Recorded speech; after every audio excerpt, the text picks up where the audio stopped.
Yeah, you know what it is. It's Sunday morning. Once again, you listening to World Combat Sports. Hey, I had to drop in on this Sunday, outside of the previous Sunday that I was doing, Rolly in a robbery. Today I had to basically speak on the post-fight recap and a lot that went on in the heavyweight division first and foremost, and what the results was with Dillian White and Alexander Povetkin. Those of you that's tuned in to the drops in the building, salute to you. Thank you for supporting World Combat Sports. I truly appreciate it. Hit the thumbs up button, man. Drop your input. It is open mic session on Sunday. That means it can be boxing, mixed martial arts, whatever the case may be. You know what it is. Let's get it in. Before you do anything, make sure you subscribe to Coco, the Don Boxing channel. Go over there and check out his videos, man. Subscribe to his channel and share the content. Support is mandatory. You know what it is. Support is mandatory, and we truly appreciate it. So what did we get from Alexander Povetkin yesterday? It proves basically what we kind of knew about, him being 35-2-1. All right. Now he's 36, 2-1. The crazy part about it is that we just had one of the biggest heavyweight bouts on February 22nd earlier this year. And, we had Tyson Fury, who's, was former unified, been working his way back up. He fought some bubble gum, and then Deontay Wilder in the middle of it.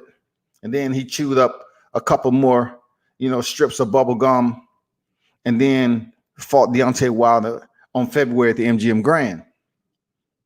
So with Tyson Fury being the WBC champ, the good thing about business, though, is the fact that there was a rematch clause. Even in, after their rematch, it was a final fight for a trilogy, which is good business. It's very good business because we're hoping to see a trilogy this year. We're hoping. I mean, it's looking a little cloudy right now, but we're hoping to get this trilogy, to be honest. Coco said, I appreciate the support. Oh, you know what it is always, Coco.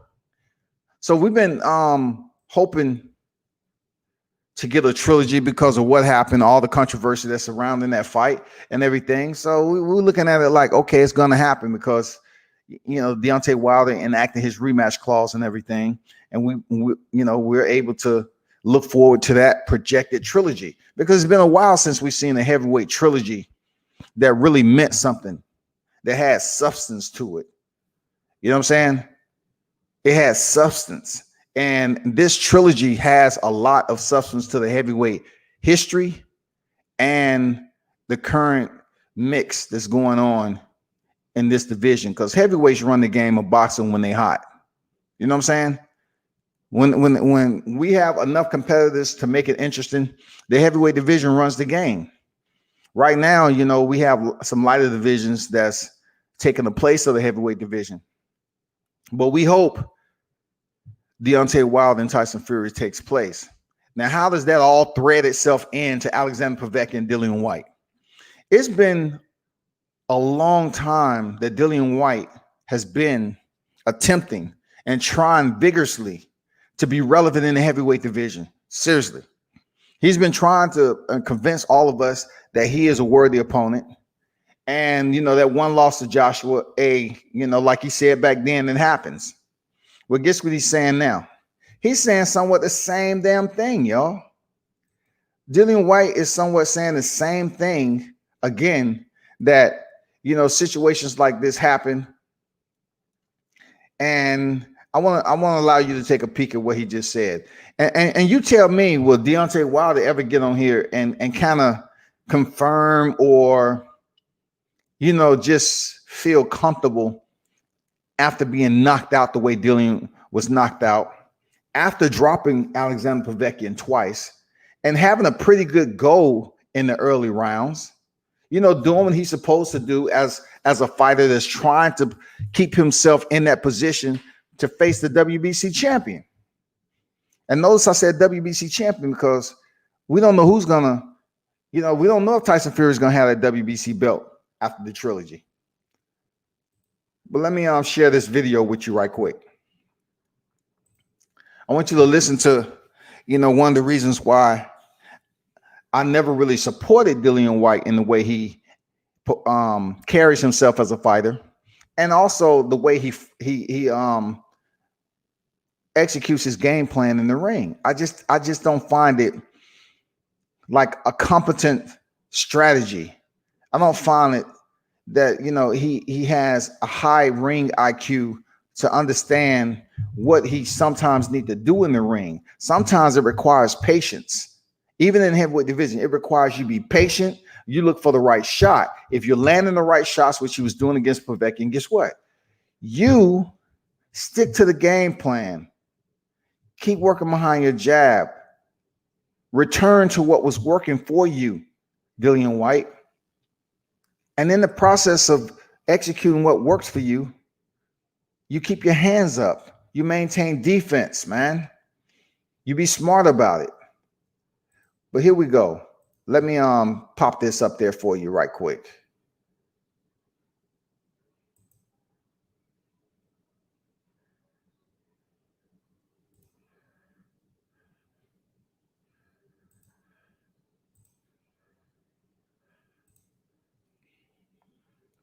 We've seen, well, it was an incredible end to what's been a crazy week here at Fight Camp. We've seen a massive upset last night, obviously. Well, some might say it was an upset, but Dillian, we knew Alexander Povetkin was going to be a very, very dangerous customer. Yeah, obviously he's a very dangerous guy. I was bossing the fight, I was winning the fight, and at some point just got caught. It's one of those things here with boxing, so that guy got beat up round after round, and it just got clocked. That's all. He did blow. I shoot the hook again with the uppercut. And that was it. Now let me ask you something, because I know I'm speaking to some intelligent human beings out there on this Sunday. Amen. Okay. So therefore, as we practice our social distancing, do you feel like Dillian Whyte, what his response was, is that he cares a lot about the severity of the situation? He just rambles on in the initial seconds of this interview, and he feels like that excuse is something that he can digest. He feels good digesting what he just said. Let me play it back for you right quick. It's upset last night, obviously. Well, some might say it was an upset, but Dillian, we knew I don't. Povetkin was going to be a very, very dangerous customer. Yeah, obviously he's a very dangerous guy.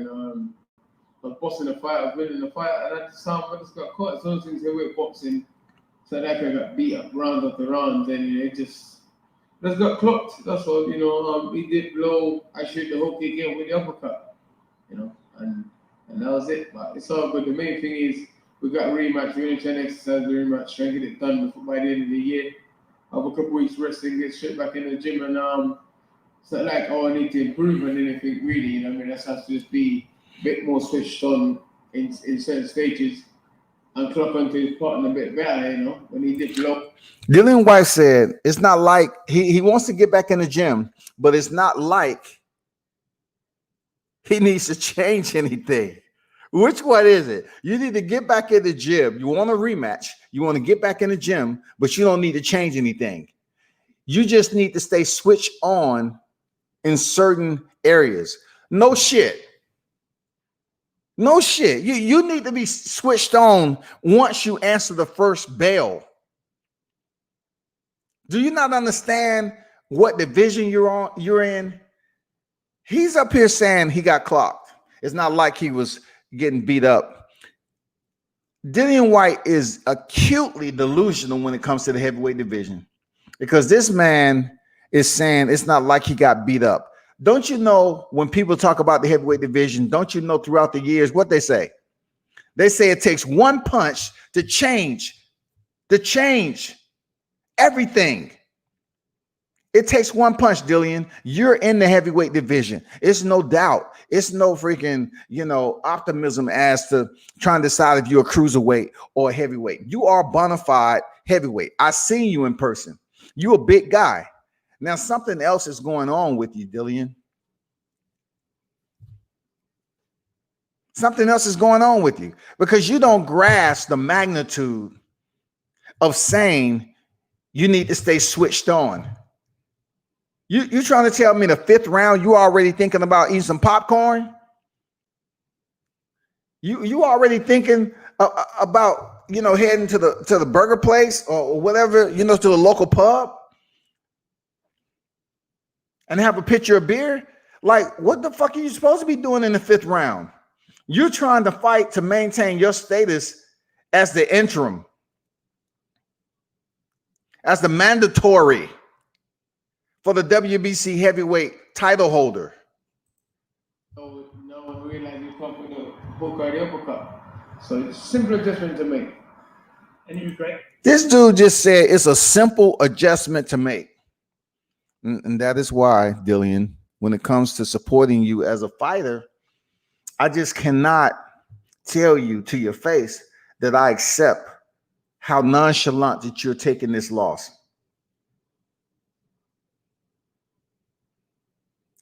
Coco said he sounds real comfortable with his L.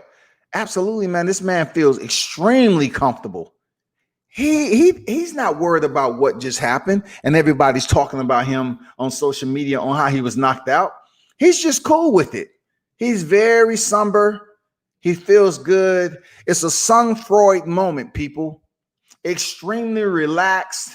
And he's saying it's not like I was being beat up on. We was only in the 5th round, wasn't we? Last time I checked, it was 5th round, right? How can you be complacent so damn early? Let's go.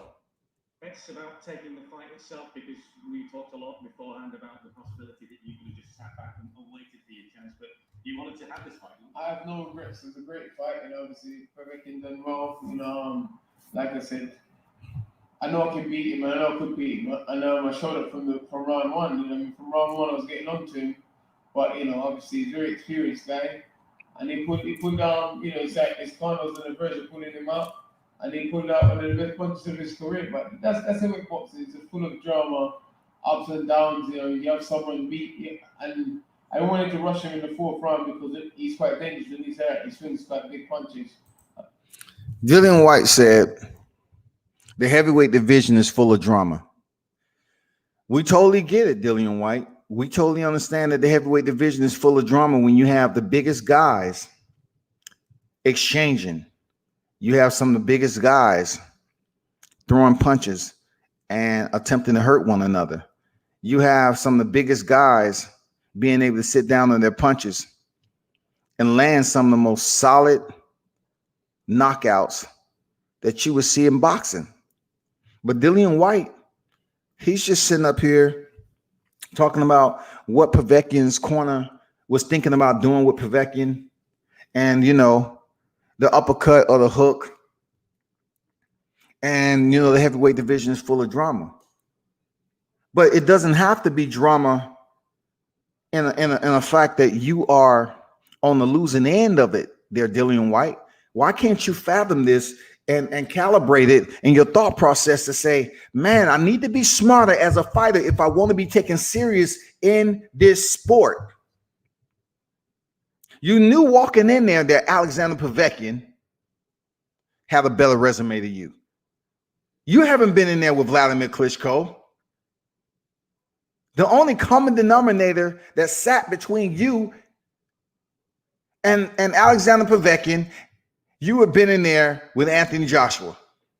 Both of you all have graced the square with Anthony Joshua. Both fighters were stopped in the 7th round. Now, going in there, if you wasn't really thinking about Alexander Povetkin, you should have said, you know what? I want to make it past the 7th round because I don't want, to be placed in this situation where people will continue to place us, both being knocked out in the 7th round. And then, of course, they always comparing opponents. So I want to go ahead and perform and do better. So if Dillian wanted to do anything when it comes to bragging rights, he should have tried to go in there and stop Alexander Povetkin in shorter distance than Anthony Joshua did. That should have been one of his goals. Once he had Povetkin hurt, he should have stayed the course, maintains his focus. Not just get on here on the interview and say, you know, I gotta, you know, remain dialed in. No shit, because you're in a big fight. I mean, what were you thinking? And why are you talking about a rematch? Why do you say you want to get back in? You need to get back in the gym, but you don't need to change shit. If you don't need to change anything, then just stay conditioned, stay in shape, and you know, hit the mitts and do whatever. If you feel that your performance tells you that you don't need to do shit, you just go back in there with Alexander Povetkin, who's living the life right now. Then don't go back in the gym. I mean, just chill. A big hooks and stuff, but I thought it was boxing well, and you know, I done good, man. It seemed like you were just annoyed with yourself, really, at the end of the fight for having got tagged with that. Yeah, I was a little bit annoyed because it's a silly mistake. I blocked the punch 100 times in training, you know, and the one time it needed to be blocked, I was a little bit too late to block it, you know. Or I decided to counter instead of blocking it, and then that's what happens, you know. Obviously, he was on his last legs, and I was pressing him as well. So, what is it? It's heavyweight boxing, man. You know, It's heavyweight boxing. It happens. Words of Dillian White. It's heavyweight boxing. It happens. Yeah, I'm still one of the top heavyweights around. I mean, it's not like I'm old or I'm beaten up. I'm still one of the top heavyweights around, and I'm still learning. You know, I'm still learning. I learned a harsh mistake last night, but it's all good. You know, I'm still upbeat. I'm still the same me. I'm still ready to go. JC in the building. You know, Salute, man. Get back in. God willing, we can get using the rematch in the next week or so and get the ball rolling.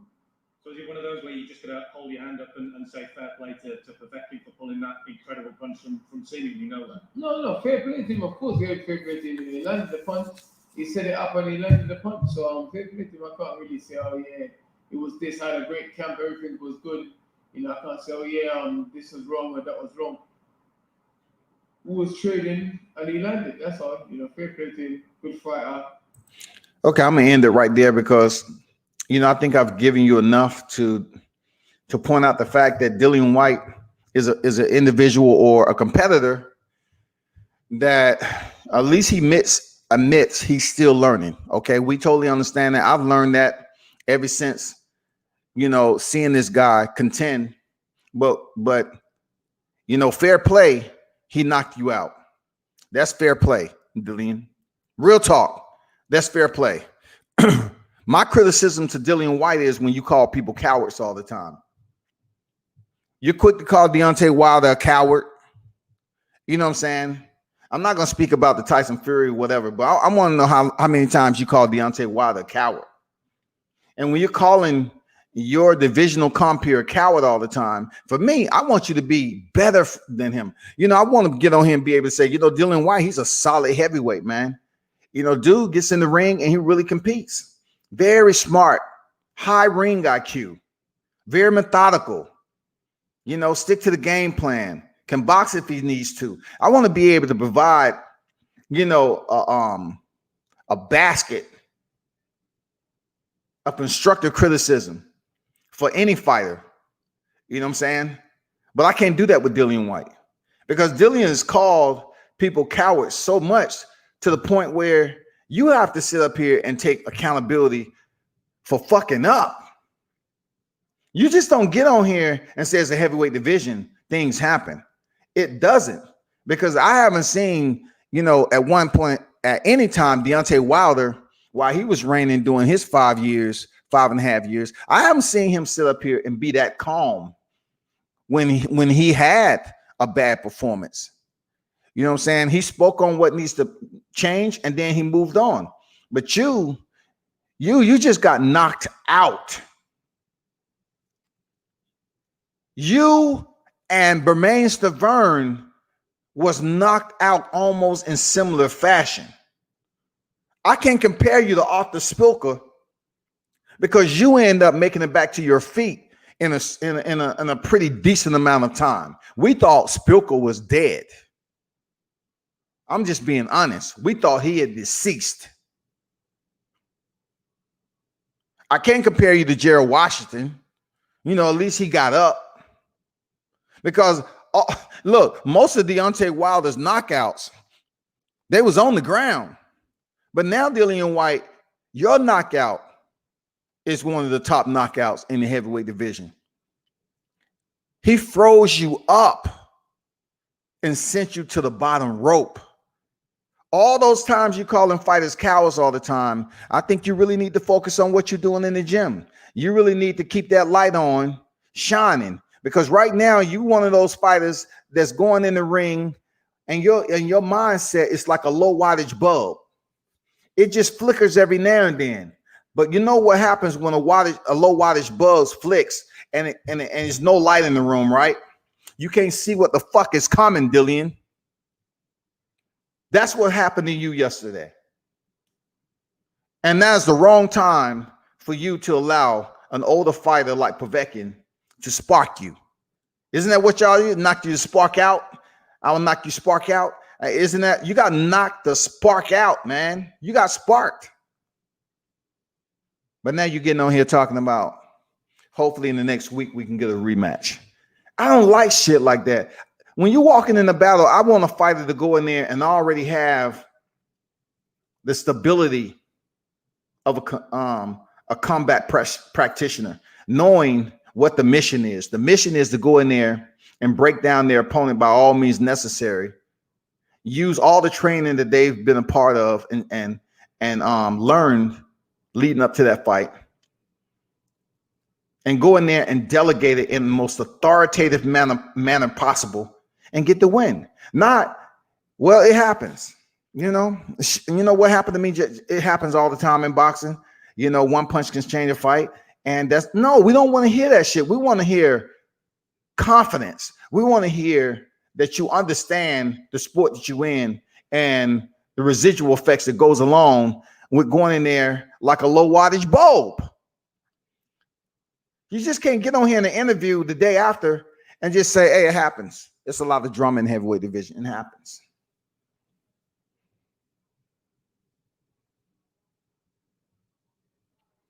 B&B Boxing, what's good? They say B&B Boxing to say I'm still learning is a rest haven for hoes. You know, that's something I can't even disagree with, man. And I don't use hoes a lot unless I'm referring to, you know, the hoes themselves. But in this particular vernacular, right? You know, Dillian Whyte gives you that type of behavior, mannerism. You know, I can't call him a hoe because I don't know him like that, but his language has hoism to it. You know what I'm saying? His language is ho-ish. If you understand what I'm saying. Like, you don't get up here and say some shit like this, and I'm still fucking learning, and you've been trying to put yourself in the mandatory spot to face the WBC champion forever. Look, you've been doing it forever. You've been talking so much shit forever. And you cannot answer. You just can't. You can't answer the big fight. You cannot answer the critics and let them understand that you're here to stay and you are a top contender in the heavyweight division. You just can't. You're proving that you can. It doesn't matter. This is your second loss. That doesn't matter. For the hardcore boxing fans, you know it don't matter. The reason why it doesn't matter, because we've seen Dillian Whyte look bad in other fights. It was only a matter of time before he is laid out on the canvas and you know, sunbathing, you know, under the lights. Why? Because we've seen him in there with Joseph Parker. We've seen him in there with Oscar Rivas. You know, the disappearance of the B sample. You know what I'm saying? He went in there and went the distance with Maurice Watch. You know, he went the distance. Okay, they have a common opponent. I think Povetkin went the distance with Watch too. I think 12 rounds, vice Dillion's 10 rounds. But stepping in there with Alexander Povetkin and Dillian, you should have known better. You should have knew what was, what you and your team had worked on. You should have known that you had to be good. And you was good early. You were showing us, damn, this is the breakout fight for Dillian White. If he can go in here and stop Povetkin and show the distance to Anthony Joshua, then if that fight ever presents itself, he can have a little bragging rights. He can say, I knocked out Povetkin in short time than you did there, Joshua. So what are you saying? Get the fuck out of here. I did it better than you. That's what competition is, doing it better than the next man, right?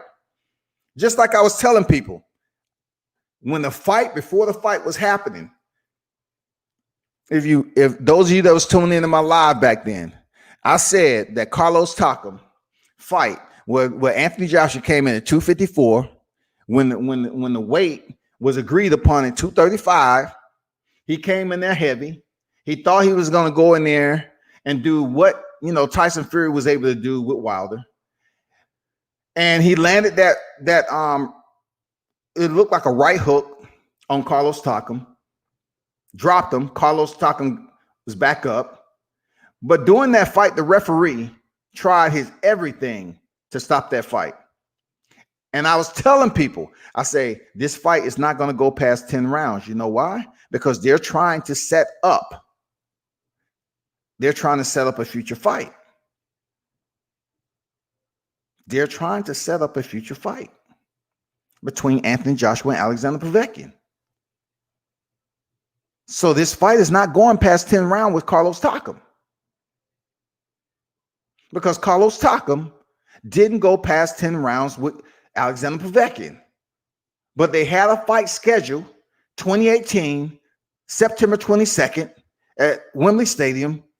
They were scheduling some big hoorah between Anthony Joshua and Alexander Povetkin. So when it came down to Carlos Takam being in a little bit of trouble, the referee found that opportune time to stop the fight prematurely and get Carlos Takam out of there.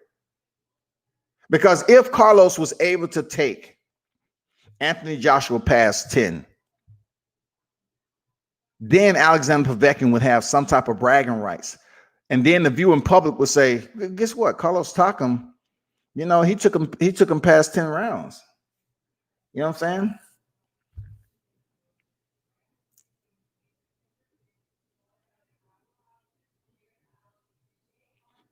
But I stopped him. So the referee prematurely stopped the fight. And then he finally steps in there with Anthony Joshua and gets stopped in 7. So the whole ordeal here, coming full circle with this knockout that just happened, like I said earlier, it would have been great if Dillian White could have went in there and stopped Povetkin in under 7 rounds. Because if he wanted to step back in there with Joshua in the future, a common opponent will be Alexander Povetkin. He said, you know what? I did it better. Yeah, you stopped both of us in the 7th round, but I stopped them earlier. I stopped them in the 3rd. I stopped them in the 4th. And look, Joshua could not use the excuse that, Alexander, he's a bit older, don't you say, Mike? Well, he wasn't that much younger when he fought you. Alexander Povetkin was 39 years old when he stepped in there with Joshua.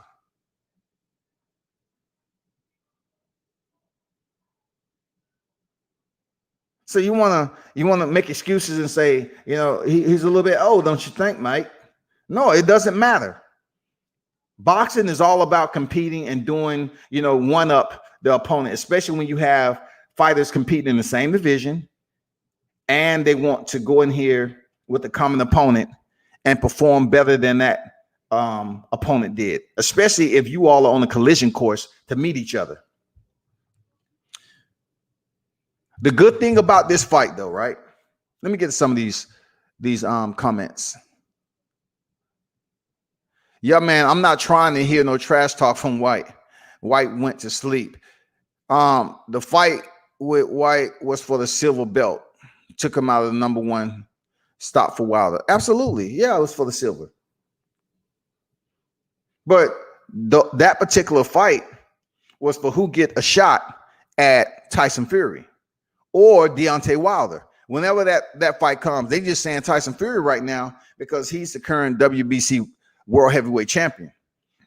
But it would have set whoever won that fight in a position to be the mandatory to fight the winner of Tyson Fury and Deontay Wilder.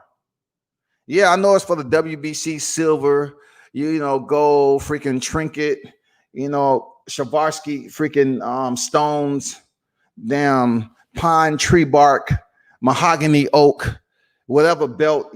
Boxing has so many freaking belts, man. And just because they layer them with all this decoration and shit, I mean, it's just too much. Seriously. It's just too much for a boxer to just hang up in their house and say, yeah, I was the WBC silver champion. I was the WBC international champion. I was the BBOC heavyweight champion. I was the British Commonwealth champion. I mean, it's just so many freaking titles out here just to get a fighter in line to be important. Shout out to Dion. Salute to Alabama. What's good? Castro in the building. Salute to you. Pet Veckin, a good lad. I'll get back to that, JC. I'll get back to that. What up to you there, Castro? He said, I saw White winning the fight, but saw him fading fast. I told my crowd who was watching with me that White was going to get KO'd with something he wasn't going to see. They told me, F out of here. Yeah, it's hard to convince the viewing fans sometimes when, you're trying to tell them a situation that hasn't happened yet. So until it comes to fruition, on this day and time, people don't tend to believe you. But when it comes to boxing, and I get where you're coming from, Dion, when it comes to boxing, you have to understand one thing, JC. You can't put a good on a guy because he looks like, he's a good, humble, honest dude. Like Povetkin, you see him, he's not boisterous, flamboyant. You know what I'm saying? He isn't being garrulous at the press conference too much, talking shit. He gives you that aura that he's just a little, humble dude. But he's a repeat drug offender. Tyson Fury, repeat drug offender. We need to understand that these guys are repeat drug cheats. There go your list. Jim White is at the top with his missing B sample. Tyson Fury, Luis Ortiz, Alexander Povetkin, and of course, Jarrell Miller, man. Come on, man. Come on. Man, you just can't give these cats a pass. But anyway, look, obviously, if you are looking at that list, you will understand that these two individuals have a drug waiver. Now, if you know anything about fighting across the pond, they was all about giving these therapeutic exemptions over there. And it allows them in a certain way, shape, or form to be exempt from certain testing, especially if it's a chemical that is on the ban list. It kind of gives them an option. It gives them a waiver, so to speak, to be excluded from being held accountable if something come back positive. And that's the bad thing about that particular situation in boxing over there across the pond. These two, Povetkin and White, had the drug exemption. So you have to factor that into consideration. Was both of these cats clean? They are repeat offenders. Were they clean? And like I told you before with White, I don't have any sympathy for him in the way he was knocked out because of the way he act when he's just walking around and he's outside of a fight.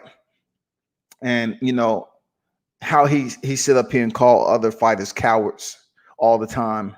And he feels like that is the hallmark that he needs to gain the attention of fans. He just want to call him a coward. In no way, shape, or form has Deontay Wilder been a coward.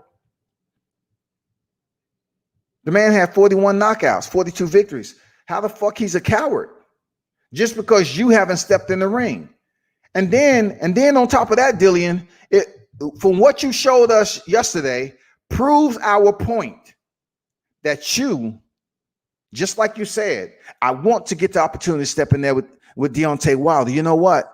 No one's really never pressed him early. I would press him early and I would go for everything. And if I get chinned, I get chinned. See, that's the attitude we don't want. We don't want that caveman mentality. It's okay to have the dog in you, Dillian. But if you're just going to answer the bell and go all for naught and get dropped and slept, and then you in the land of Nod, like your boy Tyson Fury, why you think we want to goddamn pay to see you fight? Them days are over. We ain't trying to see a fighter go in there and we know he's going to get knocked out quick. It's only a matter of time. We want to see you at least apply what you've been working on in the gym. We want to see you put in some rounds. We want to see both of you all, you and your opposition, compete. That's what the fuck we want to see. We don't want to see all that other shit, man.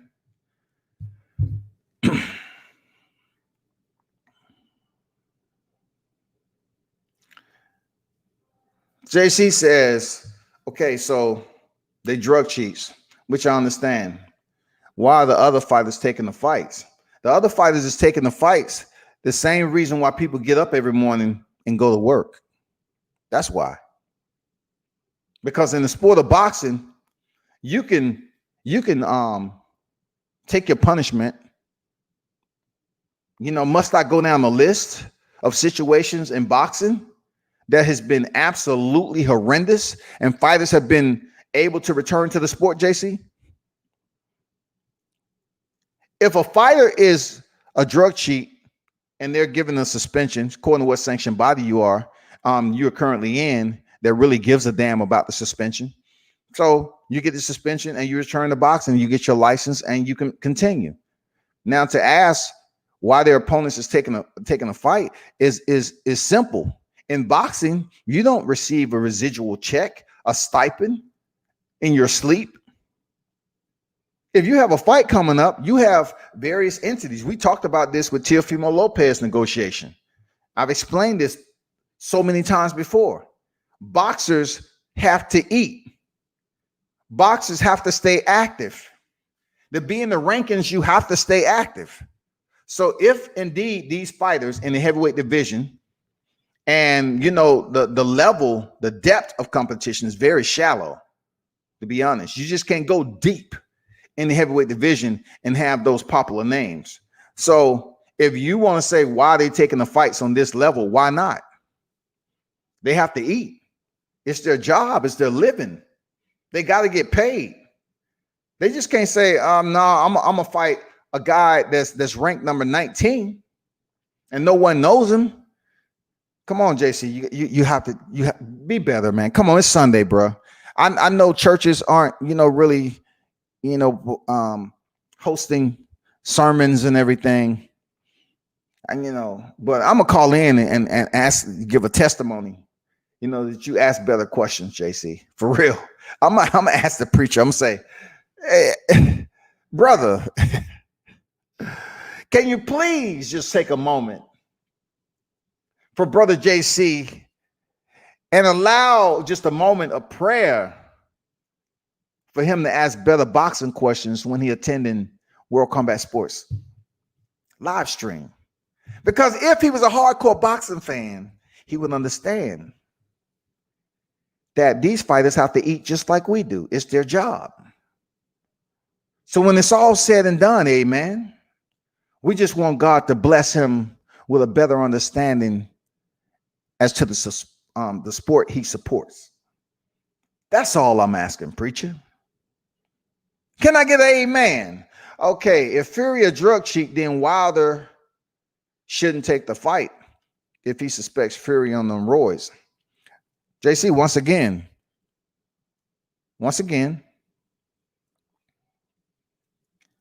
I'm not sure how far you go back on boxing, but when Fury won the unified titles, he was suspended. If you look at his IBF title, go back in history. Go back in history. Charles Martin and Glasscoff was fighting for Fury's IBF title. What, just that 30 days after he won it or something like that? It wasn't that long after he won it. It was already vacated, stripped, whatever. And Charles Martin was fighting for it. He fought Glasscoff.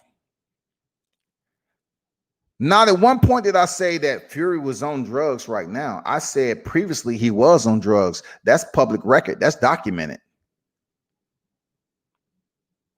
That's documented. He is a drug cheat. Not only was he on PEDs, but he was on recreational drugs too. That's fact.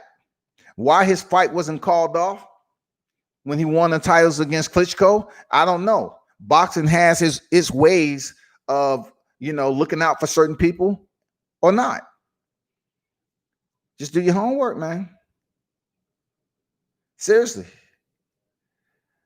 T. Jordan in the building. Salute to you. No one said Tyson Fury was on drugs right now. But everybody that follows the sport consistently understands that he has been an offender when it comes to PEDs and recreational drugs. He was out of the sport for a long period of time. So yes, it's fact. Now you asked the question, which it's hard for me to put respectable value to it. You say, why Wilder? If Fury a drug cheat, then Wilder shouldn't take the fight. Once again, that question sound like temporaries to me. It sounds like a question a temporary will ask. And the reason why I'm saying that is that these fighters go through testing before they step in the ring, especially on a championship fight like that, especially in Nevada State Athletic Commission and all the other protocol they have to go through. They have to get in the testing pool and they have to be tested.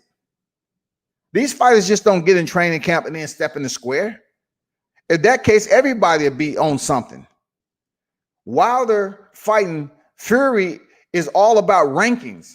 Wilder was the WBC, former WBC champion.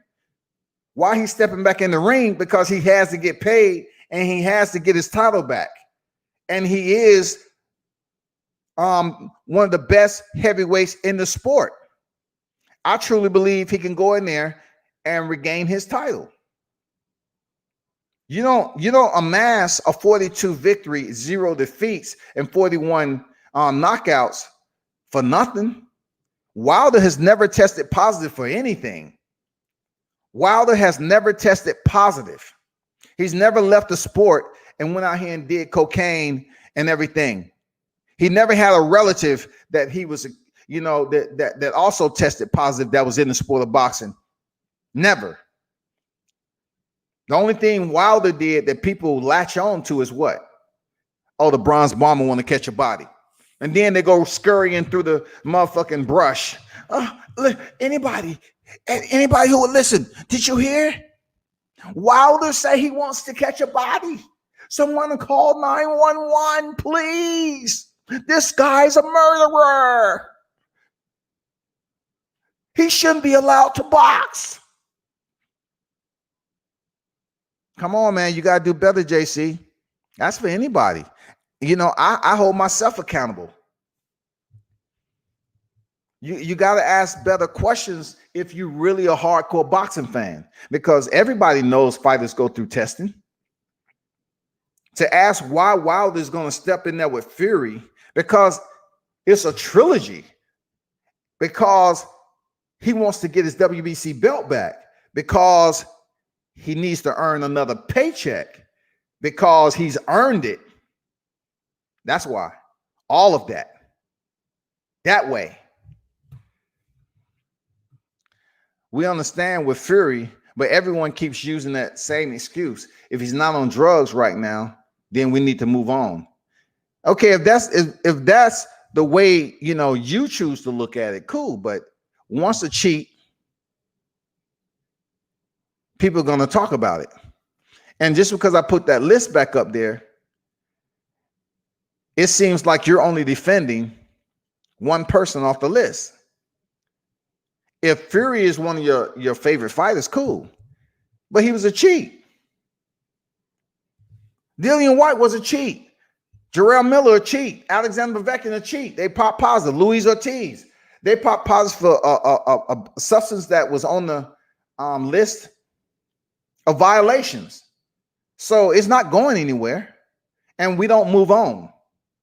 We don't move on when you're competing in a sport where you already have to deal with the punishment that you're taking in the ring. But yet, you might have someone that's juiced up and they get the added advantage because maybe they're not feeling the shots the way they're supposed to, or they have a lot more energy to continue and fight on. You know what I'm saying? They may be able to land heavier punches or whatever the advantage that they have in there. It's a reason why fighters aren't competing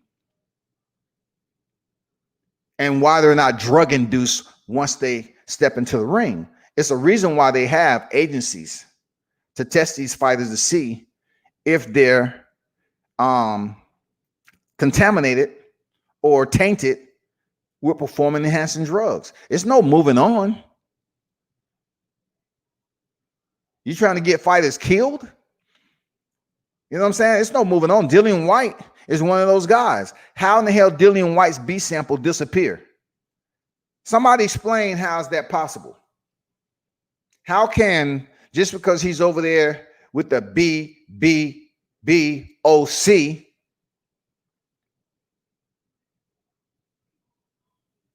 British Boxing Board of Control, what happened to his B sample over there? How is he able to compete with gloves they didn't agree upon? Cheating is cheating. And Dillian White, he didn't fight with the gloves him and Oscar Rivas initially agreed upon. His B sample disappeared. And then all of a sudden, Dillian White didn't test positive. Dillian White didn't test positive. It was just one of those situations where somehow, some way, I don't know what happened. But I'm telling you like this, a cheat is a cheat.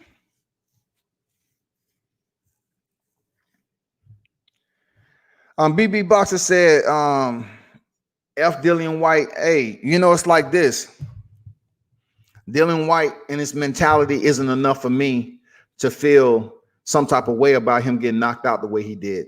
You know what I'm saying? It's no way that I can sit up here and say, well, you know what? He made a mistake. I just don't look at combat like that.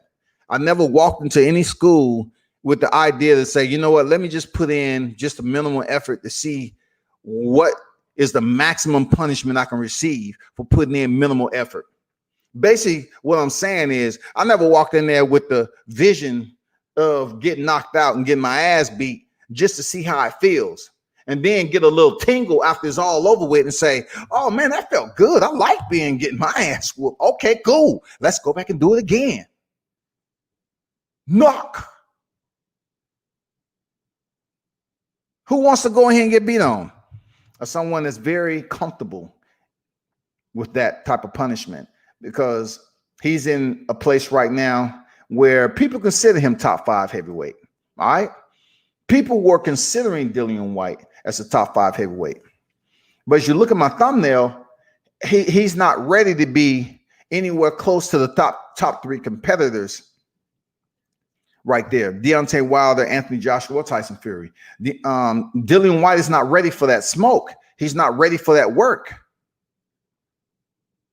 You have to understand he's not shit. Tyson Fury will box the shit out of Dillian White. Just stay on the outside, make it boring, move around, and just do what the hell he chooses to do. Anthony Joshua's already proven that he can knock out Dillian White. He stopped him in 7 rounds, just like he stopped Povetkin. You know what I'm saying? And Deontay Wilder, he hasn't had the opportunity to step in there with Dillian White, but it's a reason. It's a reason being the hardest hitter in the sport that it's not healthy for Dillian White to step in there with the bronze bomber. It's not healthy because he would have been put to sleep worse. He would have went to sleep just like Bermane Stiverne did. It's proven. It happened with Povetkin. And Deontay hits way harder than Povetkin.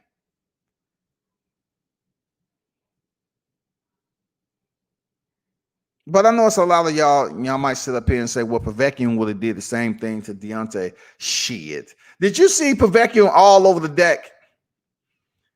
You know, he was in a bad place with the right fighter because Dillian White had Povetkin where he wanted him, but yet he wasn't mentally strong to stay there and finish it up. Seriously, he wasn't. I'm just being honest with you. So what are we looking forward to, people? If you're in here, hit the like button. What are we looking forward to out of that thumbnail? This is what we're looking forward to. I really hope and pray that the trilogy happens between Deontay Wilder and Tyson Fury. We need for that fight to happen. For Deontay Wilder, first and foremost, to regain his WBC belt. I don't really give a fuck if y'all support him or not. Truly, I don't. Because he's a U.S. heavyweight champion who did everything he's supposed to do. And when he was out here in the community being the people's champ and all this other stuff, and he used to talk about speak it, believe it, receive it. One face, one name, one champ. He was telling you he wanted to damn sweep through the heavyweight division and become undisputed. Y'all booing the man at the Staples Center. Y'all booing him at the MGM Grand. But y'all didn't boo him when he faced another fighter his own complexion. It only got to the point of you wanted to boo when he stepped in there with fighters like Tyson Fury, who was ranked high as Deontay Wilder. Now y'all want to boo. But when he was in there fighting Dominique Brazil, y'all was like cheering for Deontay. And you can't tell me that when he knocked out Dominique Brazil in 2 minutes, y'all wasn't complaining. Y'all was like trying to get the champ to come over there. Champ, let's talk, champ. Let me get a picture, champ. When he was up there, when he knocked out Luis Ortiz twice, y'all was like, champ, oh, what a damn good knockout. You the man, champ. But yet he's stepping here with Tyson Fury, a neighboring fighter, one of the biggest, trash talkers in the sport. Y'all want to act like the process of elimination is easy. Let me start supporting Tyson Fury. Y'all gonna miss the heavyweight champ being over here in the U.S. You're gonna miss it. And I'm not biased, to support, neighboring fighters. I'm not. You can't find it anywhere, any shape or form. I'm not that type of dude. I'm media. I cover it down the line, but one of my primary fighters I do support and consider one of the best in the sport with the technique that he was given. And he beautifully blossomed it into a streak unlike any other that put him in the company of some of the greats as he defended his title. What's Deontay Wilder? Because if you're going to say he looked like a basketball player, but yeah, he's in here fighting against guys that's outweighing him 40, 50, 60, 70 something pounds, and he's knocking them clean the fuck out. You got to tilt your hat. You know what I'm saying? You got to tilt your hat and say, okay, this dude for real. But we need for Deontay Wilder to go back in there and get his belt back to set up a fight with Anthony Joshua. The reason why this is so important, because it would be great to have an undisputed champion right now. It would be good to have an undisputed champion. We have so many divisions that are close. We ain't giving a damn about that cruiserweight division when Alexander Usyk did it. We don't care because no one really pays attention to that. And the depth of competition wasn't where it should be, in my opinion. But when you're talking about these legitimate divisions, like the heavyweight division, welterweight division, lightweight division, and probably closely the junior welterweight with Ramirez and Taylor. They might unify before any of these divisions, to be honest. But when it comes to the heavyweight division, I really want Deontay Wilder to be able to step in there and knock out Anthony Joshua. Because it would prove a lot to how much what the percentage of temporaries we have in the sport of boxing, our popularity. Because Deontay Wilder go in there and knock out Anthony Joshua, to be honest with you, I don't think the people who support Deontay Wilder will increase that much. It'll just be like they knew Wilder would fuck up Joshua, but they never wanted it to happen. They never wanted Wilder to go in there and fuck up Joshua because they want to live vicariously through Joshua and watch him, you know, sit up here and do abs and bulk up before fights. But yet give him a pass when he get his ass rocked and beat by a last minute replacement as Andy Ruiz. When he go in there and almost get washed by a retired Vladimir Klitschko. I mean, the shit go on and on. We can go on and on. And I can go on and on about this 120 million that people always love to bring up now. Please, by all means, we can discuss that. You can't sit up here and say Anthony Joshua get 50 million, blah, blah, blah. I'm not even going to get into it until I got the right person. And you know who you are. We can talk about this. Whenever TC step in the building, let me know. I'm trying to save this for TC. So whenever TC step in the building, it's all love, man. You know, I'm inviting him to the panel so we can talk about this because I just think it's very temporary when we know that Joshua denied 50 million, but yet Eddie Hearns them come over here talking about 120 million and Deontay Wilder turns it down. And they just looking at the numbers and they're not even looking at anything else that it involves. You know what I'm saying? So I really want to see if Joshua has the cojones to step in the ring with Deontay Wilder if he get his belt back, or else he's going to allow one of his mandatories to win so he don't have to step in there and face Deontay Wilder for the freaking unified titles. Y'all give Joshua too much credit, man. But y'all, you know, when this man is not even really working for it, y'all give him credit. But Deontay Wilder, in order for him to get a little bit of credit, he has to be 50-0. I don't think Joshua in his career would ever want to give Deontay Wilder a title shot until he's like 45 years old. I truly believe that Joshua is a bit fearful of Deontay Wilder, and we all know. And you can't get on here and talk about Joshua knock out Deontay Wilder. Deontay, even being dropped by Tyson Fury when he was still fighting before the towel came in. So Tyson Fury did not stop Deontay Wilder. The towel did. His corner stopped the fight, not Tyson Fury. Get it straight.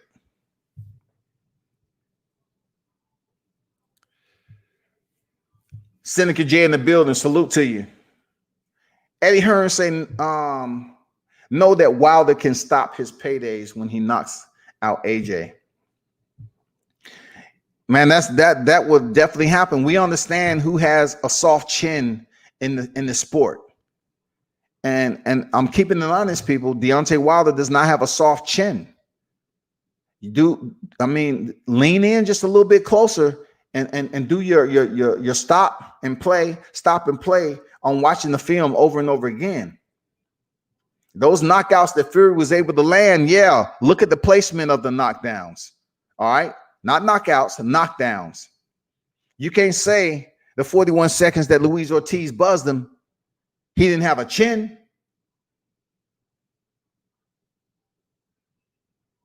But Tyson Fury's been on the canvas several times. Dillian White been on the canvas several times. Anthony Joshua been on the canvas several times. And yes, Deontay Wilder was on the canvas with Tyson Fury. But when we collectively assess the chins of Joshua and Dillian White, both of them are neck and neck. Seriously, both of them are neck and neck. We all know Joshua has a suspect fragmented chin. We know that. You can put duct tape on it. You can put Gorilla Glue.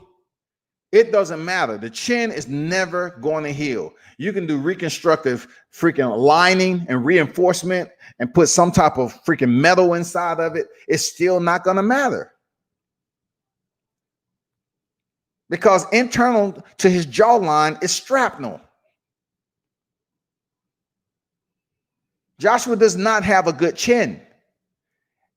And you think Deontay Wilder is not going to wait in a 12-round fight and try to land his power shot on Anthony Joshua,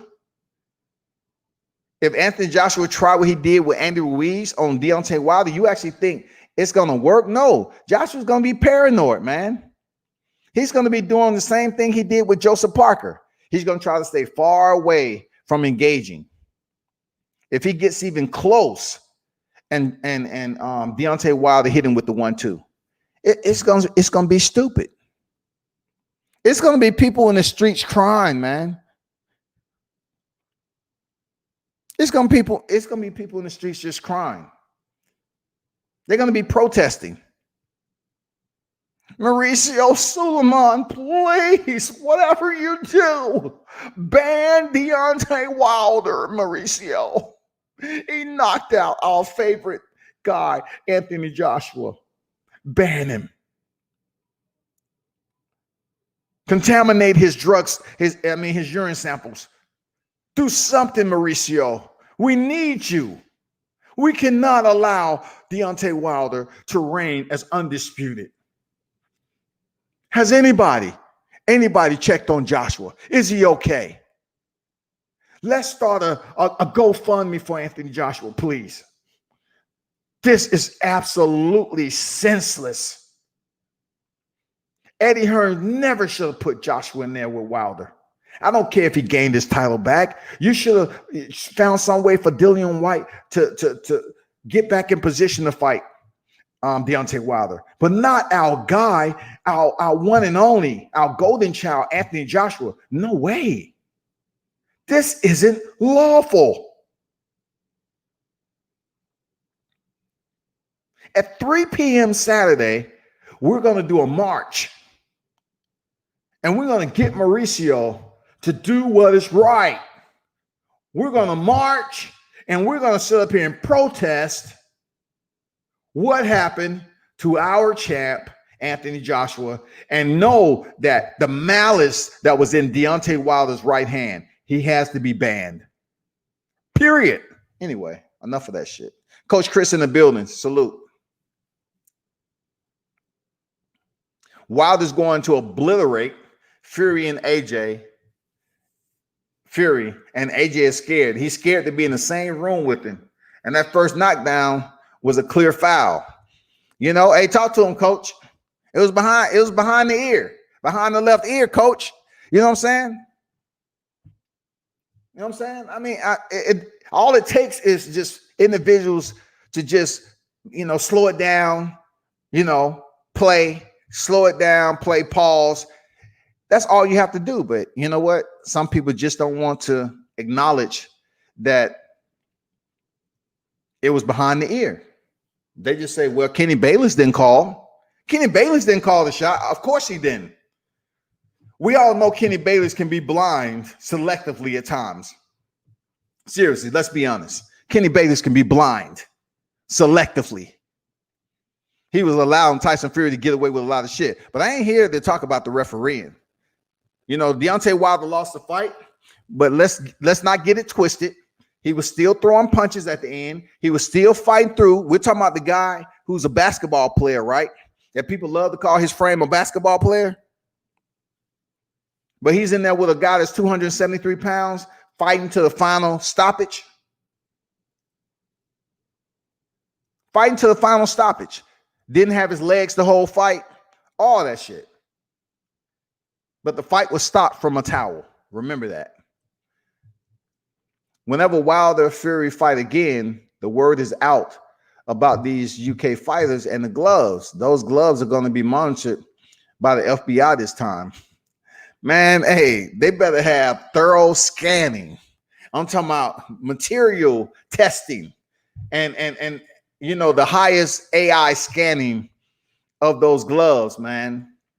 It's going to be it's going to be a huge depth of attention put on there to make sure this next fight goes down the right way. Because if the people are talking about it and the video is showing certain stills that didn't look right, then this third fight, definitely. Team Wilder, his team is going to make sure they zoom in and do their homework. You know that the security is there. They're going to have to micromanage this situation. They're going to have to make sure that they do a little bit more than they did in the rematch to make sure all the funny shit doesn't cause Deontay Wilder to go in there and have a hard time with a guy we know he can beat. We know Deontay Wilder can beat Fury. We know that. I don't know, Coach. Wilder might test positive for excuses again. White's chin is the most fragile at heavyweight. He lost 2 times to a vicious uppercut and dropped numerous times all across that chin. You know, White, he does, man. And unfortunately, you know, when it comes down to people just holding him accountable for being that guy, like both of these guys in the UK, like Dillian White has a soft chin, and Anthony Joshua has a soft chin. You know what I'm saying? But Tyson Fury, to his credit, Deontay Wilder wasn't the first one to send Tyson Fury to the canvas. He's been on the canvas before. You know what I'm saying? So, hey, it's a heavyweight division, but when it comes to the UK fighters, in my opinion, they go down much easier. You know, it's almost like they have a what's that thing they pull, a ripcord? It seems like they have a motherfucking latch internal to their chin, and it's barely touched. The wind can go past it, and that shit's activated, and their legs give out. I'm serious, man. Like those are 2 softest dudes in that top 5 right there. Dillian White, Anthony Joshua, point blank. And you know, Dillian White isn't ready for the top 3. He isn't ready. Tone in the building. Salute to you, man. What's good? Wild with the excuses. No excuses. It's fact, man. You know, it's easy to say excuses if you do very limited research. It's not excuses. You know, I always say, like, if you're gonna advocate for Joshua and advocate for Fury, then therefore you have to place yourself in a situation of fanboyism, because you're not advocating for Deontay Wilder, who was reigning champ for over 5.5 years. You know what I'm saying? You're not criticizing Tyson Fury, but making excuses for him to say, well, if Deontay Wilder why is Deontay Wilder still fighting Tyson Fury if he's a drug cheat? He was a previous drug cheat. And what's good for him, he hasn't been caught yet again. But that doesn't go anywhere. He doesn't get a pass. Tyson Fury did the sport of injustice. He did the sport an injustice by winning the unified titles and then leaving the sport for a period of time where he just wanted to, you know, wake up in the morning and do drugs, recreational drugs, after popping positive for PEDs. That's not excuses. That is absolutely legitimate truth. He left the sport. So when he come back and use the mental illness storyline, y'all shouldn't be so easy and gullible. They say, oh, let's just understand he was going through a tough time. Yeah, it was tough when he was putting that powder up to his nose. I mean, come on, man. Imagine if Deontay Wilder would have been out of the sport after winning the unified titles and became a drug addict. Imagine what you all would have been saying about him. It wouldn't have been like, well, we just need to move on. That's temporary type language.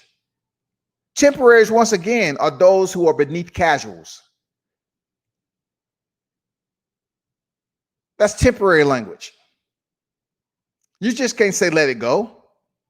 Because if Deontay Wilder would have did the same thing, people would have been acting crazy, man. The second knockdown was a trip, fathom body shot. Yeah, man. William, what's good, man? You know, just take a little bit of research. That's all. Dillian White did take a nap. You know, hey, Alexander Povetkin fed him that Ambien. That he had that Ambien on the end of his gloves with that uppercut. Sent Dillian to the bottom rope. Sleep. Night, night. Night, night. I should have called up. I should have sent Joshua Greer a freaking message on IG and said, can we use one of your pillows right quick? Because Dillian, you know, is resting on the bottom rope. We need one of them night pillows. so he can rest safely. That's all. For sure, it is opinions. But you know, you can't advocate for these neighboring fighters and don't advocate for any other U.S. fighter. You're showing that you don't like a certain fighter, but you want to make excuses for the UK fighters. No, that you don't get a pass over here for that, JC. Come on, bro. You're saying we should just forget about Tyson Fury being a drug cheat? We should forget about Alexander Povetkin and all them guys being a drug cheat, but we only had one in recent years, one heavyweight champion, and ain't nobody trying to give him a pass for nothing. The guy say the bronze bomber want to catch a body, and y'all at the police station. I just want to make an anonymous report, please. Yes. Is anywhere we can talk? Is a quiet room in the back? Yeah. Did you hear that Breakfast Club interview? Did you hear that Breakfast Club interview? Yeah, with Charlemagne the God and yeah. Did you hear that guy from Alabama? That the heavyweight champion, yeah, Deontay. He said the bronze bomber, which is him, he's the bronze bomber. He said the bronze bomber want to catch a body. Is that basically saying you want to commit murder? Is there any way that you all can like call him in for questioning? We just don't want this type of behavior and language to, you know, kind of persuade our children, because he's on the airwaves and our kids can watch and listen to the Breakfast Club. So since he said the bronze bomber want to catch a body, doesn't that mean Deontay Wilder? Shouldn't he be held accountable? Seriously, hey, listen, you got people up there snitching. But they up here talking about give Tyson Fury a pass. If they did it and they haven't did it again, let it go. It doesn't work that way. Come on, man. B&B Boxer say, I know one thing that's true. He hasn't made an excuse because he hasn't given one interview. Say one more again. Say one more again. That's what I'm saying. He hasn't given one interview since the last fight. I have to correct you, B&B Boxing. He has gave one interview. PBC did reach out to him. But in a sense, you are correct. In a sense, you are correct. The interview that he was given, that was more like protocol for PBC. They was like, hey, champ, we need for you to say something to the fans so they can just get a little bit of insight as to how you feel post-fight.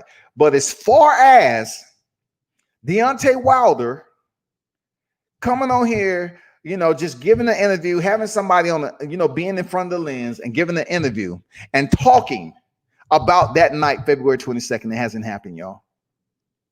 It hasn't happened. Deontay Wilder has not really spoke about anything dealing with that night, how he felt, you know, round for round, you know, basically going through the knockdown. He hasn't. And if he's listening, Deontay, come on, holla at your boy. You know, I've been asking, holla at your boy. I definitely appreciate, you know, chopping it up with you for an interview, for real. Because you know what it is. You know what it is. You know who your supporters are, and you know the ones that just want to sit up here and continue to say you haven't did anything in the sport of boxing. But you're right, B&B. He hasn't did a single interview where he's just out here talking about the fight and allowing himself to be open and letting fans know what was going on in his mind that night, how he was feeling, why he was feeling that way. You know, people just want to run off and talk about something with a suit, which I don't think you ever heard him say that out of his mouth. Even when he was sitting down after the fight, he was shaking his head. He was more so shaking his head because Mark Breland threw in the towel.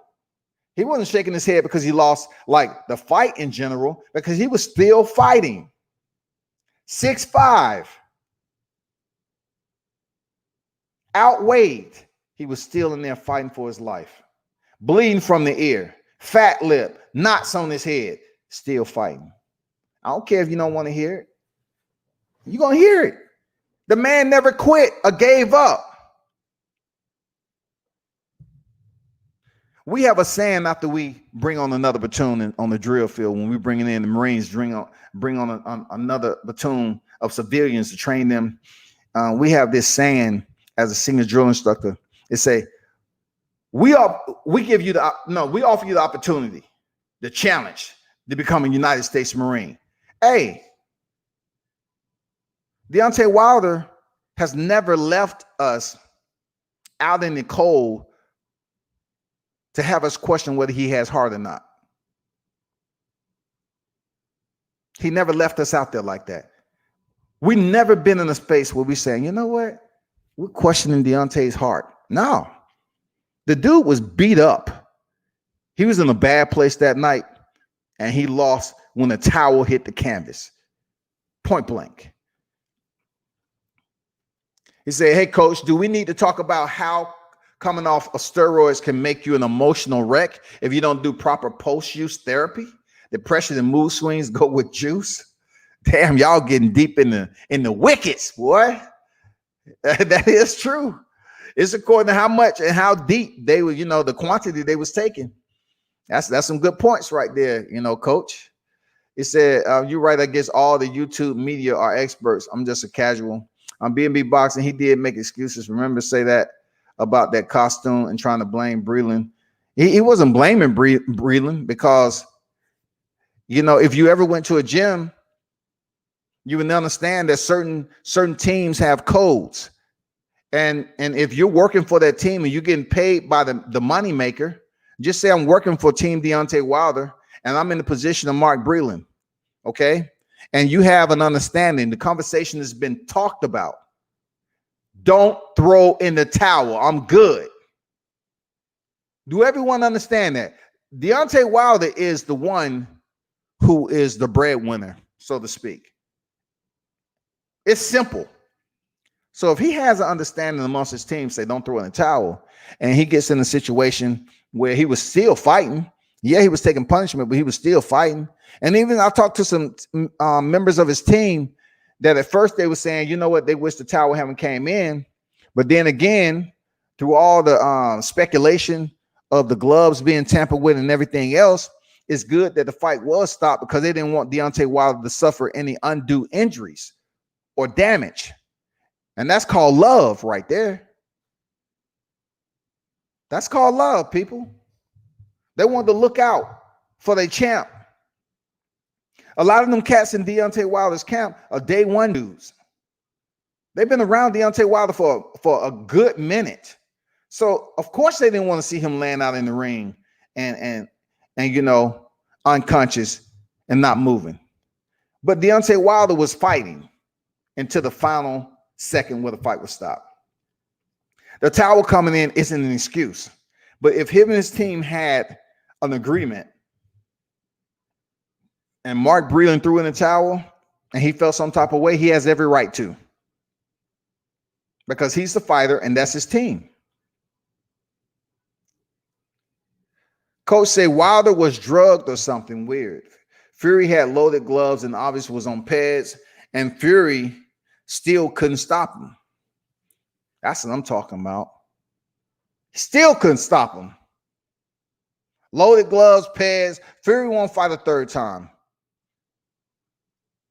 Is it happening? He's going to run. If it happens, he's going to run.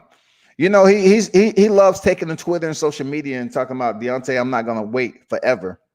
But Deontay enacted his rematch clause. He had the February of this year.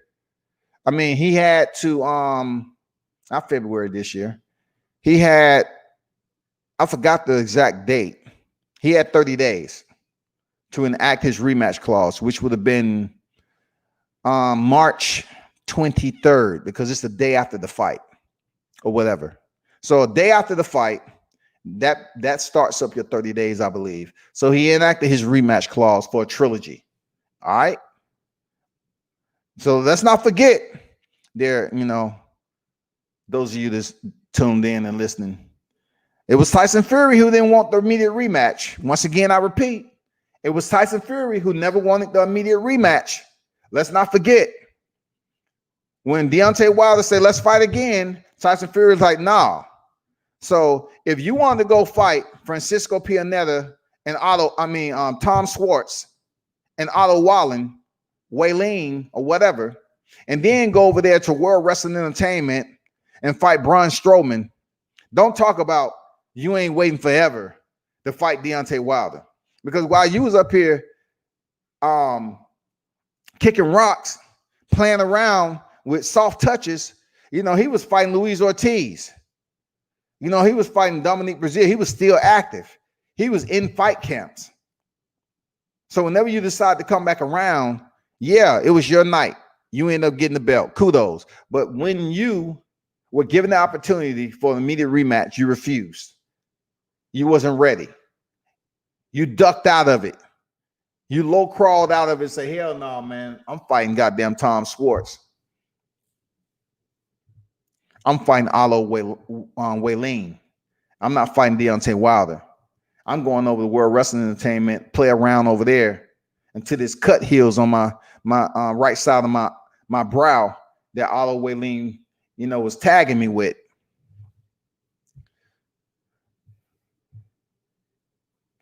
Okay, so it's no interview. It's only media accusing of the gloves because Wilder hasn't said it. Wilder doesn't have to say it. He was in the ring.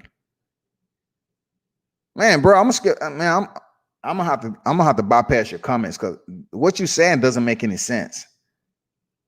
If Wilder was the one that was feeling the punches, how's he gonna see or look? You think Wilder is paying attention to see what the gloves look like? Wilder is the opposition. He's taking the punishment. Now we have this thing called media. All right. We have this thing called videography.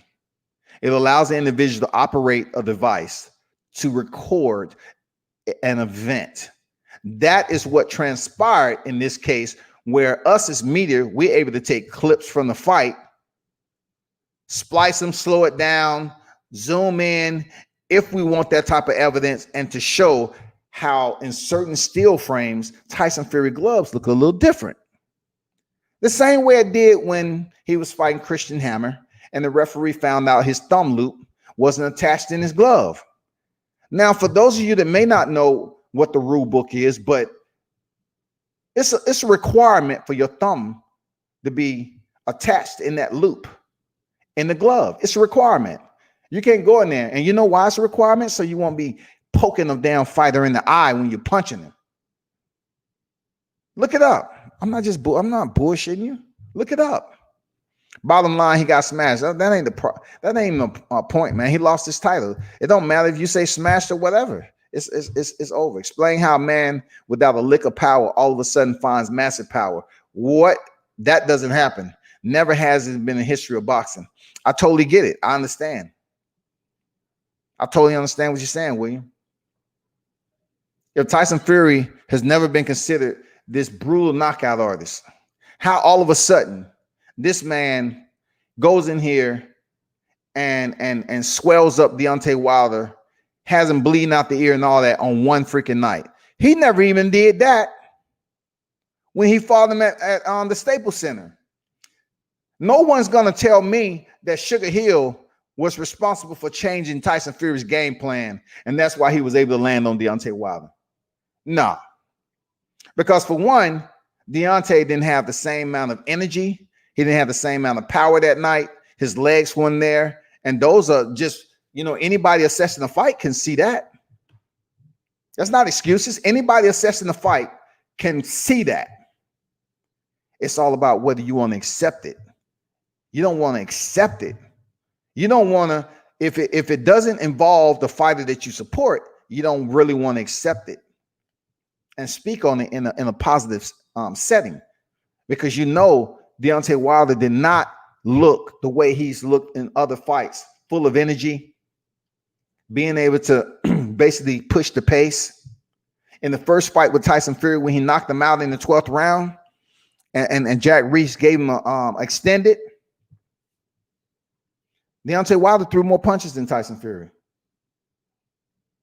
He threw more punches, and he earned 2 knockdowns. But see, the one thing about Deontay Wilder earning 2 knockdowns, we're used to seeing him put cats on their back. We're not used to seeing that with Tyson Fury. I'm talking about quality, top-tier opponents. We're not used to seeing that. So on that night he stepped in there at MGM, they had all the stars aligned. All the damn pawns was on the damn board, man. And it worked out for him. Look, I've been to plenty of gyms. Plenty. There's no such thing as the crunk style. If the crunk style was a universal or transparent or this template, everybody would be in there. It'd be a line of boxers lined up outside that gym waiting to get training. It's not the case.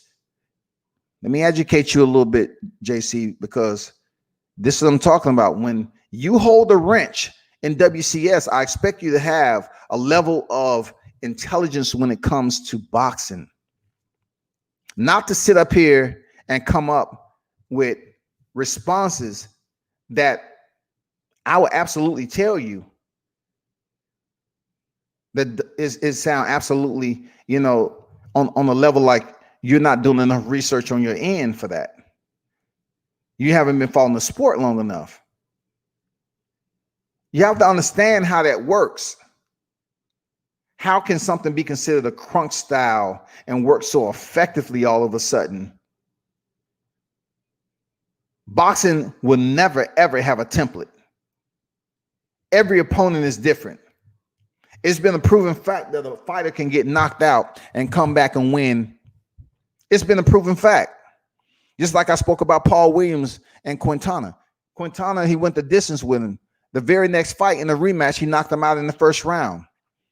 It's been several fights where fighters get knocked out, dropped, have a tough fight, come back, and they win convincingly because it's all about changing up the plan, looking at the film, and making adjustments. It doesn't have anything to do with a crunk style. It's literally not possible to just gain power. He wasn't even throwing harder or better plus. He has the mob boss manager, and all of a sudden, Wilder comes into the looking drunk. Hey man, it's a lot of area of concern in that entire bout with Deontay Wilder. And like I said before, people always want to talk about commission. Well, where the fuck was commission when Luis Resto went in there and ended Billy Collins' career? Where was that shit? Where was commission then? Because goddamn it, when Wilfred Benitez was in there, where was commission then? Where was all this commission when we have had individuals fight in the ring and the commission was there to check everything? Where was commission when Margarito then was putting plaster of Paris in the hand wraps and Nassim Richardson was the one who called him? It wasn't a commission. The commission was there looking, right? Okay, I'm looking. They must have been looking on their phone. They must have been looking out the window because they sure enough weren't looking at Margarito, them wrap them hands. Why did Nassim Richardson catch them? He wasn't part of the commission. He was in the corner of Shane Mosley. And I'm pretty sure Shane Mosley thanked that man 1,000 times over because we all know and can assume that Margarito gloves was loaded when he faced Miguel Cotto. And we don't know if Miguel Cotto is going to face those symptoms of pugilistica once he's out of the sport for a long period of time because he took a beating. No one wants to compare Miguel Cotto, Antonio Margarito to Tyson Fury, Deontay Wilder because your depth of knowledge and comparison don't go that deep to some of y'all. You're not willing to compare situations and the way the fighter look. When has Miguel Cotto been beat up the way he was against Margarito? It's no one you ain't gonna convince me that Margarito's gloves weren't loaded then. And you're not gonna convince me that all of a sudden Tyson Fury becomes this power puncher, just like Coach said. How in the fuck did he become a power puncher all of a sudden? How the fuck he's freaking scorching dudes? He's putting lumps on their head. Where did this come? It ain't no such thing as no crunk style. There's no such thing. Them trainers in there from Emmanuel Stewart to Sugar Hill, their record ain't undefeated. If it's all about a style, they should be training undefeated fighters because they can't lose. If we're looking at your analogy, Wilder laying around in the back before the fight while Fury team is turning off the cameras. Obviously cheating, but Top Rank stay cheating like Margarito and Luis Resto. Real talk, man. Like, you got to call it for what it is, man. Like, come on, man. Come on. Wilder over there, you know, he was sitting on the sofa laying down, you know, had his head resting on his girl's shoulder. We're not used to seeing Wilder do that. Do you remember how Wilder looked when he was receiving instruction from the referee? He was just up there in a gate. He was just like gazing, like he was just looking with his eyes open, stoic. Like he didn't look like he was relaxed, like he was just beaming, like his eye was beaming, like he was zoned out. Man, it's a lot of questions need to be answered. And those of you that follow boxing, yeah, Margarito and Luis Resto. Yeah, unfortunately, I think Miguel Cotto, down the line in his life, it may not be as long as it's supposed to be, because Margarito gave him a beating that day and made him quit. And his gloves, I know for a fact they was freaking loaded. But we don't know how much it affected Margarito. But it affected Billy Collins. The beating that Resto put on Billy Collins led that man for that to be his last fight. It fucked up his eye. It caused domestic problems in his home, and he ended up killing himself, having a car accident or whatever. Either way it goes, it was bad. He had problems. And look at the video. Look how Billy Collins' father, you know, grabbed the glove of Resto, you know, to say thank you. And then he said right there on the spot, he was like, shit, your gloves are fucked up. And then you see Resto start moving his head all around, being theatrical. Man, I do my research, man. Resto tried to move his head like, no, what are you talking about? So the New York Commission confiscated the gloves and found out that it was patent removed. And then in the palm of each gloves, you know, they had a hole in it, I guess, to basically, you know, rub that leather or something across the eyes of Billy Collins. The punishment, if you look at the way Collins looked, both his eyes were swollen. Okay. Most of the time today, if you have fighters that's fighting with gloves that are in regulation, maybe one of their eyes will swell up if they're using any type of defense. Okay. But Resto gave Collins a beating. And what's fucked up about that entire scenario that people really don't want to give just due to Deontay Wilder and Tyson Fury is the reason behind why a fighter would cheat to that extent. Because first of all, he's not doing it by himself. There are a group of individuals who are helping him cheat. It's a group of individuals that wanted that belt from Deontay Wilder. It's a group of individuals that had plans to have Tyson Fury and Anthony Joshua fight for the undisputed so they can fill their pockets with those millions.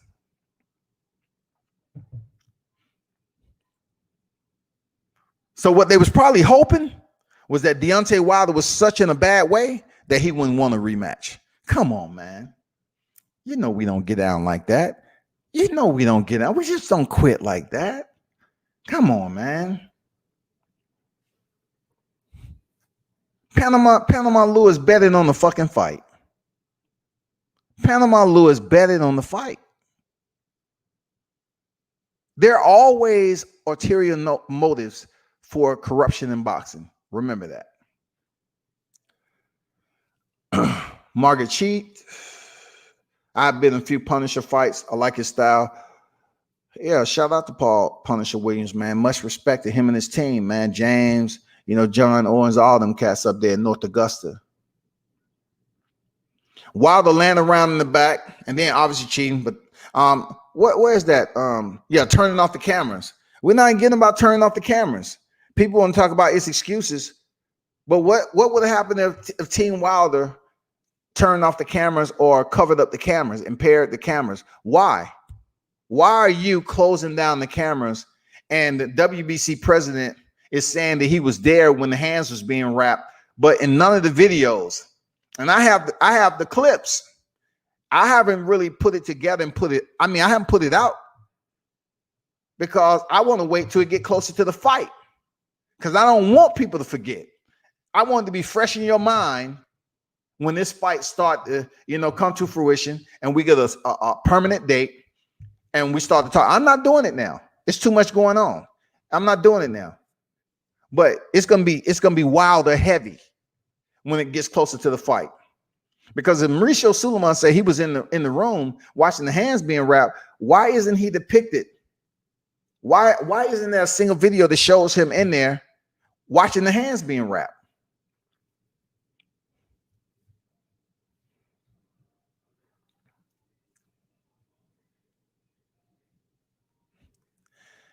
Coach said, give me his wrench. Real talk, coach. You know what I'm saying? Real talk, for real, man. JC be tripping, man. Serious. I need some wrenches with some knowledge, because look, the whole point of a wrench is to basically exclude people that's not even talking or following the lines of the host. I don't mind opinions, but JC, you stay going against everything I say without any factual knowledge. You're not hurting my feelings. I'm just saying, dude, I gave you back a wrench. You becoming a repeat offender. Here you go. Vladimir had big power before Emmanuel Stewart started training him. Same style taught to Fury. Fury had no power. That style isn't about teaching power. Talk to him, William. Talk to him, William. All these content, Coach William, B&B boxing shit, like, man, I get educated with this shit too. Damn good point. Damn good point, man.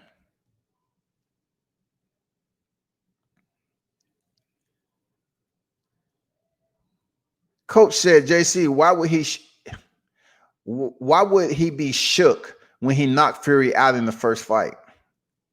Are you slow? That's your opinion. I'm just saying. But why would he be shook, though, if he dropped? It was nothing for Deontay Wilder to be scared about in his career. That's what I'm trying to explain to you. It's nothing. What Coach is talking about, and many others that would tell you, why would Wilder, a guy who started boxing and ran through the Olympics without even extensive amateur pedigree and earned it the hard way, y'all, and still earned a bronze medal. How in the fuck is he shook? And the man has always been said to have the least fundamental boxing skills, not just in the heavyweight, but in boxing, period. And he still was able to accumulate 42 victories, 1 defeat, 1 draw, and 41 knockouts. This is a person who came in the gym with JD's and was working 3 jobs. He wanted to start making, earning money to support his daughter who has spina bifida, right? Doing grown man shit. And he don't get no love. Man, like I say, man, if I was Deontay Wilder, I ain't mad at him for not talking to people. Because at the end of the day, he himself, he knows how much he's did to the public. And the one part about it, I can get on here all day, but people say, oh, you just black media. You just talking for another black fighter. No, I'm actually talking from experience, because, some people are subscribed to your channel, but they don't really look at the videos you got. I'm blessed to have been in the presence of the champ while he was outside doing regional fights, supporting his fighter, Tay Jones, supporting his coach, JD's. I've seen him doing interviews with people and doing bomb squad, talking to little kids. I've seen him in public. I've seen him. I can't go up here and see this man doing something for the people and then turn around and speak on the mic as boxing media, combat sports media, and say he ain't doing it. when I got videos out there with him shutting down, damn near shutting down the place, people leaving and everything. He's still up there with what? He has one security. He has Chris up there. He don't have the Floyd Mayweather, you know, damn three to five 400-pound cats around him. He got one security, Chris, and then he has Joey, who's the strength and conditioning coach, and then some other cats that's his cousins. But his main security is Chris. He don't have a huge group of cats around him, and he still be up there talking to dudes. He ain't fucking scared. Man, come on, dog. That dude country. Deontay will slap the taste out of a motherfucker's mouth, man. Come on, dude. How's he gonna be shook of Tyson Fury? Deontay ain't cut like that. I ain't talking for him. I'm just from the South myself. That's all I'm saying. I'm from the South myself, man. I seen Deontay come down here and be and talk to people, be approachable. And with boxers, man, one minute they might be all about cool and communicating with you, and the next they may not. Why? Because you got people out here that doubt him and don't want to give him his just due. And of course, they human. They feel some type of way. But I can actually say I've seen the man. You know, I was blessed to be able to be in 2 of his fight camps. I'm thankful for the champ allowing me in there. You know, shout out to Tay Jones for making that shit pop. Being the plug, man, I appreciate it. I was able to, you know, touch bases with the champ in the moment of greatness, man. Hell yeah, I'm grateful. Absolutely.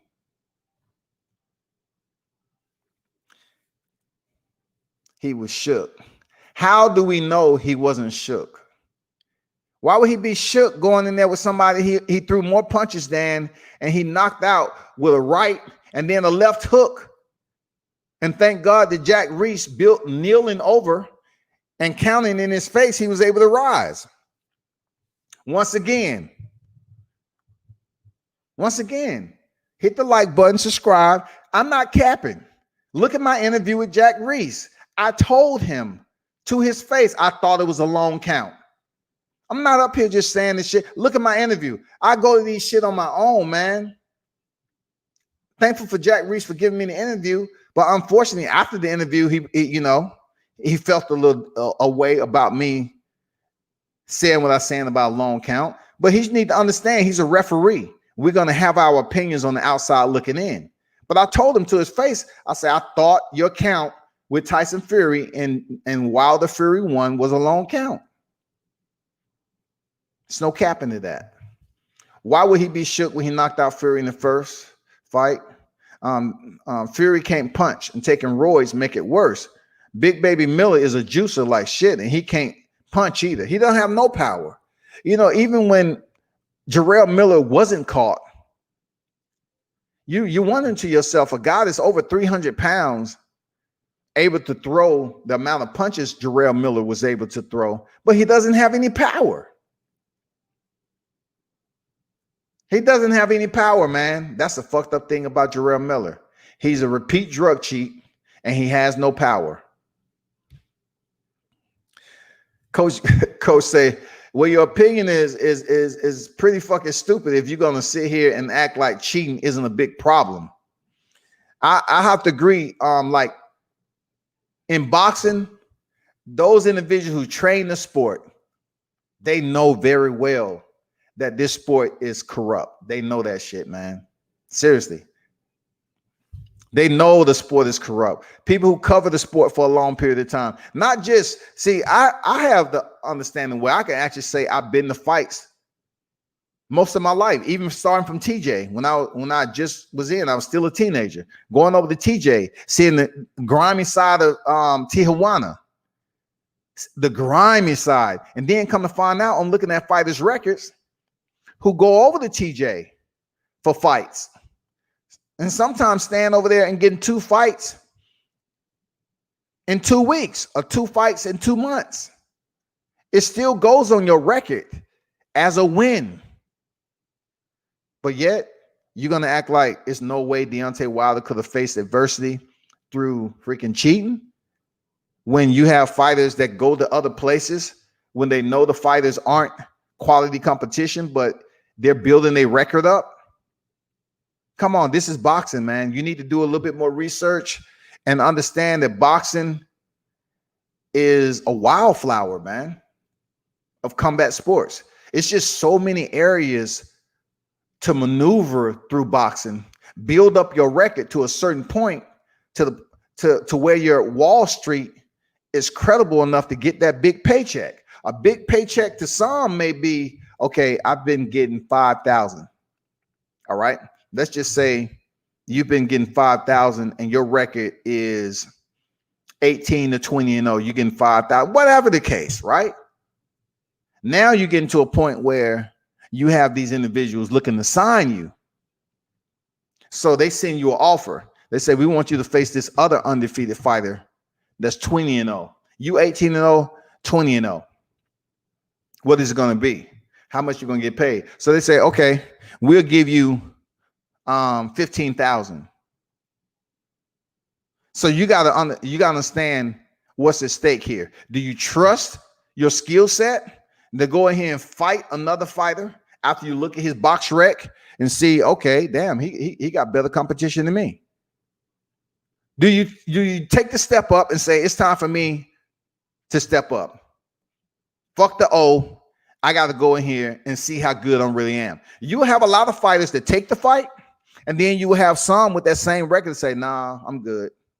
I'm good. I ain't going to take that fight right there. That's not for me. And basically what they say, they need a softer opponent. They're not confident in the skills.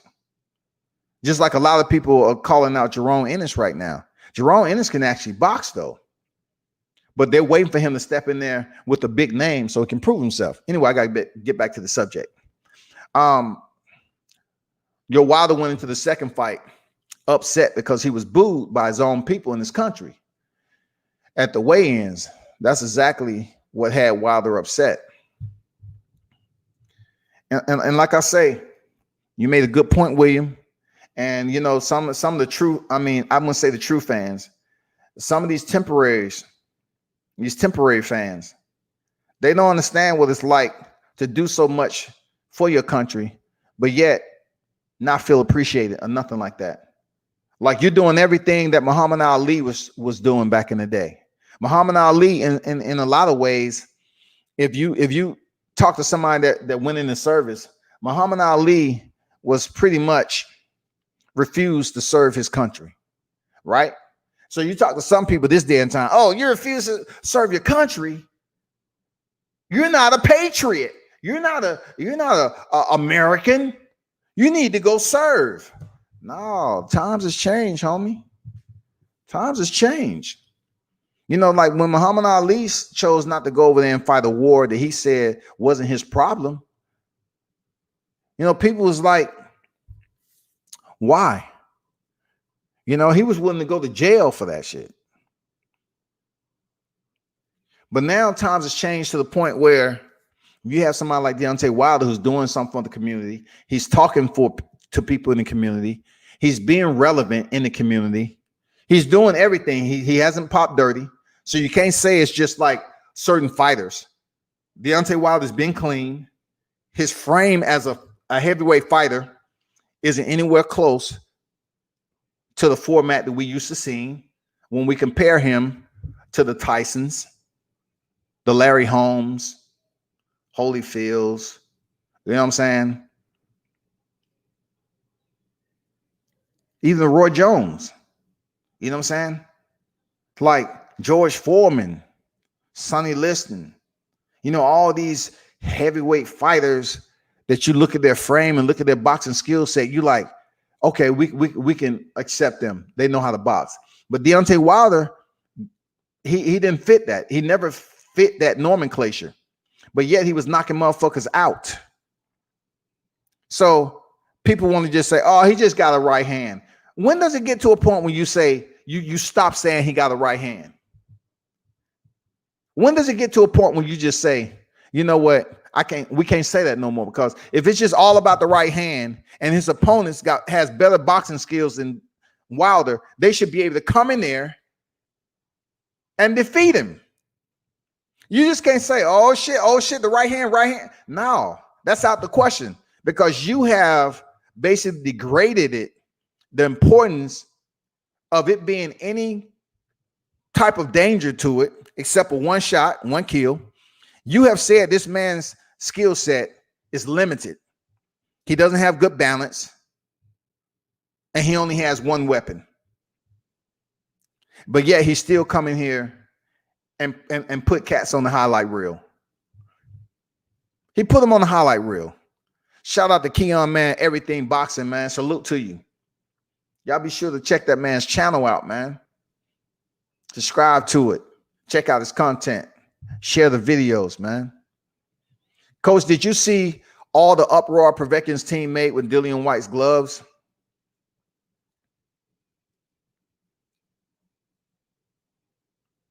They were trying on his gloves and all that. I mean, hey, like, once again, that just goes to show you we don't forget about cheats.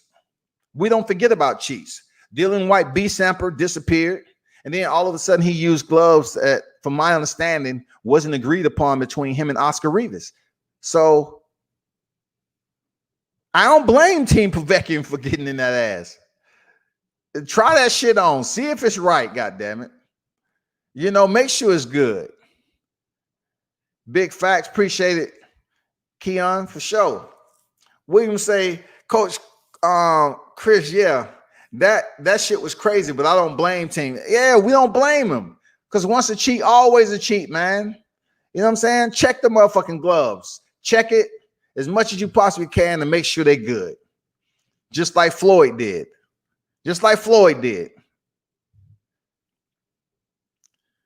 And not to mention, I haven't even got into, you know, who's partners. You know, Paffin Gloves are partners with the WBC. I'm not even going to get in that right now, because, you know, certain people have to do their homework. But Paffin is partners with WBC. So you think they're not going to try to give Tyson Fury the advantage? Why not? You're partners with them.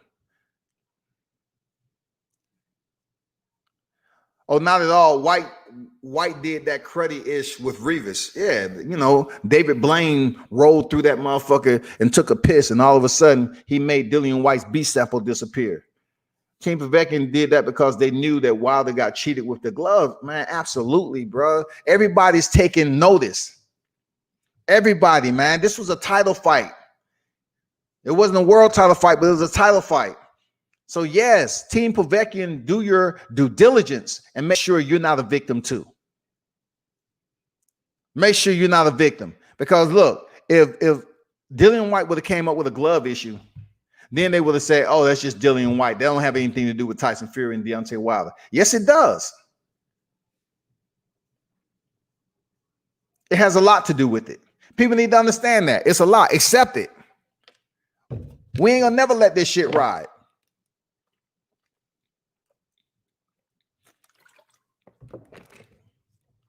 We're not making up excuses. We ain't gonna never let it ride. Period. I'm just keeping 100. We ain't gonna let it ride, man. But Dillian White, you need to work on your defense, and you need to find a therapist to get you focused. Either way, I don't care. Because when you sitting up here calling cats cowards, you know you called out Deontay Wilder, I don't know how many times, and say he a coward. Listen, you don't want that smoke. You don't want to step in there with the champ. You don't want to step in there with Deontay Wilder, just like your countryman Anthony Joshua. Both of y'all talk a great game, but you know what the outcome will be. You know what the outcome will be. Tyson Fury, y'all can take that rematch all you want, but I put anything on the trilogy. It will not be the same. It won't be the same. Deontay Wilder has that mentality to go in there and fight. Deontay Wilder has heart. Never question his heart. And for all the diminishment of his skill set, you're going to see it on display once again. He has plenty of time to whoever he brought into his camp new trainers to bring into his camp. It's up to Deontay Wilder to say, you know what, I'm committed to making some necessary adjustments and training. I'm gonna grind it out in training camp. And when I go back in there for the trilogy, I'm gonna bring back that jab. Because people are like, Deontay Wilder never used the jab before. He has. But when you start knocking people into the upper room, you might abandon that shit. You might just set up the 1-2 punch. As JD said, the blind 2. You put the 1 out there and then crack them with the 2. The 1 is just to distract them. The same thing he did with Luis Ortiz. He put the 1 in his face, and before you know it, boom, Luis Ortiz is on the canvas. Dominic Breazeale put the 1 in his face. Before he can defend it, the 2's coming down, lined him up, boom. And Dominic Breazeale was hurt. I mean, I heard that punch. I think my foot might have levitated off the ground. The Barclays was, and this is the crazy thing about, when I read the comments in there, like Deontay Wilder being mad because his own people was booing him. Because he's been in a situation where he was fighting another black fighter. And people was cheering for him. When he was in there with Dominic Breazeale, you might say to yourself, oh, the fight only lasted 2 minutes and 17 seconds. But yet they was cheering Deontay. The crowd was frantic, chaotic. Not frantic, frenetic. You know what I'm saying? The crowd was on their feet. So Deontay Wilder, experiencing all that love, man. People didn't care if it was 2 minutes and 17 seconds. They just saying, damn, he cracked the shit out of Dominic Breazeale. Yeah, they was in the press conference. Them 2 had beef. People was instigating and shit, cheering it on, saying, yeah, we're going to like this. Then at the weigh-ins, people was hyping it up. He went to the fight. Man, the place was loud. But then you face Tyson Fury, and all of a sudden you have to choose between Deontay Wilder and a neighboring UK fighter. You showed your true colors. Because every time Deontay Wilder stepped in there with Luis Ortiz, I heard cheering. When he stepped in there with Romain Stavern, I heard cheering. So you're saying the only time for him to get love is if he's stepping in there with another black fighter. That's the only time you can give him love. But if he's stepping in there with a European fighter or a neighboring fighter like Tyson Fury, or someone like Anthony Joshua who has to fight up on a different red, white, and blue, you got to boo him. I guarantee you, if Joshua would have been over here stepping in the Staples Center with Deontay Wilder, I can almost guarantee you they'd be cheering for Deontay Wilder if it was in the U.S. But since it was Tyson Fury, the cheat, the one who disgraced boxing by never defending his title, never defended a single title, people are saying, oh, he had mental illness. That's bullshit, because Deontay Wilder would not have been given that easy of a pass if he was strung out on drugs and he lost his titles. He wouldn't have gave no pass like that. People would have been criticizing him to this day. To this day, they would have criticized that man. They would have said, oh, he a dope fiend, he a crackhead. You know how they do? They wouldn't have been showing that man no love. All he would have heard every press conference. Well, let's talk about this a bit, Deontay. We just want to speak a little bit about your history. Not to ruffle any feathers, but we just want to, go back a little bit to the point where you left the sport for a couple of years, just because you were strung out on what was allegedly, recreational drugs and so forth, and you lost your titles. Do you think that it'll be a time in your boxing career that you'll be able to recover? Because that was quite the nail in the coffin for some people. They don't get that opportunity again. But he was on drugs, and also you was on pads. And a lot of us will look at it like burning the Bible. It's like burning the Bible there, Wilder. So do you think you'll ever be able to recover from that? Because if you ask me, I think, you pretty much burn that bridge and you'll never make it back to that level of competition before you retire. And that man, I'm telling you, they would have been on that man's neck over and over again. Believe that shit. People always talk about Wilder not having skills, but look at his Olympic fights and look at the Bermain first fight. Wilder did get away from the skills that he has. I agree. Wilder was using the jab. Wilder was showing that he has the fundamentals if he wants to make them applicable to his game plan with that particular fighter. He used it. Look at that short right hook that he landed on Arthur Spilker when he was moving backwards. When Arthur Spilker was landing some shots on Deontay Wilder, and Deontay landed that right hook and put his ass out. That short, crisp. That shit was crispy.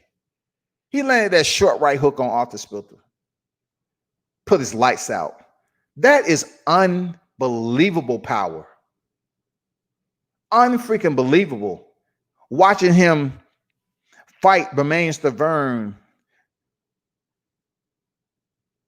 Watching him weather the storm with Luis Ortiz in the 7th round for 41 seconds. Showing that he had that dog. Showing he had let his nuts hang and he wasn't scared of walking through the fire. That's what Deontay Wilder proved. Everybody, I remember being on a group, right, on a live thread, a fight thread. And I would put them on blast, but I'm not. Because when you got bitches like that, you just let them walk in heels and go on about their business, you know what I'm saying? But they had a fight thread. And these are citizens of the US. And it's like, oh man, Luis Ortiz might go in there and beat Deontay Wilder because he has better skills. And yes, Luis Ortiz, he has amazing footwork. I like how he used that right jab. I like his skill set as a fighter in general as a heavyweight. Reminds me of Larry Holmes. But when he buzzed Deontay Wilder, man, people was pressing enter. It wasn't even a slight moment that comments was filtering in. See, that's what we said. Here we go. Deontay Wilder's about to lose his belt. Yeah. They're going through all this process of rooting against Deontay Wilder for a Cuban fighter. Even though, I got respect for Ortiz. But they was doing anything possible to say, Deontay Wilder's going to lose this fight. And then the bell rung. And the motherfucking comments slowed down. I was thinking to myself, damn, I hope these motherfuckers understand right now what's going on. Because he just showed you that he can walk through the valley of the shadow of death. And of course he didn't feel no evil. He just showed you that he can walk through adversity. When the bell rung and he walked back to his corner, the comments slowed down. People like, oh shit. Damn. I wonder what else Luis Ortiz got. He came out in the 8th. Luis still tried to, line him up. And you can see Deontay getting his rhythm back. And he was using his jab. Man. He started getting his legs back. And the rest is history. He fucked Luis Ortiz up, finished the fight. But I still remember that day being in that group. A bona fide, certified haters that was up there rooting for Wilder to lose that moment in the 7th round with Luis Ortiz. They wanted him to get stopped. But now it took them a little bit longer to get what they wanted. But guess what? They still dissatisfied because Tyson Fury didn't stop Deontay Wilder. His corner stopped him. You all need to understand how that works. That's the weakest KO that you can get as a fighter when the corner throws in the towel. It relieves you of taking full responsibility of getting that knockout. Period. Say what the hell you want to say.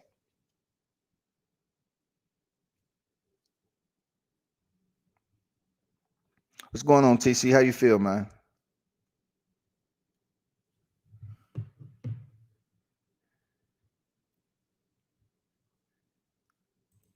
I'm gonna drop the link in there, TC. If you want to talk about what we was talking about on the live chat the other day, go ahead. I'm always open. I'm always about getting educated. Since we're on the topic of Wilder, go ahead. You late anyway. Let's talk about what you was talking about, because I just want to bring some clarity, because I have too many individuals like yourself that keep on saying the same thing. So we're gonna go back, even though I didn't want to. I just want to, I'm pretty sure you had your little croonies go over here and run, and just because I said, well, I'm waiting for TC to come over here so we can discuss this matter or whatever.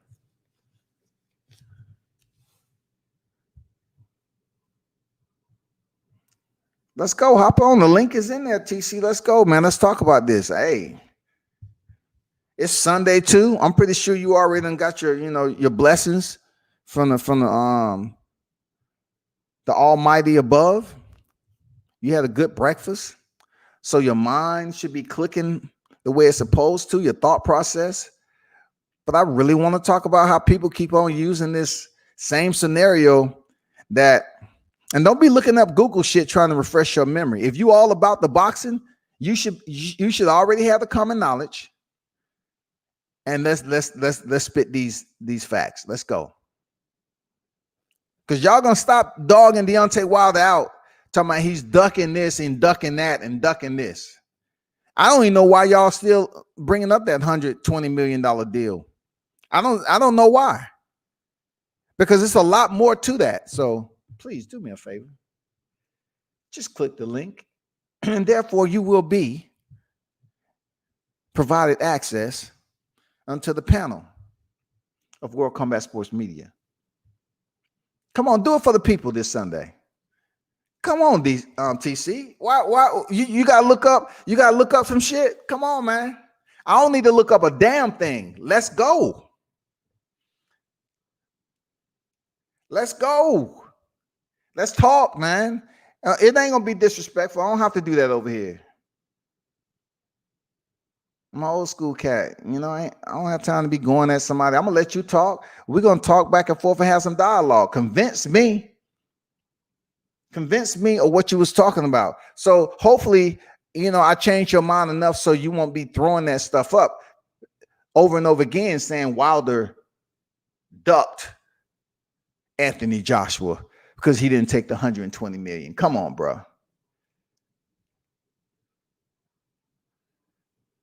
Okay. Y'all give me a minute then. I'm gonna wait till this cat come on, man. Hold on for a minute.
Where you go, man?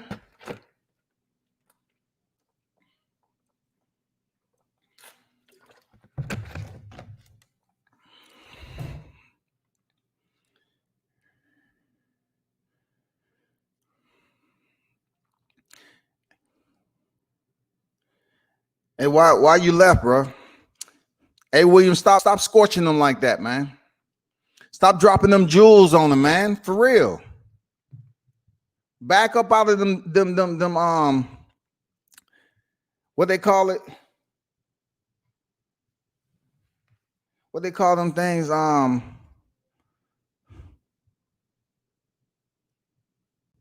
Okay, here you go. Hear me? Yeah, I got you. Yeah. All right. Okay.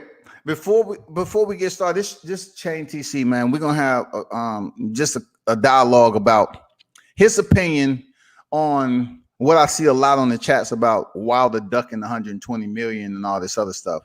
But first, we need to start about what Joshua has ducked. So I want to give you this scenario there, TC. What if me and you was boxing and we both used to taking percentages in boxing, and all of a sudden we got a big fight coming up, and I want you, being it's going to be the first time we face each other, I want you to take a flat fee. Do you feel that's something that's reasonable? If I tell you a potential $55-60 million fight, I want you to take a 12 million flat fee. Is that fair? No. Would you consider it in some way, shape, or form just basically trying to make a fighter pull out, or not, giving him reasonable negotiation to go into that fight? If you want to say, okay, all you getting is 12 million flat, you're not getting anything else. That was pretty much the start of Deontay Wilder negotiation with Joshua back in 2018. Joshua, Eddie Hearns, they was just dogging him out. So let's move forward a little bit. It went up to 17 million flat. And then they had a report over in the UK said, hey, don't you think Deontay Wilder deserves more than a flat fee? And then he said, don't you think so? Just be realistic. Don't you think he deserves more than that? And then Joshua say, I do. He repeated himself. I do. He said, then why won't you and Eddie Hearns allow him to have a negotiation more than a flat fee? He said, well, we're going to give him a flat fee with incentives. Okay, so the negotiation moves on to the 50 million. When Anthony Joshua requested, so Chain, you smart. So he requested 50 million and turned it down. Let me get your opinion. Is that a duck or not? But that was the year before. They gave him 50 million after that. Then he turned it down. No, check this out. It all leads up to the same. Of course it's the year before, because I said it was 2018. Of course it is. But it all has to tie in to why Deontay Wilder would be skeptical about dealing with them in that facet. Even though his team was working with Eddie Hearns, it has a lot to do with his trust, business-wise, to believe anything they have to say. Because when it came down to it, every time that Deontay Wilder wanted to appease them, he was willing to fight in the UK. He was willing to do anything that they asked him. He was willing to take the 12 million flat. And then Eddie Hearns left some things out the contract and said, okay, give me a call. And then he couldn't get, Shelly Finkel, Lou DiBella, they couldn't get in contact with Eddie Hearns. And then Anthony Joshua comes out here with the 50 million and then turns around and say, I'm not going to sell my soul or my belts for $50 million. So is that considered?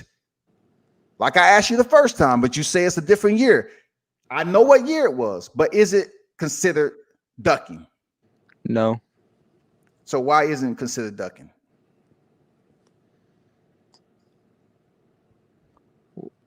Because go ahead. He was making more money than that. Who? AJ. How much was he making back then? You trying to tell me in 2018 AJ was making 50 million a fight? Nah, but they were fixing to get him into the DAZN deal. Man, we already know all that. We already know all that. But he wasn't getting 50 million a fight. Look, the 50 million was guaranteed money, TC. It was guaranteed money for one fight. 50 million would have been what Joshua had in the bank before he even made his ring walk. He was set to make 15 or 20 more. Easy. Why would you suggest 50 million and then turn it down all because you want to say, oh, we have a DAZN deal coming up? He wasn't getting paid 50 million a fight. But against Wilder, he could have made more, since they're the two biggest, or two out of the three biggest stars in heavyweight. He was facing Wilder, TC. This whole negotiation was Wilder versus Joshua. And when the 50 million came up is when Joshua hopped on there and said, give me 50 million tomorrow and we'll fight. So they appeased him. So what happened? Why isn't it considered a duck if Joshua backed out? You just can't say it's a DAZN deal, because the DAZN deal brought us what exactly? What did the DAZN deal bring us? What competition? Joshua wasn't making 50 million a fight, bro. It's no way, no how Joshua getting paid 50 million a fight. But against Wilder, he would have made a lot more. But you said he was getting paid more. That's what you just said previously. You say Joshua was getting paid more when I mentioned $50 million. That's not true. On DAZN, he fights Joshua. They would have paid him a lot more though. So which one is it? Joshua was getting paid more previously, or he would have got paid more to fight Wilder? He would have made a lot more to fight Wilder. So you're trying to tell me that Deontay Wilder going in there with a fight with Deontay Wilder, I mean, he's going to get paid more than 50 million. What is Deontay Wilder getting paid then? He was offered. What do you think the split would have been if they would have fought in the UK? For the undisputed. You said what? For the undisputed. What would have been the split? AJ would have got more. Man, give me numbers, man. Give me the numbers. I say, what would have been the split?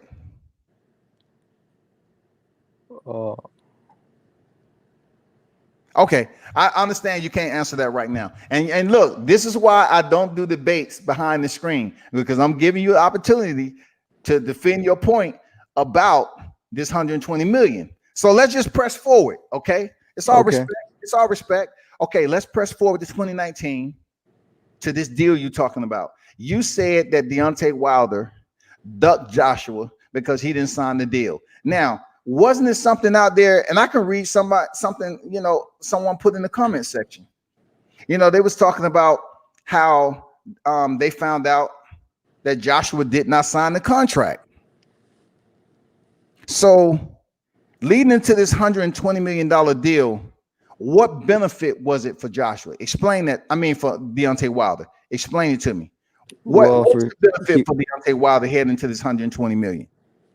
Well, for starters, he was facing Brazil. If he would have taken it to DAZN, he would have made 20 million instead of 2. We know that. Correct. All right. Next.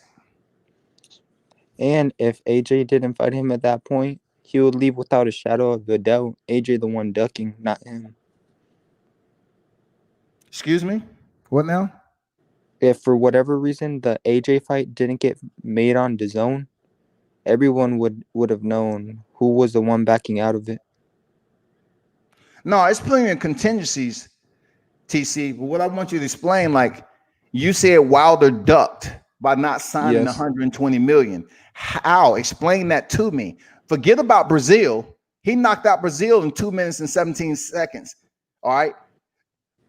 What happens past Brazil? Why are you saying Wilder ducked 120 million? He didn't take it. He didn't want to fight Joshua. So what did Joshua had to do with it when it comes down to money? Boxing is a business, man. So you're trying to say he turned down the deal because he didn't want to fight Joshua, or the fact that it was 2 contingency plans in the contract? The contingency plan is Deontay Wilder defeat Dominic Breazeale. He would have to get Anthony Joshua next if he still had the belts. If Anthony Joshua loses his belts, it's up to the zone in them to get Wilder another credible, highly credible, top-ranked opponent. Or contingency number 2 was they find him someone else in between the fights. Let's just say Joshua never lost versus Andy Ruiz and he kept his belts. And then we would have had a Deontay Wilder, Anthony Joshua 1. So just say they would have fought. So whatever happened with that particular fight, let's just say Joshua lost. Of course, it would have been a rematch. All right. If Joshua would have wanted to take that immediate rematch, he could have took that immediate rematch. Or in the second contingency, if Joshua would have lost, Deontay Wilder could have fought somebody else in between fights while Joshua would get his mind together. And then he ended up stepping in there with Joshua again. Either way, it was all about the disbursement of the money. Yes, Dominic Breazeale was the first. Yes, Dominic Breazeale was the first one on the list. But then Joshua still had to keep his belt in order to face Deontay Wilder.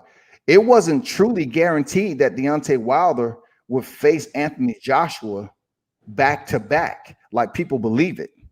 You know, Deontay Wilder wasn't going into that $120 million deal as if, per se, that he was going to get Joshua right away.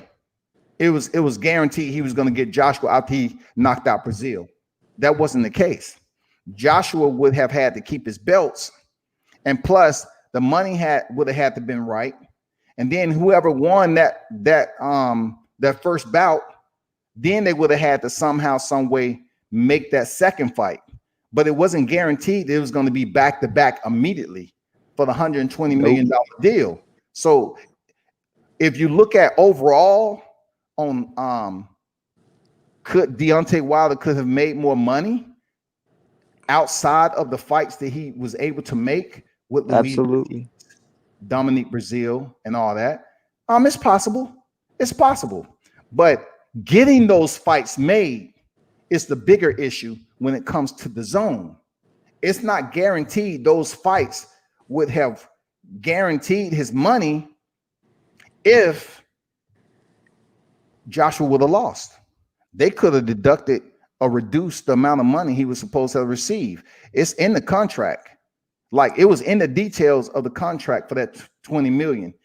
If somehow Joshua would have lost, they could have reduced the money Deontay Wilder was going to make. Period. For another fight. Correct. So he wouldn't have made that $120 million.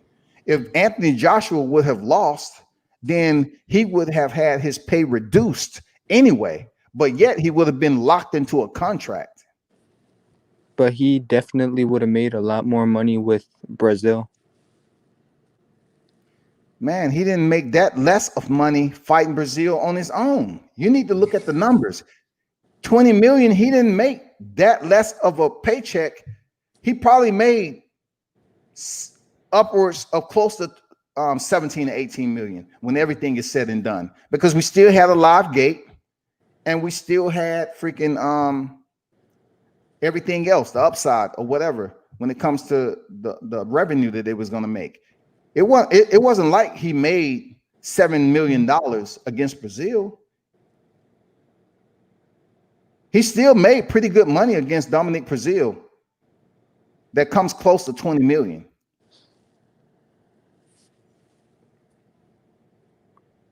I'm just curious to know why would Deontay Wilder duck Joshua? Because he didn't want to fight him when he was the one pushing the negotiation back in 2018, when they was straight up lowballing my man.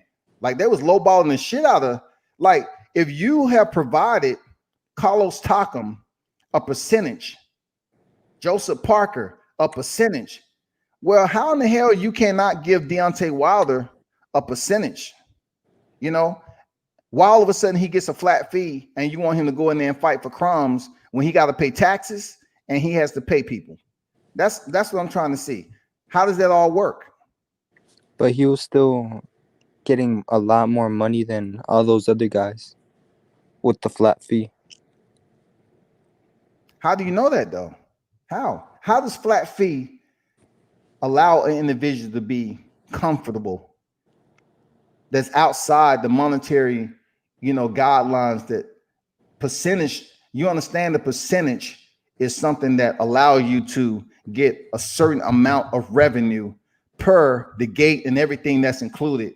And a flat fee limits and restricts a person from earning any more money outside the number that was agreed upon. It does. The agreed upon is 12 million.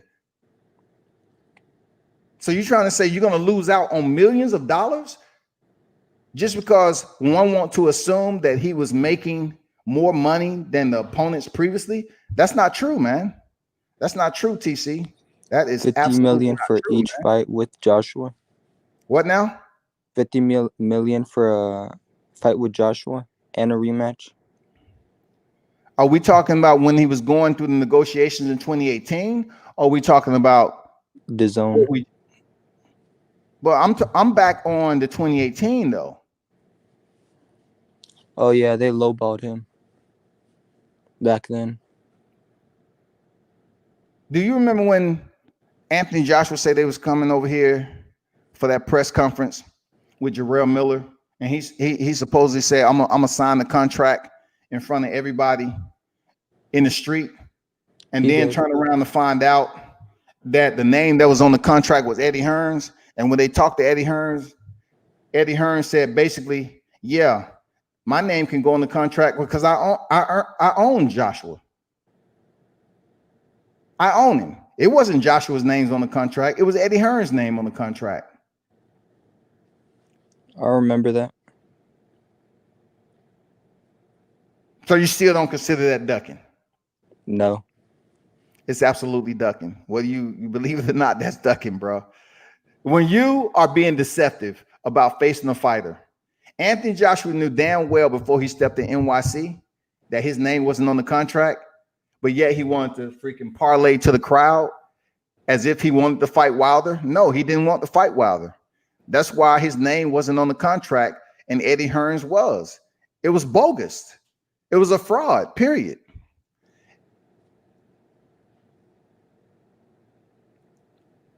Coach said, yeah, then the zone also apologized for the meeting and how they lowballed him. I think a lot of this hate Wilder gets is for the business dealings and everyone knowing that AJ can't beat Wilder. AJ was making more than 50 million a fight. That's not true. I know, Coach. AJ, I know, Coach. AJ to this day still haven't made 50 million for one fight. He said himself. And that's what I'm trying to get at, Keon. AJ was not making 50 million a fight. It wasn't even making anywhere close to that back in 2018, the TC. Nope. Anywhere close to that. He just threw the offer out there because he was desperate and he didn't think Team Wilder would come up with the money. But when it happened, his next excuse was, I'm not going to sell my belts or my soul for 50 million. Now, you're still in denial to say that isn't a duck. If you request something and you renege on your offer, your request, isn't that a duck, man, when it comes to boxing? I see where you're going. If it's like 2 weeks or something, then yeah. But in the course of that year, a lot of things changed big time. No, TC, you're not answering my question, big dog. Like, you have to acknowledge if a man in that position as Joshua requests 50 million to fight for the undisputed, and he refused. It don't matter if it was the zone deal, the 2-fight Wembley deal, all that other bullshit that they put up in smoke and mirrors. He ducked the fight, TC, and you know that. You just don't want to admit on a Sunday, bro. You don't want to admit that Anthony Joshua ducked Deontay Wilder in 2018. He requested the 50 million. He turned around, pulled out of it, and said that, oh, all of a sudden, Eddie Hearns is announcing a DAZN deal, a $1 billion DAZN deal, which wasn't $1 billion. Let's be honest. It was contingent 2 years on how DAZN do. And also, they came out with this. Anthony Joshua was getting paid this certain amount of money, which is false. The numbers was incorrect. And also, they came out with a 2-fight Wembley deal, which we all know that Anthony Joshua fought Alexander Povetkin September 22nd. And then in April of 2019, that date just went by. It was no date because they tried to say that was the date they wanted to fight Wilder, but they never would negotiate and make the fight happen the right way. That's facts. That's facts there, TC. You sleep? You still there? You looking up information? You got to have the payload already in your mental bank there. You can't be looking up information there, TC. You got to be willing to get at it. I'm with you right here. How am I I'm looking at it. I'm not looking at anything except my live chat. That's it. That $120 million deal was contingent in 2 phases. It wasn't just that Deontay was guaranteed to make that money. If Anthony Joshua would have lost, he wouldn't have made that money. It's in the contract that they had the right to reduce the amount of money that they was going to give. At the time, nobody knew Reese was, even Wilder didn't know Reese was about to knock out Joshua. He didn't have to know. The contract put it in there that if Anthony Joshua did not have his belts, well, guess what? He's in the contract to face Anthony Joshua, right? He is. So we don't care if we didn't know about him losing the belt. If he's not facing the unified champ, how is he going to get paid unified money? Right or wrong? Right. I mean, how are they going to pay? They're just going to fight for the WBC title and then pay him the same amount of money? It's not going to happen. His value decreases. It's reduced. Coach say, AJ to this day still have made $50 million for one fight, and he said it himself. But AJ and Fury have alike 15 people each in their pocket, and they don't feel like paying Wilder all that money. AJ is getting ripped off by Hearns, and Fury has 2 promoters and 3 managers. Now check this out though, which I haven't even got to, but Coach make a good point. A lot of you all are quick to, I'm not saying you per se, TC, but a lot of people are quick to say how much money Joshua's making. But Joshua is paying out his yin yang. I mean, Joshua is paying out the ass, man.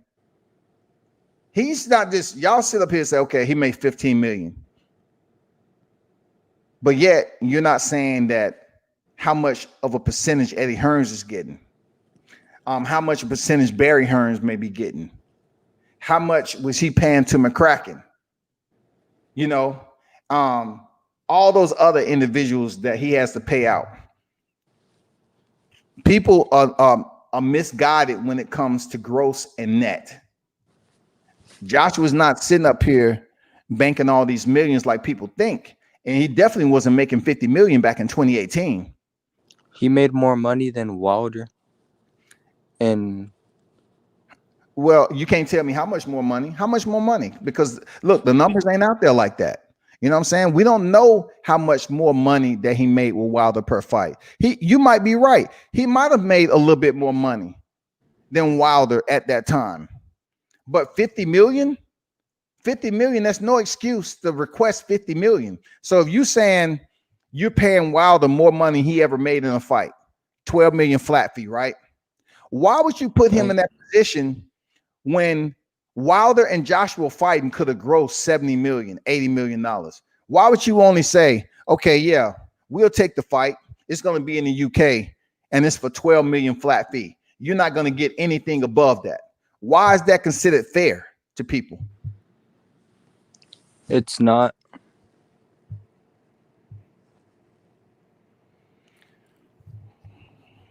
Do you have anything else, TC? Because I'm not getting too much out of you. I thought you had the billet, man. You can't say that Deontay Wilder is ducking, TC. I mean, come on, man. I'm waiting for you to unload the damn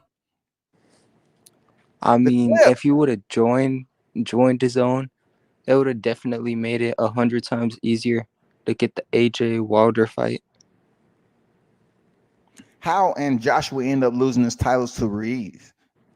You think he's But gonna then fight after, Deontay Wilder in between losing his titles? No, he ain't. he got his title back, they could have made another fight like around right now, a mega fight. You do know it's fight camps in between fights like that, right? So I do.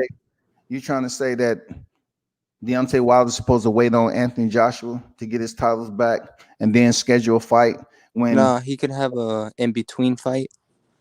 Then they make the Joshua fight happen. but that in between fight has to be in the contract and he has to get paid for that in between fight. That's what I'm trying to They, tell you. It's yeah, not they could add him. it's not as shiny as people making it out. It's not a diamond. So Deontay Wilder knocks out Dominic Breazeale. He's ready to face Joshua. Joshua loses his title. So Deontay supposed to wait for the rematch. Boom. It happens. He gets his title back. He's supposed to wait for Anthony Joshua to go on a vacation and come back and say, okay, I'm ready to get back in training camp a month later. And Deontay's supposed to just wait when he has his family to feed. That makes no sense to me at all. No, they could have signed a new contract, add him to No, fight. now TC, you tripping. You tripping. How they gonna sign a new contract? No, bro. Hey, appreciate you stopping through, TC. Appreciate you. All right, I'm out, man.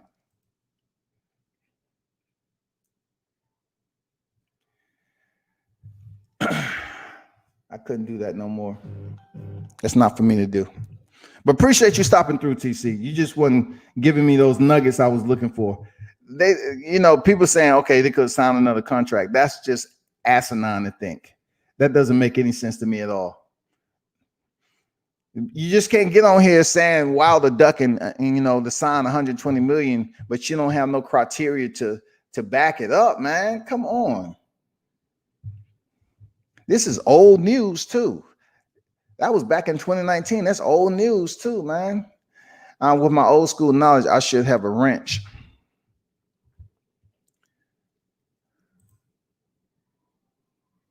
Ace Boogie. I mean, everything boxing say he made 20 million when he fought Breazeale. Do your research. Yeah, I knew he made close to 20 million. I know the numbers came out, and he made they had it out there. He made like 18, and then there was some other monies proceeds out there that he was getting. But the numbers, in my opinion, I don't dig too deep. But I knew he made close to 20 million for that Dominic Breazeale fight. What's going on, Ace? What's good? Salute to you. Ace Boogie from the UK. Salute, man. Appreciate you stopping through as always. Coach said this kid is like 15. Man, I'm not gonna dog TC because that's how he always is, man. But when you say they could have signed another contract, that don't work that way. They would have had Deontay Wilder shackled down until it came around for him to fight, and then he might not even been able to be placed in a position to fight the opposition as Dominic Breazeale, Luis Ortiz twice. He might not have been in that position if he was signed with his own. But they ain't gonna Eddie Hearns. If he locks in with Eddie Hearns, it ain't no way they're just gonna say, you know what? Joshua just did this. He lost his title. Now, of course, we're gonna get you this fight, but we're gonna pay you less money. Then he's not gonna make that 120. Or it might be him being tied down on the shelf. There's a lot of variables to happen, but I'm just glad he didn't take the deal. I'm glad he didn't take the deal because it's two phases, it's two sides to that contract, and Deontay Wilder may have not been able to fight as active as he was if he would have took that deal. He knocks out Dominic Breazeale, he might not have been able to step in there and get another good fight like Luis Ortiz, period. Like, y'all got to look at how many big fights Deontay Wilder had leading up to his Tyson Fury fight. That's fight camp after fight camp after fight camp. No, you good, TC. Salute to you. Thanks for jumping on, man.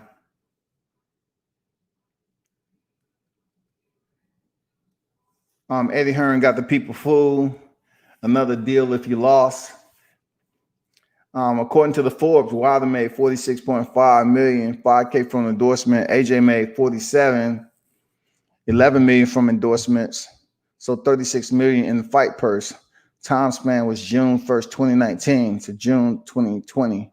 2 fights each. I mean, that's good math right there, man. A lot of people sit up here and say, oh, we ain't gonna trust Forbes, but Eddie Hearns, like I said in my lives, I always say Eddie Hearns will say, well, guess what? We're paying Deontay Wilder more than he ever made in his life. So we're looking at it like, okay, what is he saying? Let's see some numbers. Eddie Hearns will say, like, Deontay Wilder was just say he was making $2 million per fight. And Eddie Hearns will come on here and say, well, we're going to pay him 2 million, 2.2, which is no money. We're going to pay him 200,000 more. We'll pay him 2.2. He really believes if he gets on there and be the mouthpiece, he say, we're paying him more than he ever made in his career per fight. We pay him 2.2 million. He used to make 2 million even. Now we're making 2.2. That's not money. That's not logical. But when Eddie Hearns speak on it, a lot of people are fooled. Just like Ace said, a lot of people are fooled by Eddie Hearns when he get on the mic and start talking these numbers, man. 17.5 million, another deal for another fight. 500K in endorsements for Wilder. What's up, L Dub? Lawrence William in the building, man. What's good with you, my guy, man? Thanks for all the information you were sending me, man. Salute, appreciate it. Real talk. Appreciate all that boxing information you were sending.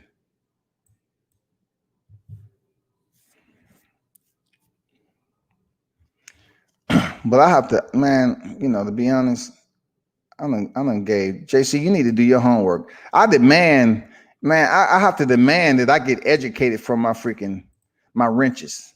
I got to get educated. If my wrenches ain't educating me and they just blocking people, I have to know the reason why they blocking people, because point blank, their level of knowledge and depth of knowledge is at a point where they understand that someone's just being these people that's just talking, you know what I'm saying? Not knowing anything about the sport. That's what the wrenches are for. It's supposed to be people to control the live chat and make sure they're keeping it on the topics that the host is putting out there. You know what I'm saying? I'm gonna have Keon on deck. Shout out to everything boxing in the building, man. Salute to you. Thanks for dropping in, bro. What's good with you, Scotty? I'm good, man. Salute to you. Appreciate you stopping through, man. Appreciate what man. I appreciate you. I appreciate you always coming with the fire shows. Man, I just want to say this. No disrespect, to the other guest that was on. But before you get on somebody's show and say something like the things that he was saying, you got to know a little bit about what you're talking about. He said that Deontay Wilder made $2 million for the Brazil fight. I don't even know where he got $2 million from. Well, I don't know where he got that from, because, like you said, Deontay Wilder almost made $20 million for that fight. If you go, you can go. It's as easy as looking at the Forbes list and pulling it up. Yeah. I don't know where he get his $2 million from. And then when you guys were going back and forth, debating on whatever, it wasn't really no debate. He was kind of killing him. He was kind of killing him himself on his own, because he didn't know what he was talking about. Deontay Wilder first got offered a flat fee, like you said, of 12 mil, right? Then he came back, right? They were going back and forth. Then the most that they offered Deontay Wilder was, I think it was after the 12, they offered him, wasn't it 15? It was 15 million. It was 15, man, but I heard somebody else say it was like 17.5 or something like that. It was 15. Well, Wilder said it was 15. Yeah. It was 12. It was a 12, and then it was 15, right? Then they tried to bluff and act like he wasn't going to take the 15, and he took the 15. He accepted the 15, right? Yeah. After soon as he accepted the 15, they made an excuse acting like they had to fight Povetkin and they couldn't do it. So I mean, true. it cleared. And so the circumstances that happened, if you go and really, if he had really done his research, it's no way that he could say truthfully that Wilder was ducking Anthony Joshua. It's not no possible way. That's just like every time they said something and Wilder accepted it or sent him a huge offer himself, they moved the goalposts. That's just like me just like say I'm selling the item. And I don't really want to get rid of the item, right? And you asking me, can you sell your TV to me? And I'm like, well, shit. My TV's probably, say my TV worth $1,500, right? And I'm like, well, shit, I'll sell it to you. Give me $6,000. And you like, well, shit, all right, cool. When you want me to come pick it up? I'm like, damn, he gonna pay $6,000? Okay. Well, shit. Nah, you know what? I just decided I want 8,000. And you like, well, cool. I'll pay 8,000 for it. I'm gonna come pick it up right now. Now I'm like, oh well, that's what they was doing.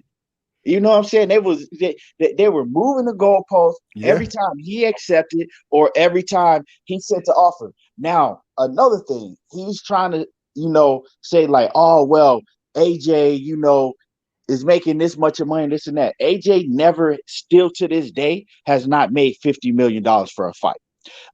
If you go back when everybody was saying that AJ was going to make 80 mil for the Ruiz fight, remember when everybody was saying like, oh, AJ's going to make 80 mil. AJ did an interview himself. And he said out of his own mouth, he said, I don't know where everybody's getting this 80 mil from. He said, he said, I'll be happy just to make 30% of that. Now, add those numbers up. That doesn't come close to $50 million. Correct. So AJ said it himself, but they still want to pretend like AJ's making all this money. AJ's not making near what they're trying to, his fans and whoever else is putting it out there, because he said it himself. So, and then you got to think that Eddie Hearn owns him, just like you said. Eddie Hearn owns him. One of the main reasons that Deontay Wilder didn't sign that contract with DAZN, right? And DAZN's president admitted it himself and apologized to Deontay Wilder.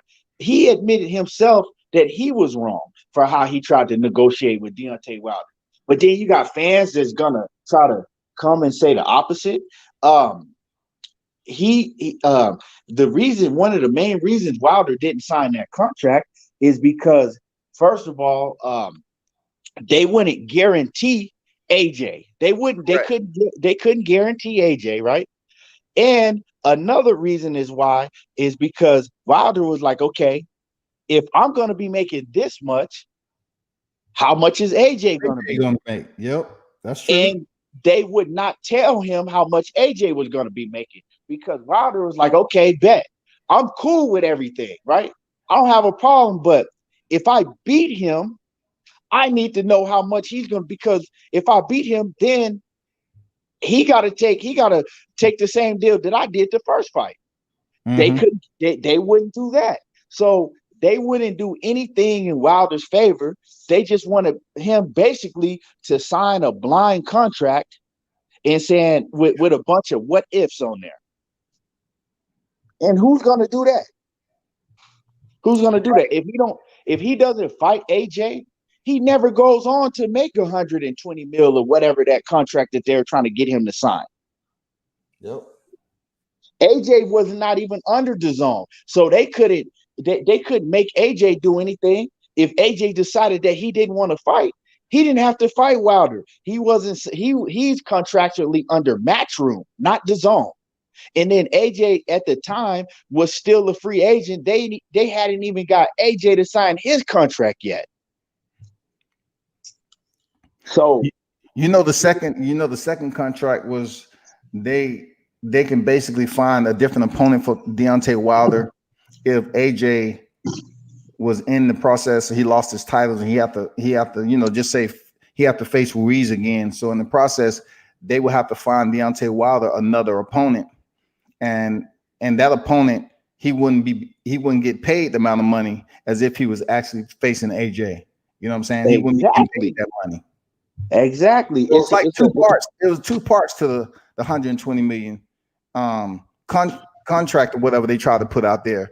But you know that 50 million, they didn't come out with that WBA mandatory stuff until that 50 million came out.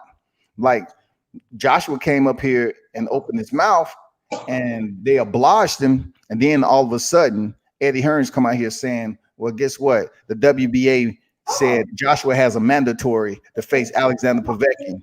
If he doesn't do it in a week, he's going to be stripped of the title. So negotiations diminished, went away, done. Right, exactly.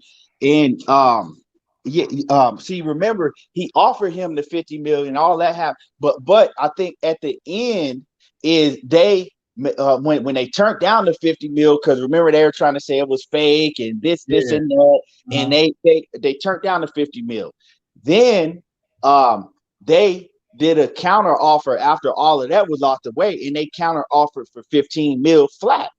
And Wilder was like, fuck it. You know what I'm saying? Fuck it. I'll take it. And then they ran and was like, oh, well, he didn't take it in time. We got a mandatory for Povetkin. Mm-hmm. And he has a week to sign. The week came and went, and no one was stripped of any title. And they went over there and fought in Wembley Stadium, and barely nobody tuned in. Exactly. And then also, it's funny because a unification bout especially of that magnitude always is going to trump mandatory, but all of a sudden in this case it doesn't. Like, you're right. You made a damn good point, Keon. And those of you that's listening, he just made a good point, man, because unification trumps a mandatory. And this particular case, making a good point for the boxing heads who stay, keep their ears to the game and research it.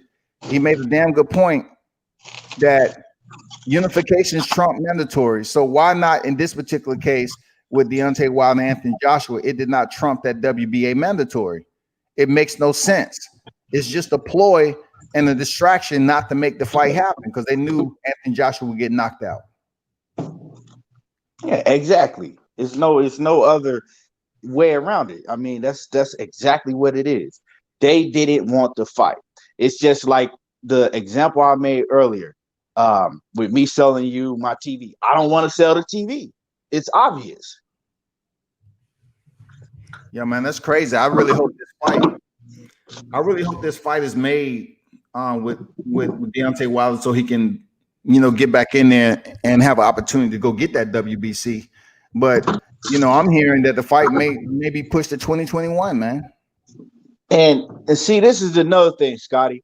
And these. I'll go in these boxing groups sometimes, and the rumor that they have floating all around all these boxing groups, because they hate Wilder, we know what it is. The rumor that they have is, Wilder's trying to pull out of the Tyson Fury fight. That's the rumor, and it's crazy how they do. And everybody in these boxing groups is running with that. Oh, Wilder's trying to pull out pull out of the fight. And what it is Bob Arum.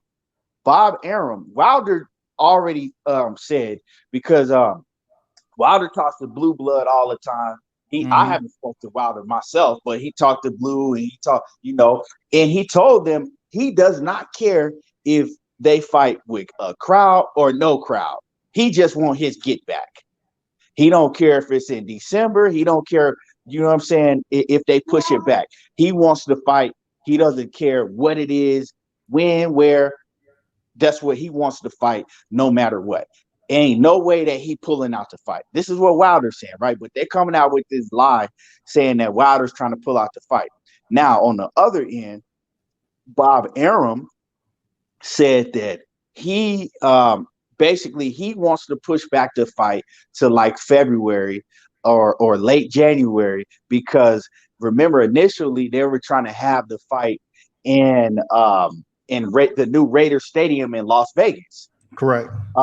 Now the Raiders they came out and they said for 2020 they're not having any events in the stadium with fans in it, right? So that kind of messed up the plans for the Deontay Wilder Tyson Fury fight for this year, because the Raiders declared that they're not going to have no events with fans attending, right? So with that being said, Bob Arum, he came and he said that he wants to push the fight back to next year, February or whatnot, because, you know, he's saying that it's too big of a fight to pay. It's too big of a fight to not have with fans. You still need to pay both of the fighters. You know, you still need to pay both of the fighters. A fight like of that magnitude, they need to have fans in the stadium. So he's pushing it back, hoping that, you know, by that time they can have fans in the stadium, which is understandable. It make a lot of sense, right? Now, Fury is promoted, you know, he's with Top Rank, but he's co-promoted by Frank Warren. Now, Frank Warren comes out after Bob Arum comes out, right? And he tries to flip the whole situation and make it seem like that, oh, Wilder, you know, it's on Wilder, right? He says, oh, Fury's not gonna sit around, you know, and wait for Wilder. Fury's not gonna sit around and wait for Wilder if they don't make the Wilder fight, if Wilder don't make this fight for 2020 this year in December, like we have in the contract, because they have a contract that says that it has to happen, you know, true.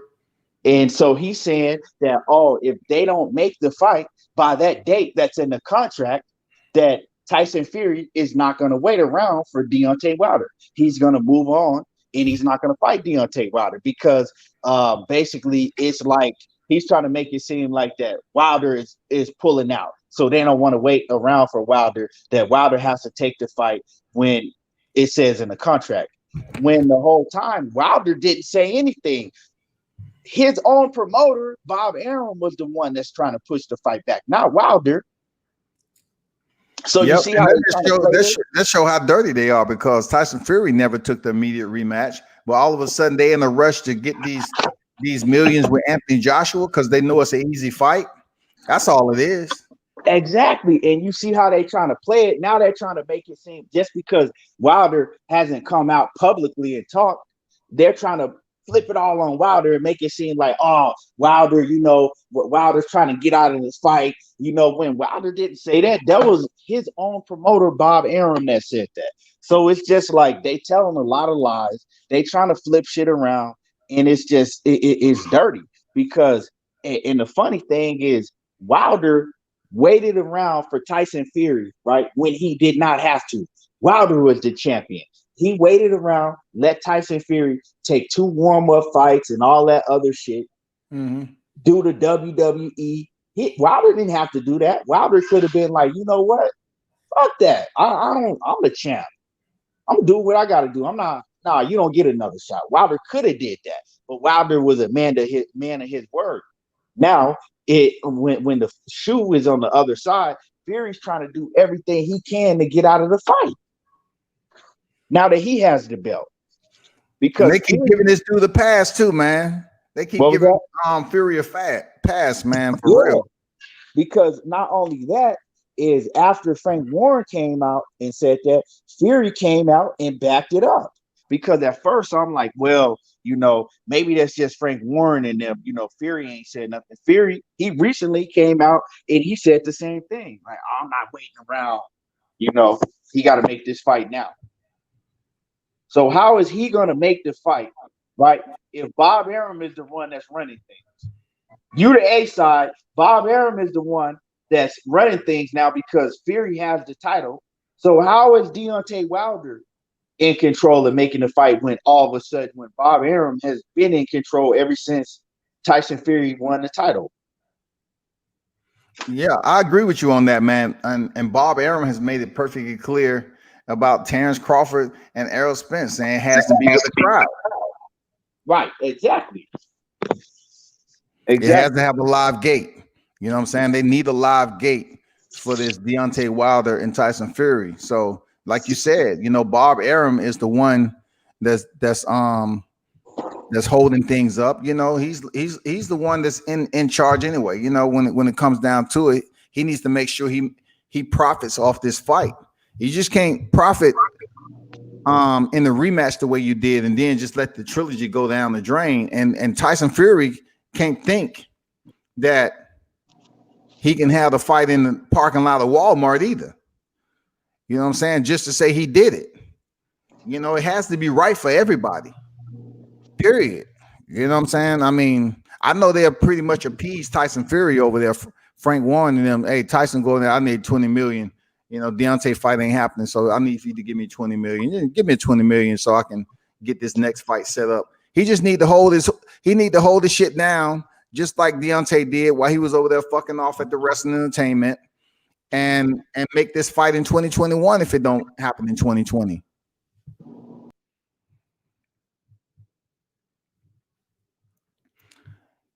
Let me see if he can stop back through, but that was Everything Boxing, man. Make sure y'all check him out.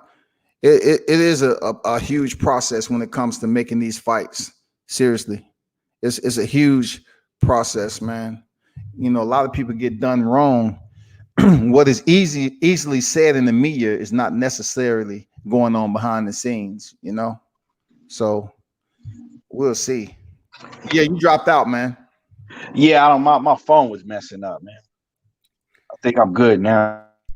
Yeah, but you know, I absolutely agree with the Bob Arum. You know, I have heard him voice that, especially during the pandemic, on, you know, where's the money going to come from type of cadence. And I get where he coming from, especially with a big trilogy like Tyson Fury and Deontay Wilder. You got to have some gate. You know, even if Bob Arum was talking about increasing the prices, he say, let us let a few amount of people into the arena and social distance, but the tickets are going to be much more. I said, all right, cool. As long as they make some type of revenue, you know, some type of revenue. I mean, have a live gate. And I'm pretty sure Bob Arum is working on that right now. You know, I really hope this fight take place in 2020. Right, exactly. Because like you saying, without a live gate, and people don't understand what goes on, you know, with these big fights. You got a live gate, you got merchandise, you got sponsorships, you got everything that goes into paying these fighters, right? When you have these big events, you know, the fighters get a percentage of all of that so they can get paid. Now you just have this fight on TV with no live gate. How are you gonna pay these big purses? How are you gonna pay these guys 30 mil or whatever? You know, so it makes a lot of sense. And the only way you can really do it and pay these guys the big bucks, you know, for a fight of this magnitude is, of course, have it on pay-per-view, but have it have one of these foreign investors come in and have it overseas. Kind of like Anthony Joshua and Ruiz did, you know, when they was over there. Yeah, I've been hearing that's been a little bit of an issue to try to get the commitment of these foreign investors for this Tyson Fury Deontay Wilder fight. That's what I've been hearing. You know what I'm saying? Yeah, I haven't heard too much about the Wilder Fury fight, but I did hear that. Well, Bob Arum said it out of his own mouth for the Pacquiao and Crawford fight. He said that he said he brought it to them and they didn't want to put no money up for the Pacquiao. They didn't want to invest any money into the Pacquiao Crawford fight, and it make a lot of sense. I mean, yeah, make a lot of sense. Crawford ain't never did nothing on pay-per-view before, so if I'm an investor and then I go back and I do my research and like, damn, you losing out on money every time you put him on pay-per-view? Nah, I'm good. I'm straight. Yeah, we can say the same thing about Anthony Joshua and Andy Ruiz. They could have took that same thing, Saudi Arabia. You know what I'm saying? It was investors that took notice of that. But what have Anthony Joshua did to go over there and get a fight like that? They was just doing them a favor. You know, they looked out for them because them guys got so much money over there. And it's kind of like, I think they looked at that fight and those guys got so much money over there They like, we don't care. That ain't shit to them, you know. That's Yeah. pennies to them. I'm saying if it's pennies there, Keon, shit, they should do more fights. We waiting on another big fight to pop off over there. You know, if it's pennies, I know it is. I heard they was building the stadium up and they was gonna tear it down after the fight. You know they got that liquid money over there, man.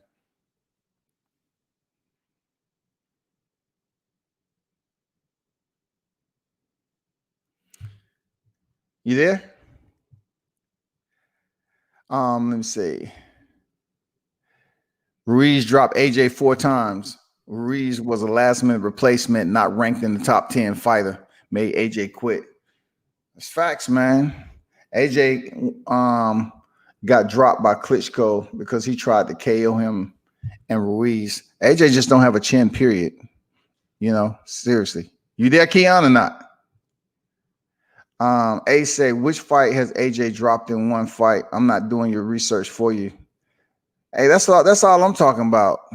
You know, that's all I'm talking about. JC, don't be upset about anything, man. The wrenches, hey man, matter of fact, I don't know why Ace don't have a wrench, man. Damn, what am I doing? I gotta give a man Ace. I've known him for a while. Shout out to Justin Austin too, man. Sauce talk now. Salute to you, man. But man, the wrenches gotta know they boxing, you know, more than a little bit.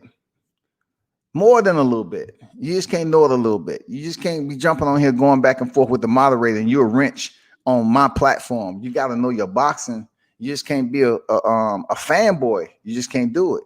He wasn't ranked inside the top 10 when he stepped in for Miller. Nothing you can say changed that. He dropped AJ 4 times, made him quit. You changed the goalposts when defending your fighter. When Wilder got beat by heavyweight, Wilder got beat by the heavyweight in the game, best heavyweight in the game, not an unranked late last minute replacement fighter. I get what you're saying. Yeah, for sure. You there, Keon, or not? Okay, he mute. So that's how people come up. Mayweather beat. Man, you actually going back to Granado Hernandez? What championship was that for Floyd Mayweather?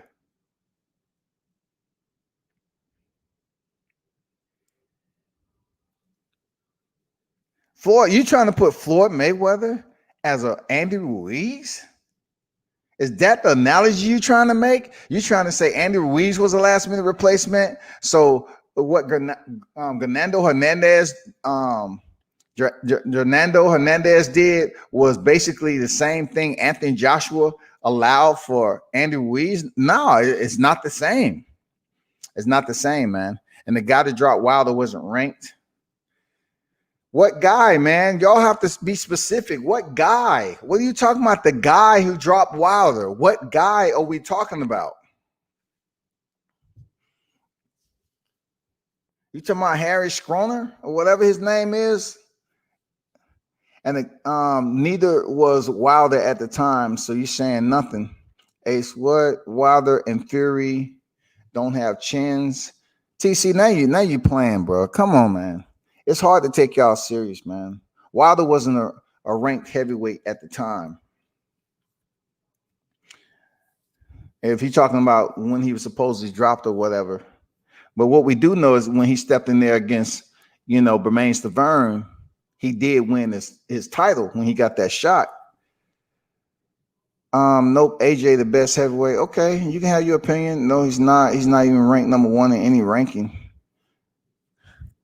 Yes, people come up like that. I'm not sure what you was talking about, but man, we need to make sure the recipe stays tantalizing for the listeners. You can be a fanboy in the live chat. Long as it ain't trolling, you can support who you want to support. It's just the people that's around here that knows, more than average about the sport of boxing. They may start going in on you because, you're saying AJ is this and AJ is that.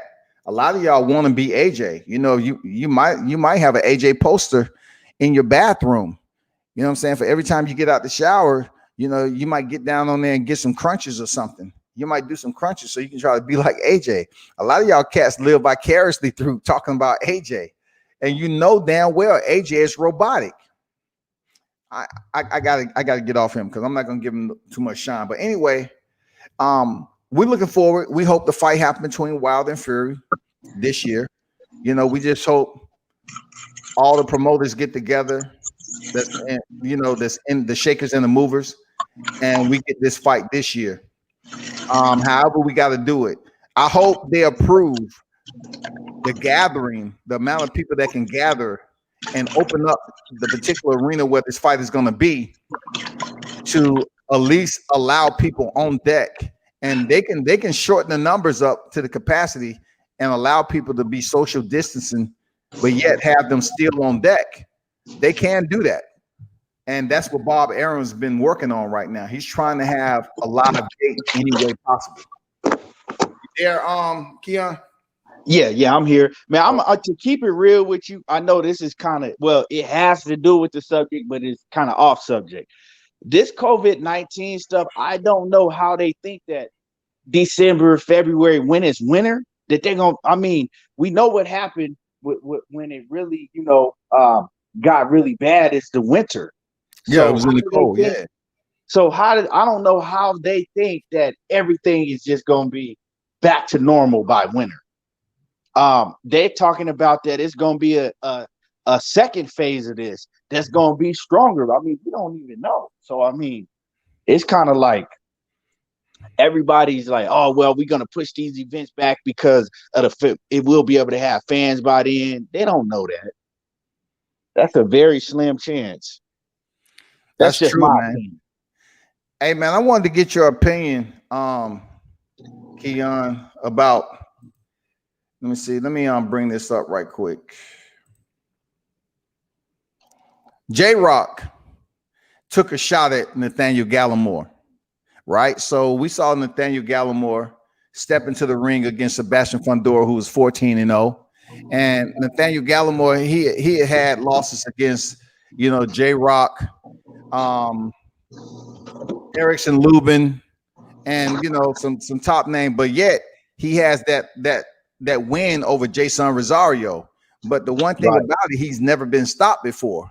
So looking at JROCK, JROCK, it took him a long time to recover once Maul Charlo knocked him out, and then turned back around. Jason Rosario stopped him. But now he's taking shots at Nathaniel Gallimore. What do you think about that as a boxing head? Like, do you feel that that's petty, being that you got stopped twice in big fights, to sit up here and Nathaniel Gallimore get stopped for the first time in his career against a guy that's 6'7" or whatever, with an 80-inch reach? Yeah. First off, that surprised me. I did my live yesterday, and I was wrong. I said that I thought that Gallimore was going to upset Fundora. Obviously, I was wrong. That fight surprised me. As far as JROCK, I mean, come on, like, you got to be real about it. Like, you don't have nothing to say right now. Like, you've been stopped twice, and you just got stopped in your last fight. So he really can't talk about nobody getting stopped, because we know his history. So I mean, that when it comes to that, I think he should have just left that whole situation alone. He said, he sent out a tweet. He said, Gallimore is everyone's whipping boy now, but don't forget who put a stop to the tear he was on. And he might be right. He might have been the one to put a stop to the tear. But look how you went out. All you had to do is defend your titles, and you in a whole nother pay grade. You know what I'm saying? All you had to do was defend your titles, and you're in a whole nother pay grade right now of getting a big fight, possibly with Charlo for undisputed, and then scoop up Teixeira on the way back. You know what I'm saying? It would have been all good. If he had defended his title and did what people thought he was gonna do, he would be the talk of the junior middleweight division right now. Yep. Everybody would be, and then a lot of people don't like the Charlos. anyway, you know. So everybody would have been saying, "Oh no, JROCK is the best. JROCK is the best. JROCK is gonna whoop Charlo." And shit, it would have been a huge fight And that with would have been the Charlo and momentum both of them fighters would have needed. You know what I'm yeah, saying? yeah. It would have been a huge fight because not only would it been a unification, you know what, 3 belts on the line, it would have been a fight with a whole lot of history behind it because then they could be like, okay, well, my brother already knocked you out. Yep. I'm gonna do what my brother did, and I'm gonna do it better. And then it could have, and on his end, it could have been like, I'm gonna get my revenge for getting beat by your brother. Like I'm gonna knock out the little brother now. Absolutely. And then the big brother gonna have to give me a run back sometime down the line for how I fuck up his little brother. Which they twins, but you know what I mean. I'm mean the size and the weight class. Yeah, it had all the right trimmings, man, to make for a recipe for a main event, man. It would have did very well, just like the Charlo brothers had against the Austin Trout. Both of them fought Austin Trout, and of course, Mel Charlo tried to do it better. But Austin Trout is just that guy. He's not one of those guys you're just gonna go in there and hit with a headshot and you're gonna knock him out. And the caveat, like you just said, yeah, it would have been some competition there. I want to do it better than my brother Maul did it. And yeah, that would have built up a good fight. And that's what Charlo need, and that's what Julian Williams need. Yeah. But now I want to ask you a question. Who do you have in this Charlo Rosario fight?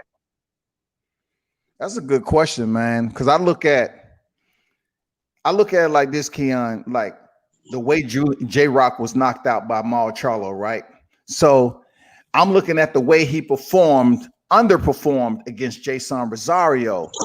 So I'm saying, did Jason Rosario have the right game plan to step in there with JROCK? Or did JROCK, he just wasn't prepared for the fight? So I'm trying to decide who to get a shine to. Do I get a shine to Jason Rosario for his performance and stopping him in 5, 7 or whatever he did? Or do I give the shine to JROCK? I mean, not the shine to JROCK. I just, give it to JROCK for underperforming. And then for Charlo, I have to look at, yeah, he's stepping there with Tony Harrison and he got his belt back. Who's the better boxer out of Rosario and Charlo? In my opinion, it's Charlo. So when it comes down to punching power, a lot of people believe Rosario has more punching power because the way he knocked out JROCK. But yet and still, the way Mel Charlo knocked out Tony Harrison, people were saying that it was all because Tony Harrison was showboating and playing around. But I have to be honest with you. A part of me, I have to go with Charlo, man. I have to go with Charlo because Rosario was stopped by Nathaniel Gallimore already. So that still holds a place in my thought process. I can't just say that he went in here and knocked out JROCK and he on this damn knockout streak. Charlo got some power too. Charlo got that dog in him too. I'm just curious to see how Rosario is going to handle that Charlo dog. I still got to go with lines only, man. I got to say he get it done. He going to have the better cardio. And since Jason Rosario never called out Charlo once he defeated JROCK, I'm also giving Charlo that edge too, because he didn't call out Charlo right away. He said, we just up here looking for the next fight. I think he even said they wasn't thinking about fighting Charlo. No, they said he didn't want to fight. Basically, when they asked him about it, they said he had a translator, but they said that they didn't want to fight Charlo. Yeah. But then it's funny because then they came out and they said, "Oh, that's not that was the translator that was saying that for him. That was his team. That wasn't him. He wanted to fight Charlo. So who knows?" But as far as that fight for me, I don't know enough about Rosario. I'm gonna just keep it honest. I can I don't know respect enough. that. I'm the same way. I don't know too much about him, especially in a big fight outside of freaking JROCK. Exactly. So yeah, I don't really know. I haven't seen enough of him to really be able um to really be able to pick him over Charlo. It's kind of like if I were to pick him over Charlo, I'll be doing it blind on just what I seen on one fight. That's true, I didn't man. I'm really, not sold on this cat Rosario stepping in there. The way Charlo looked throughout that Tony Harrison rematch, dude was laser focused. He was on the hunt, and he went out and goddamn ate. He ate that night. but what I will say about it is Charlo's focus right now would have me a little worried if I had money on Charlo. All of the other extra, and I'm not even gonna get into all of that, but all of the other extra shit that Charlo doing right now, it's kind of like I don't know. It ain't no good look. Well, hey, talking about that, like Mel Charlo is known to turn up all the time, so I really can't take that away from him. That's how that dude is. But what puzzled me there, Keon, is the fact that I could have sworn Maul Charlo was a little bit intoxicated. Don't they have a fight coming up next month? Is it just me? Don't you have a fight coming up next month? Yeah, they do. But I didn't really get that from you. Thought when you mean when he the video you put up with when he was on live with his girl. Man, I ain't never heard Maul Charlo sound like that, man. Never, dog. Never. I didn't really catch that he was intoxicated. I just thought, he was kind of trolling Jermell, and just getting up under Jermell's skin because, shit. You know how Jermell is. Jermell is a hothead, so he gets pissed off quick with little things. And Jamal, he kind of more to like, funny, like I'm gonna poke at you, I think he just know how to get under his brother's skin. Well, I hope indeed he was alcohol free. I'm just talking. I just never heard Maul Charlo sound like that. I never heard his speech sound like it was a bit slow or slurred just a little bit. But the disrespect that's going on between them two. One minute they come out with a video acting like they all good, and then the next Charlo back in the media calling his girl a bitch and all that. That's just disrespect. Yeah, that was that's. I didn't really want to say nothing about that, but like you going too far, dog. Like you ain't, you know what I'm saying? You ain't got to do all of that. It wasn't no need for all of that. No, it wasn't. It wasn't, man. And it's they got a fight coming up, and like I told people, I think it's to bring more awareness and attention to the fight because their fight is PPV. When have you seen the Charlos? I tell people, man, like take the Adrian Broner. You right. For example, every time he got a fight coming up, this dude getting arrested, he got them in the media, all that. So I'm looking at the Charlo brothers. They have a fight coming up next month, man, and they're going on freaking IG Live every other day. Right. Yeah. You got a point there. You got a point. I mean, they fight is PPV, dog. That tell you everything you need to know. Yeah, you got a point. But their characters are different. I've always known that. Even even when you around them, in person, their characters are different. I've been around both of them, and their characters is different. Jermell Charlo is real aggressive. Jamal is different. Jermell Charlo, he's just an aggressive person like that. He cool as hell. You know what I'm saying? You meet him and get to know, but he hella aggressive like that. And he takes a lot of shit serious. Like, little things that other people might not even pay attention to. He take it and then he take it all the way to 100. That's just how he is. Yeah, I can't disagree because the shit is absolutely true. The way he was treating Jarrett Hurd when Jarrett was a unified champion, he was acting a fool, dogging him out in front of his family. And then the situation that we all seen when it was Tank and Adrian Broner back there, and he was just man, he was on 100, man. And Maul had to turn around and say, dude, relax, chill, man. What are you doing? The camera's rolling, and you act like you want to go over there and shoot them motherfuckers right there. I've seen an incident, what I would never talk about on camera, that happened, you know what I'm saying, with Jermell Charlo.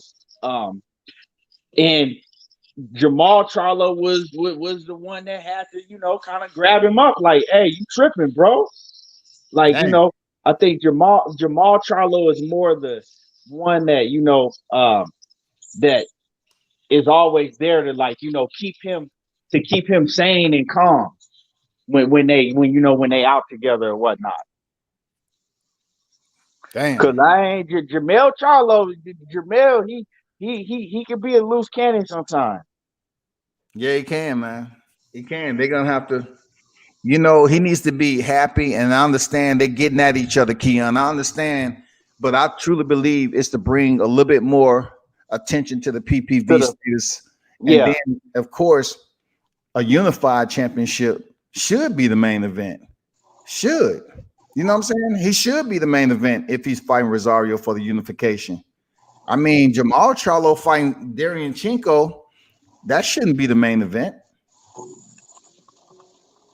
Right. I mean, it shouldn't be no I thought it's the other way around. It's Jermell Charlo and Rosario is the second after they have the little intermission. Then the main event, the main event, like later in the night, is Jermell Charlo and Rosario. So Jermell Charlo is the one that's having the main event this time. Jamal Charlo is the first main event. Yeah, that's what I said. That's what I said. Oh, okay, my bad. Yeah, I said Jermell Charlo and Rosario should be the main event, and Maul versus Sergey Darianchenko should be the co-main. Oh yeah, it is. That's how it is. That's how they have it lined up. I don't know why Mel Charlo is turned up like this, then, because he getting the main event over who they call, you know, what they call him, Big Charlo. Right. It's your time to shine, big dog. It's your time to shine, man. Yeah, man. I can't wait though. I can't wait. I can't wait. They both great fights. Both great fights. Derevyanchenko ain't no pushover. He's not, man. I'm picking Jamal, but Derevyanchenko, it's gonna be a hard fight. That's gonna be an action-packed fight because Derevyanchenko, he gonna come to fight. He gonna come forward, and Jamal gonna do the same thing. I agree, man. I think Darianchenko defeated Triple G. He should have got the belt, but of course they wanted Triple G. They wanted him to keep the belt so they can have some type of leverage to convince people that a Canelo Triple G trilogy is something to tune in and watch. So yeah, he got his gift. You know what I'm saying? But Darianchenko defeated him, man. Period. Hands down, no question about it. No question about it. Triple G, I just don't. He just rubs me the wrong way. I don't even want to hear nothing about Triple G. Like for a man to just come out and say, "Oh, I'm not fighting none of them guys." He said he would never fight Demetrius Andrade or Jamal Charlo. He straight up said he's not fighting them. But nobody wants to talk about that. You know, you talk about the guy who's campaigned. A guy who campaigned in the same division, and Abel Sanchez want to come out his mouth and compare him to Bernard Hopkins and all that other shit. But yet nobody's talking about him ducking Andre and Charlo. Man, come on, y'all got to hold these neighboring fighters accountable, man, for real. Yeah, I did a whole show about that, and people got mad. I'm like, how can you let him sit up there and just straight up tell you? It was after the Steve Rose fight or whatever that dude's name. Yeah. He said he straight up was like, no, I'm never gonna fight them. I'm not fighting them. So you mean to tell me that you just get to fight a whole bunch of nobodies and linger around and base your whole career off of Canelo? And what What's Canelo's going doing? on? Daniel Jacobs he got Daniel Jacobs, but Jacobs has proven that he can fall short in the big fights. But he I mean, wouldn't even give Daniel Jacobs no run back. no, he wouldn't give him a run back, but Jacobs was the one to stop his 23 fight, knockout streak or something like that. Yeah, and Jacobs, to be honest, that fight was very close. It was deserving of a rematch. It was controversial and it was very close. You don't want to fight nobody. It's crazy. He don't want to fight nobody that's gonna be tough, unless his name is Canelo. And it's like with Canelo, he's like, well, fuck it. I already fought him, twice already, and I'm getting paid a lot. That's true, man. Hey, we'll probably hit each other. The fight's still a ways off, man. But we definitely gonna make a wager on Lomachenko and Teofimo, man. I just can't wait for that fight, dog. Most definitely. I know you said in the chat, you say Lomachenko go beat the brakes off Teo. He is. Lomachenko going to embarrass him. I'm telling you now. He didn't beat the brakes off Luke Campbell there, Keon. You know what I'm saying? Two different fighters. Lomachenko always had, he has a little problem with when you got long rangy fighters like that. Luke Campbell is an Olympic gold medalist himself. Yeah. People acting like Luke Campbell is a bomb. When Luke Campbell lost to Jorge Linares, if you go back and watch that fight, it was a very close fight. And Luke Campbell, he was very green, but you could tell he started getting better in that fight. He started figuring out Linares, but he didn't get the nod. But that fight was very close. And Luke Campbell was, he was green back then. He was young and he's got a lot better now. Luke Campbell ain't no pushover. No, he's not. He's gonna have to prove he ain't a pushover by stepping in there and handling business with Garcia, because people thinking that Garcia is gonna go in there and stop Luke Campbell, and then so they can try to make a future fight with Lomachenko and Garcia or something like that, just to give him some type of momentum. Right. If he stops Luke Campbell, then that's something Lomachenko wasn't able to do. I don't know, man, because it's like you keep hearing different things about the Garcia Campbell fight. It's on, then it's not on. It's at a purse bid. It's this and that. Like, are they really gonna fight? Well, from what I read, I could have sworn I read that the purse bid was over. Like the purse bid and the contract was good. Even Ryan sent out a tweet confirming that the fight was official. You know what I'm saying? That fight was official for them to fight for the interim WBC lightweight title. So, yeah, that's what I'm hearing. It's official, man. Okay, I hope so. I can barely hear. Can you still hear me? Yeah, I can hear you. Okay, yeah, I hope it's official, because that's gonna be a hell of a fight. And if Ryan Garcia can beat Luke Campbell and look impressive doing it, hey, people gonna have to put a lot of respect on Ryan Garcia's name. But I don't know. I don't know if he could beat Luke Campbell. We'll see. Yeah, they're definitely gonna have to put a lot of respect. But the lightweight division right now, man, in my opinion, I think the lightweight division is hotter than the welterweight division, because it's a lot of fights down there that I think that will get made before we have some of these fights to take place in the welterweight division. Spencer Crawford is so far off, but let's say, for instance, we have the heavy hitters. We have Devin Haney. We have Teofimo Lopez. We have Gervonta Davis, that really hasn't talked about fighting any of the top champions just yet. We have Vasily Lomachenko. And then, Gary Russell said if he don't get the fight with Crawford, he's gonna campaign at 35. That's gonna be another good name. And then who we waiting on to get to 35 too? Shakur Stevenson. That's gonna be a hell of the division. If they get there in time, man. And that's gonna be the hottest division in boxing, man.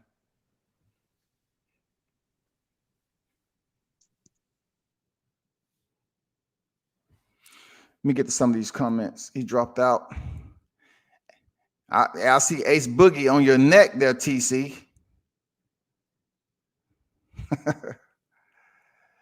He said, when did I say there were champions when Maul fought them? None of Andrade opponents have been champions, past, current, or present, period.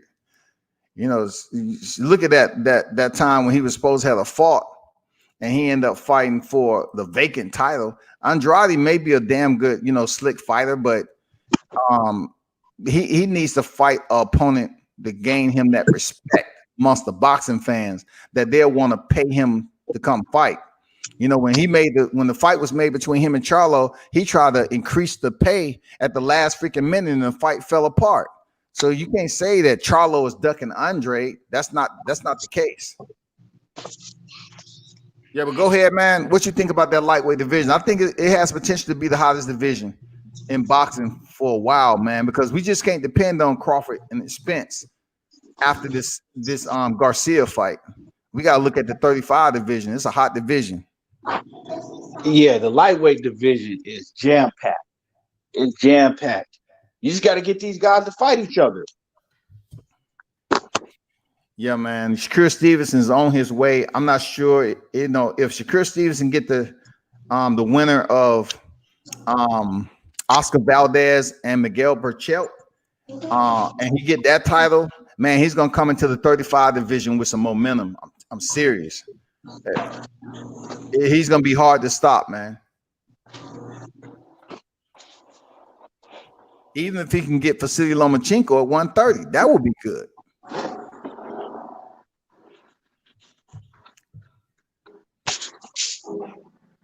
Carball was a late replacement southpaw, no training camp for him or his style.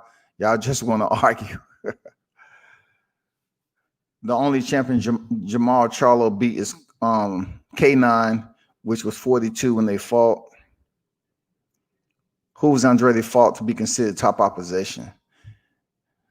So he'd be the current champion, something Andrade has not done. That's fact. That's fact. I wish he would have fought Billy Joe Sanders when he was still down there. You know what I'm saying? Dillian White just got knocked out by a 40-year-old. Joshua was put on his ass by a 40-year-old. Talk to him. Wrench game. Wrench game. You know what I'm saying? Shit, man. Man, y'all better back up off Ace, man. Shit. This bug with a blowtorch right now, goddammit. He walking through the live chat with a freaking flamethrower. Logic say Andre has been middleweight champ for some time. Who is Charlo fought? If Charlo claimed he wanted to be the best, why isn't he trying to unify with Andre?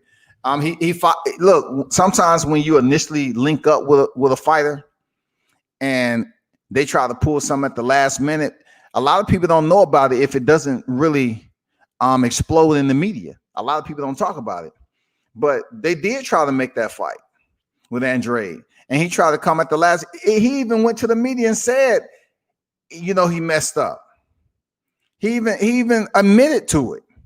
It wasn't Charlo fight, you know, Charlo problem, or you know, it wasn't his culpability that the fight fell through. No, they had talked to Andre about fighting.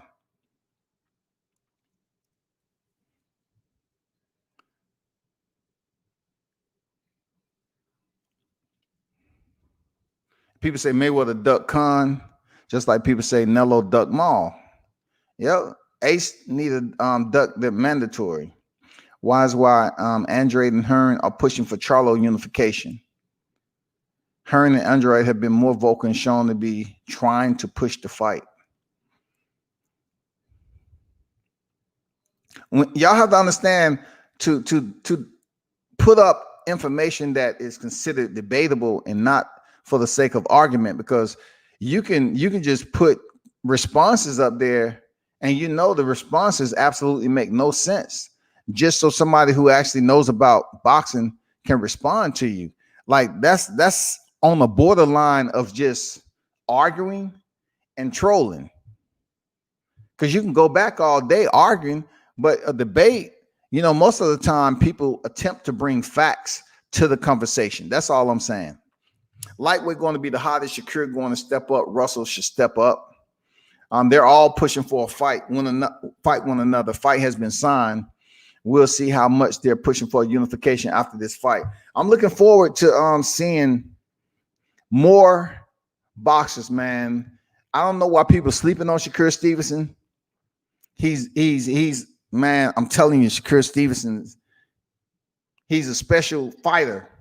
What he's saying he's doing, he's gonna do, he does. He don't hesitate. During the pandemic, he told everybody he was moving up to 130. Boom. He made it announcement. I want to fight Burchell. Then he get there, you know, behind the scenes, they probably saying, okay, Shakur Steve, we know you was champion, but we got to give Valdez, who also is a former champion, we got to put him in a position to get that title shot. So he said, okay, cool. I'll fight the winner of that. Or he said, hey, Oscar, if you want to fight, let the winner of us two fight Burchell.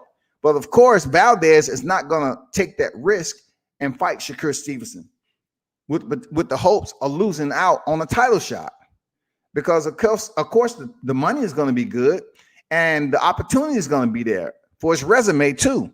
So, you know, he has the opportunity to step in there with Burchell and test his skills against Burchell's skills and see can he pick up that strap. If he loses, then of course it'll be good for Shakur Stevenson, but that's going to be farther down the line. So Shakur Stevenson might want to, you know, put his eyesights on another opponent at 130.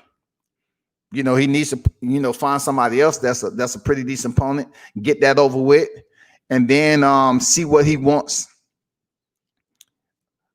you know, remaining in the 130 at the junior lightweight before he make that move up to 35.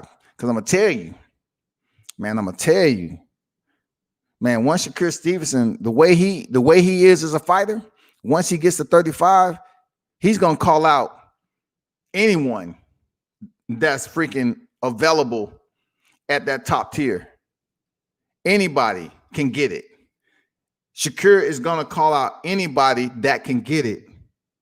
Who's gonna be in that? I'm serious. It's gonna be nice, man. I don't know how long Teofimo Lopez is gonna stay there if he wins the unified titles.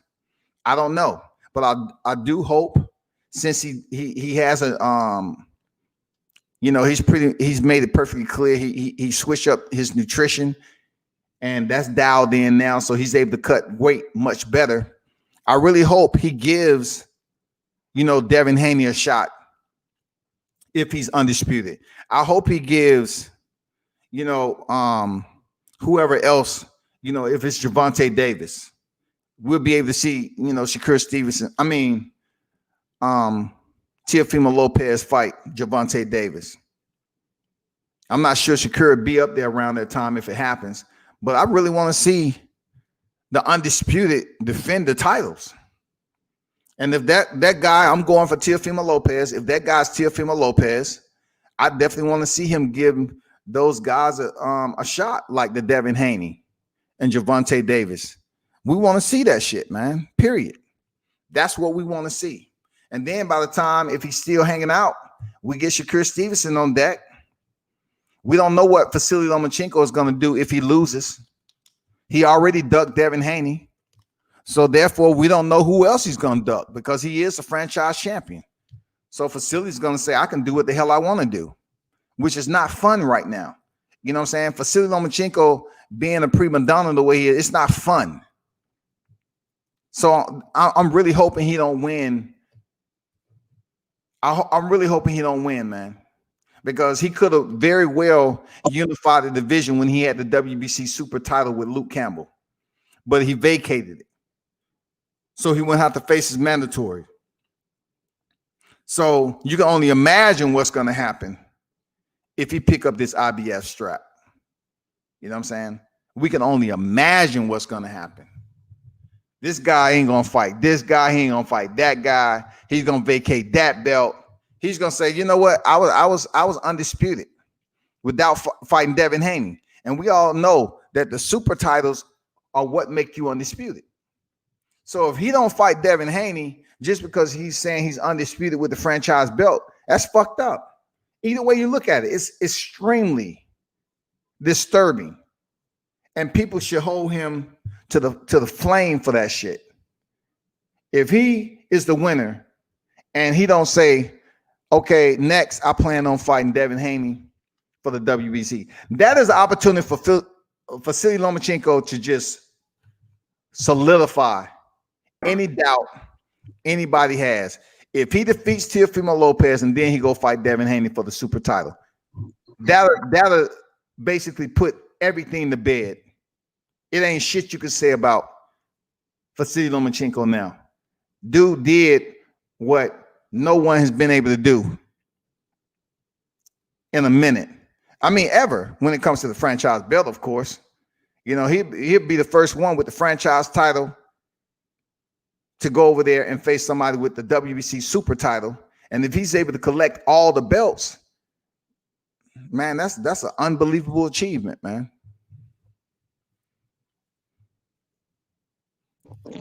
Scotty, you can't put that prima donna title on Lomachenko like that, because he don't have a history of ducking fighters. Yeah, the situation with Devin Haney did happen, but other than that, he don't have a history of ducking fighters. Why he ducked though? That's the biggest division of his career, Keon. Like, dude, this is the time where you face a fighter that would give you a real fight inside the ring. I mean, everybody know Devin Haney stylistically will match up really nice with Lomachenko. Why he vacate the strap though? But you can't put that jacket on him until if he beats Teofimo and then he refuses to fight Devin Haney, because see, y'all forgetting, he came out afterwards and he said that he will fight Devin Haney. He said Devin Haney calling him out, he'll fight Devin Haney, right? So after he fights Teofimo, because we can't jump the gun and put that jacket on Lomachenko when you go back and look at the guys he has fought in his resume. So now, if he does beat Teofimo and then he comes out and refuses to fight Devin Haney, now you could say, okay, you know, now he's starting to really duck. But until then, to me, you can't put that jacket on him, because you can't just overlook everything and everybody else that he has fought on his resume, because he don't have a history of ducking people like that. Now, we you know what I'm saying? Now look at Tank Davis. Who has Tank Davis fought? Vasily Lomachenko been calling out Tank Davis for years. He knocked out Victor Postal when Vasily Lomachenko went the distance. Who? Victor Postal. Tank Davis knocked out Postal. And Davis ain't never fought Victor Postal. Who was the other fighter? Not Jorge Linares, but you talking about Pedraza. Yeah, Pedraza. He knocked out Pedraza, and he went the distance with Lomachenko, though. But see, that's what I'm saying. When y'all talk about that, you have to talk about the history behind the Lomachenko and Pedraza fight. Lomachenko was coming off a shoulder injury that he was supposed to be out for a whole year, and he came back in 5 months and fought Pedraza. Didn't take no warm-up fight. He stepped right into the Pedraza fight and still beat him. Lomachenko was, come on now, Scotty, you a boxing head just like I am, and you cover the sport of boxing. But I hear you, bro. But then they don't give Gary Russell the same energy, because Gary Russell had to drop from super feather to feather. You know what I'm saying? They made sure he wanted to drop down and wait to fight for the vacant title, but nobody wanted to talk about that. And Vasily Lomachenko was putting all these restrictions back then on that particular fight. Well, that's a whole different situation. I'm just talking about the situation when people bring up, well, Tank knocked out Pedraza, and Pedraza, you know what I'm saying, and Lomachenko went the distance with him. Lomachenko was not, the fact is Lomachenko was not 100% for that fight. Even Andre Ward said himself, he said, it's amazing that this guy is even in the ring. He said, I had the same injury, and he said it took me 12 months just to get back to where I was even comfortable with fighting like that. He said, so I don't even know how he's in the ring. So we know he wasn't 100% against Pedraza, but at the end of the day, he still beat Pedraza. He still beat him. Beat him clearly. Yeah, he did beat him. And I get where you're coming from, that at the end of the day, he still beat him. But when it comes to Lomachenko, prima donna can be one instance where a person start being a prima donna. And this what I mean by that. You had the super title. You had the super title. All you had to do was wait for the IBF strap for Teofimo to pick that up, and you fight for all the super titles. But he wants to request for the franchise belt, though. With 14 fights, 14 wins, and 1 loss, you want to request the franchise belt. Yeah, I didn't agree with that whole situation, and I still don't. But at the end of the day, I'm not going to say that he's just like a prima donna and this, and that, because you sure can't say that about him and then not say the same thing about Tank. I just feel like when it comes to picking, or you know, you got to look at it this way too, that Keon, Tank ain't on the pound for pound list, man. I demand more from Lomachenko when he's on the pound for pound list, top 2. He's been top 2 forever and a day. He's been top 2, bro. I demand more from Lomachenko if you're gonna have that man on the top pound for pound list. Well, you got to look at who he beat, though. Who the fighters that he's beat. That's why, you know what I'm saying, that they have him on the pound for pound list, because it's strictly off of his resume. He only got 14 fights, but look who he didn't fought in those 14 fights. I'm still trying to be curious who on his resume would place him in there outside of Gary Russell. Waters? Linares was already knocked out before, man. Twice. Yeah, no, but I'm saying Gary Russell, that Gary Russell name solely speaks for itself and how he beat Gary Russell. Nicholas Walters was a beast at the time that nobody was fucking with. I know the circumstances that surrounds that fight, but at the same time, Nicholas Walters was a beast, you know. If we gonna keep the same energy, hasn't even fought since that fight with Lomachenko, Keon. You know what I'm saying? Well, has yeah, he never fought since that fight. No, he hasn't fought not one time since that fight. They blackballed him out because remember when he quit on the stool, they was like, yeah, I don't know what was going on with Nicholas Walters in the business, but it was something that was going on. And when he quit on the stool, that was the end of it for him. I don't know what it was, why he hasn't fought since then, but why we haven't heard nothing from him since then. But it's something that's deep. It's something more than what we know. So we're looking at, forget about Rigondeaux. I don't want to hear that was an RTD, you know, coming up 2 weight class. So we got Rigondeaux calling him out. Pedraza and Luke Rigondeaux was Campbell. calling him out. Who? Rigondeaux was calling him out. If a man called you out, the only thing you could do is answer the challenge. He wasn't calling Rigondeaux out. Rigondeaux was calling him out. Yeah, but him out. you know, he went up 2 weight class.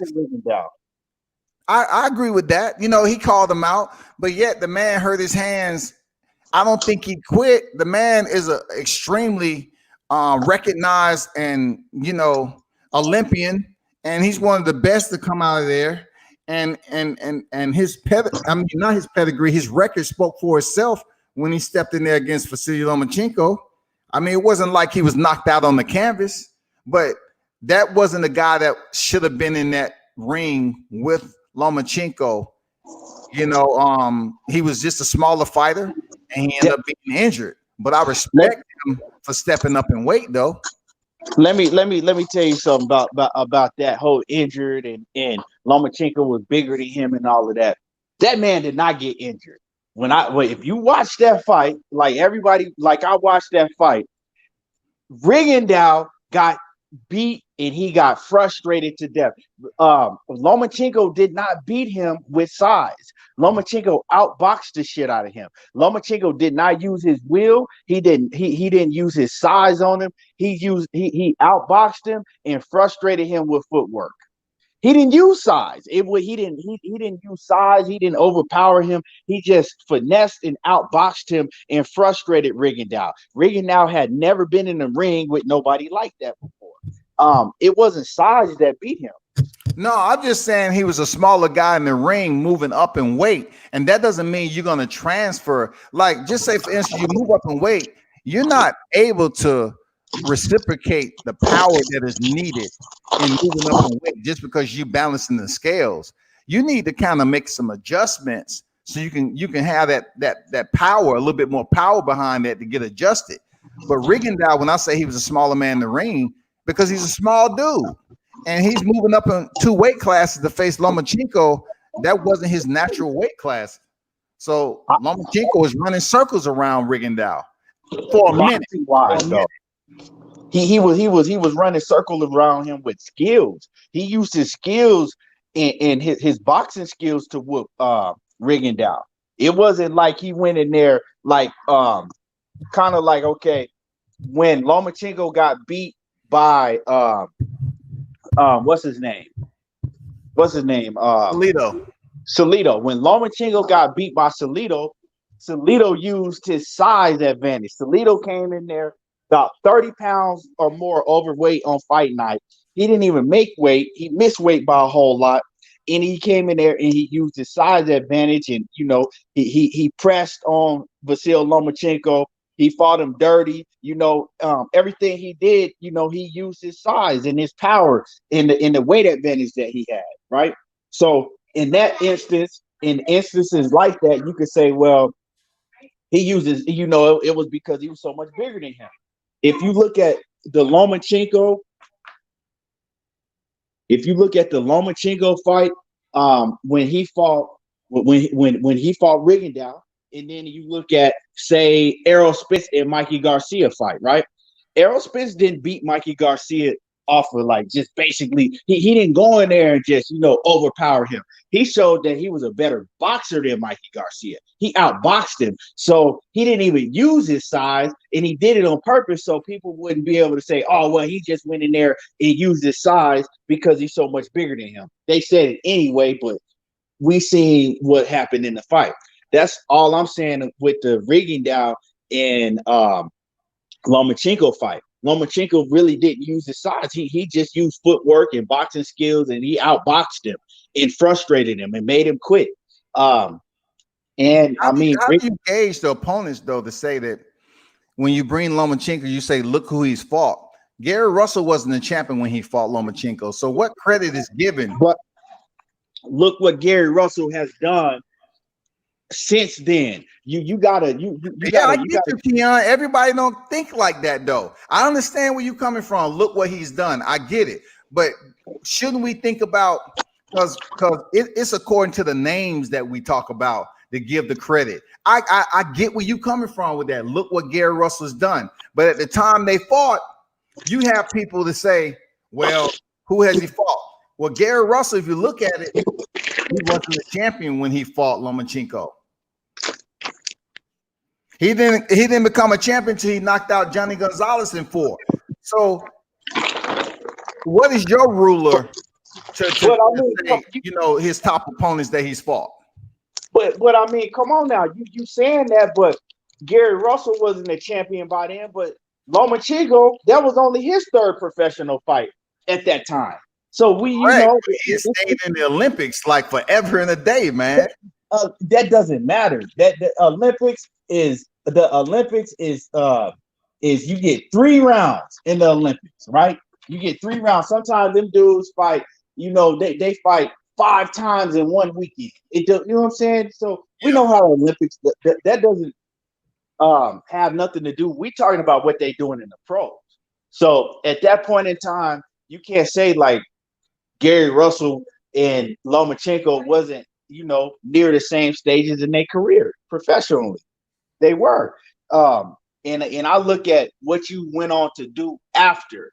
Like, okay, so if Gary Russell had been hyped up to be this, and that, right? And then after Vasyl Lomachenko beat him, you find out like, damn, this dude ain't did shit in his career. Like, for perfect example, and I'm just using him because he's a perfect example to use. A lot of them guys that Terrence Crawford beat, they went on to do nothing in their career. Like they didn't do nothing but get beat by somebody else after Terrence Crawford beat him. So you kind of got to look at what a fighter went on to do, after that. If they hyping up this man because he beat you, and then after he beat you, you go on and you don't beat nobody in your career after that. Well, how good were you? In Gary Russell's case, damn, this motherfucker, he was really, really good. He went on to do this, that in his career. So that's how I look at it. That's how I look at it. I get it, man. I'm just looking at it like this, Keon. Like, if you put them in square one, right, for professionals, and you say, well, they both didn't have a title when they were stepping in there. I look at like the amateur career. I know both of them visit the Olympics, but we know that Lomachenko, in a sense, had the more extensive amateur pedigree. So a lot of people was expecting him to come in here and beat Gary Russell Jr. But for everything that transpired during that fight, with him doing 2 tours in the Olympics, shouldn't he have been the more seasoned and technically sound boxer in that fight? Shouldn't he have had more experience? Because it was a lot of hype riding behind Vasily Lomachenko when he stepped into the professional ranks. Well, you could say that. I mean, yeah, you could say that, but at the same time, they're around the same age. And Gary Russell had a hell of an amateur career himself. But let me answer this question. I mean, let me respond to something that my man Ace Boogie said in the chat, because you're wrong. You said that Rigo came up from 118 to 130. They did not fight at 130. Gotta go back and do your research, Ace Boogie. Rigo and Lomachenko didn't fight at 130 pounds. But you go ahead, Scotty.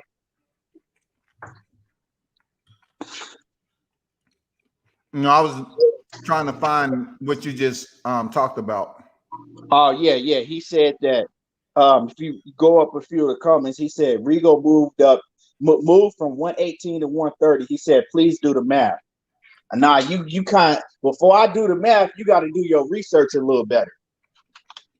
They didn't fight at 130 pounds. I don't know if he was talking to you. I think he was talking to him and TC been going at it in the chat. I don't think he's talking to you. Oh, okay. Well, yeah, he's still wrong. They didn't fight at 130. But who else you put on his resume as being somebody top quality? Narez, Pedraza, Campbell?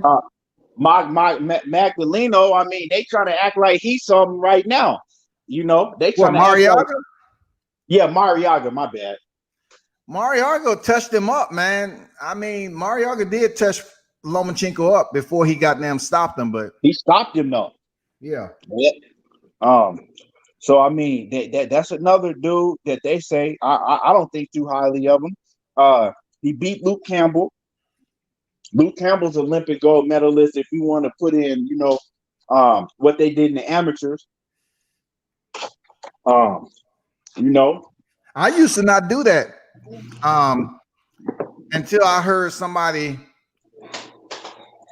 talk about pound for pound and stuff like that, and how fighters are looked at once they enter the pros. They look at their amateur career. The promoters look at their, them coming out of the Olympics. So they get like first dibs on these fighters that's coming out of the Olympics. So I used to not really consider including the Olympics or the amateur pedigree into the professional. But now I'm hearing that it is important. Well, see, this is the thing. A lot of great amateurs, they don't never translate into great professionals because amateur program is a lot different. Amateurs, they don't really count body work. They count volume and, amateur scoring system is a lot different. So a lot of these guys, they come into professional ranks and they can't get it done because it's different. Lomachenko, we seen how he had a problem when he faced Salido. They only gave him one bout and then they put him in there against Salido, right? and he still hadn't adapted to the professional style, really. So Errol Spence. Errol Spence didn't have a stellar amateur, Olympics, but he's did pretty good, on the professional side. Well, Errol Spence, he had it see, that was Errol's problem in the amateurs. Why he didn't really go on to win a medal is because he had more of a professional style. Correct. And a lot of times, even when I was trained in amateurs, a lot of times is, the scoring in the amateur world, it's a lot of corruption. They got these kids that's their favorites, and it's a lot of corruption when it comes to amateurs. And then you got kids going to the body scoring. They don't even score that half of the time. So amateurs, it's all messed up in the amateurs. So you just never know. I mean, like I said, a lot of these guys you hear about winning gold medals in the amateurs or silver medals.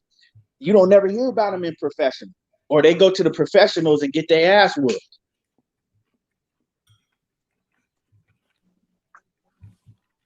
That's true, man. So I've seen it happen down here in the A. I've seen it happen all over. I still visit these amateur cards, but I seen a competition where the Cincinnati fighters was giving some Atlanta fighters a business, and they just start robbing these Cincinnati fighters. Sending those kids crying out the ring, man. Yeah, they do it all of the time. You got these kids fighting, they not making no money, but then you got these promoters that's promoting these events, making all the money off these kids. Yep. We see it at these amateur events all the time. So a lot of times you'd be like, oh, well, he beat such and such in the amateurs. You really can't really go too far off of that until you see the match. I just saw, matter of fact, I saw Ryan Garcia and Victor Ortiz, right? Not Victor Ortiz, Virgil Ortiz, my bad. Mm-hmm. Did you see that fight? They fought in the amateurs. Yep, I sure did. They put that up. Ain't no way that Ryan Garcia won that fight. But then if you hear somebody talk about it, they'll be like, oh, well, Ryan Garcia beat Virgil Ortiz in the amateurs, but ain't never seen the fight. Man, absolutely. The same thing I say about Anthony Joshua's gold medal round. You absolutely right. They're not looking at these fights, man. They just going off what's in print. They looking at the print and say Ryan Garcia beat Virgil Ortiz, so this is where he's at. But they never looked at the fight.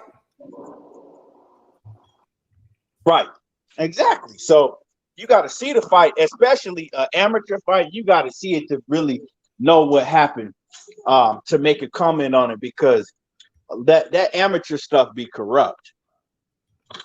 Who do you think won that fight? Did you watch the whole fight between Ryan Garcia and Virgil Ortiz? Yeah, at that time I was checking that fight out. I seen it about twice, but I was looking at so many fights. I was just like doing some research. Yeah, on some of the big names that's close to a title shot. So I was up there checking out the amateur fights. But I thought that particular fight, it kind of puzzled me because you got Devin Haney that's beating Ryan Garcia, but Ryan Garcia clearly lost to Virgil Ortiz. So I'm trying to find out who is the golden child. Like, where are we going with this? Yeah. Like, who is the golden child and why? Why are you a golden child in the Olympics? In the trials, like, how did they select the golden child out of the Olympics? A lot of times, whoever's doing the event, they got their particular, fighter that might be on their team or their particular fighter, from their area and they're always going to give them favoritism. The judge is going, they got the judges in their pockets and all of that. I've seen it happen plenty of times. Okay. Yeah, so I didn't know that. I know the judges can be corrupt, but I didn't know on the amateur level. Like I looked at it this way, Keon, like they don't have promoters and everything like that. So a lot of these kids are broke. You know what I'm saying? They don't really have a lot of money on that team. So I didn't think they would have enough to basically pay off anybody. Well, not the I'm not speaking for the kids. I'm talking about like the people that put together the events. Yeah. Yeah. Like especially when you have like the local amateur shows and this, and things like that. Yeah. A lot of them be really corrupt. Hey, all right, peace out, Ace Boogie. Appreciate you stopping through. Yeah, I got you, man. But I just didn't think Lomachenko had that decent of a resume to be on the top pound for pound list. I see where you going with Gary Russell, but I'm like, what makes a fighter? Much of the time when we speak about a resume, they look at the fighter right when the fight happened and what that particular opponent did before he stepped in there with who we're talking about. And that's why I always go back. I say, shit, Gary Russell didn't have a title just like Lomachenko. He hasn't even built his resume up yet.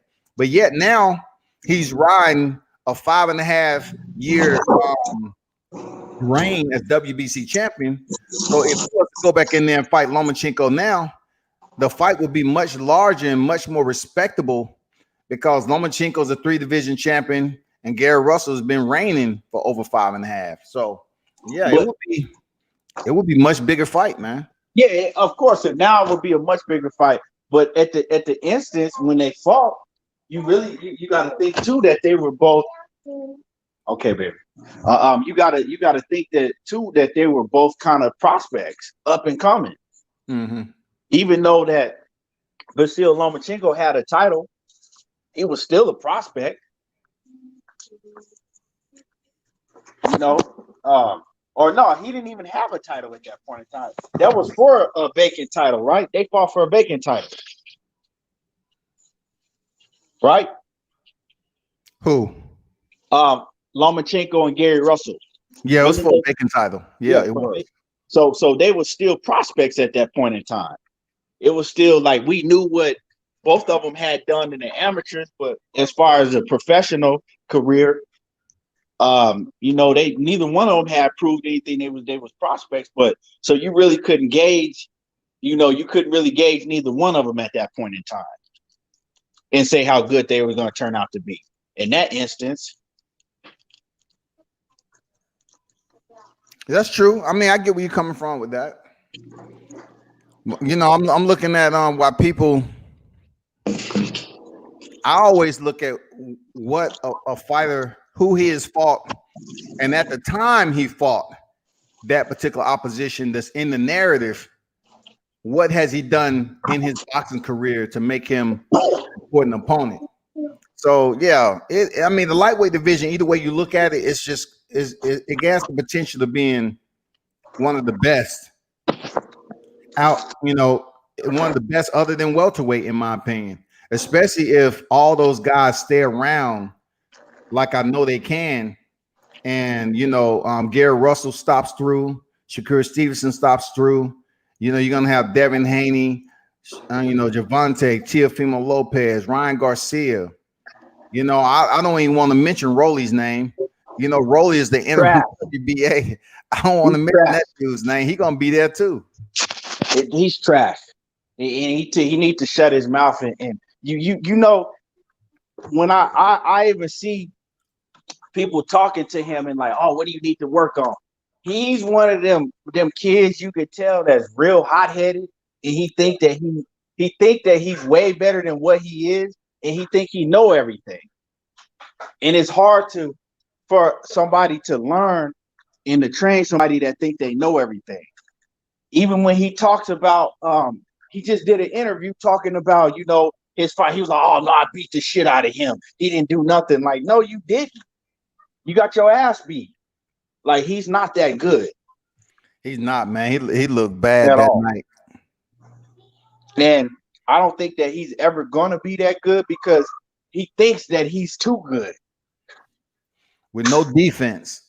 Yeah, like you can't tell him nothing. I watch a lot of interviews with him, and you can't. He one of them kids. You can't tell him shit. And I'm a Teofimo fan, right? I like Tio because I had the opportunity of covering him and seeing what his family was like and all that shit. But then you defending this dude. It comes a time when you got to say, you know what?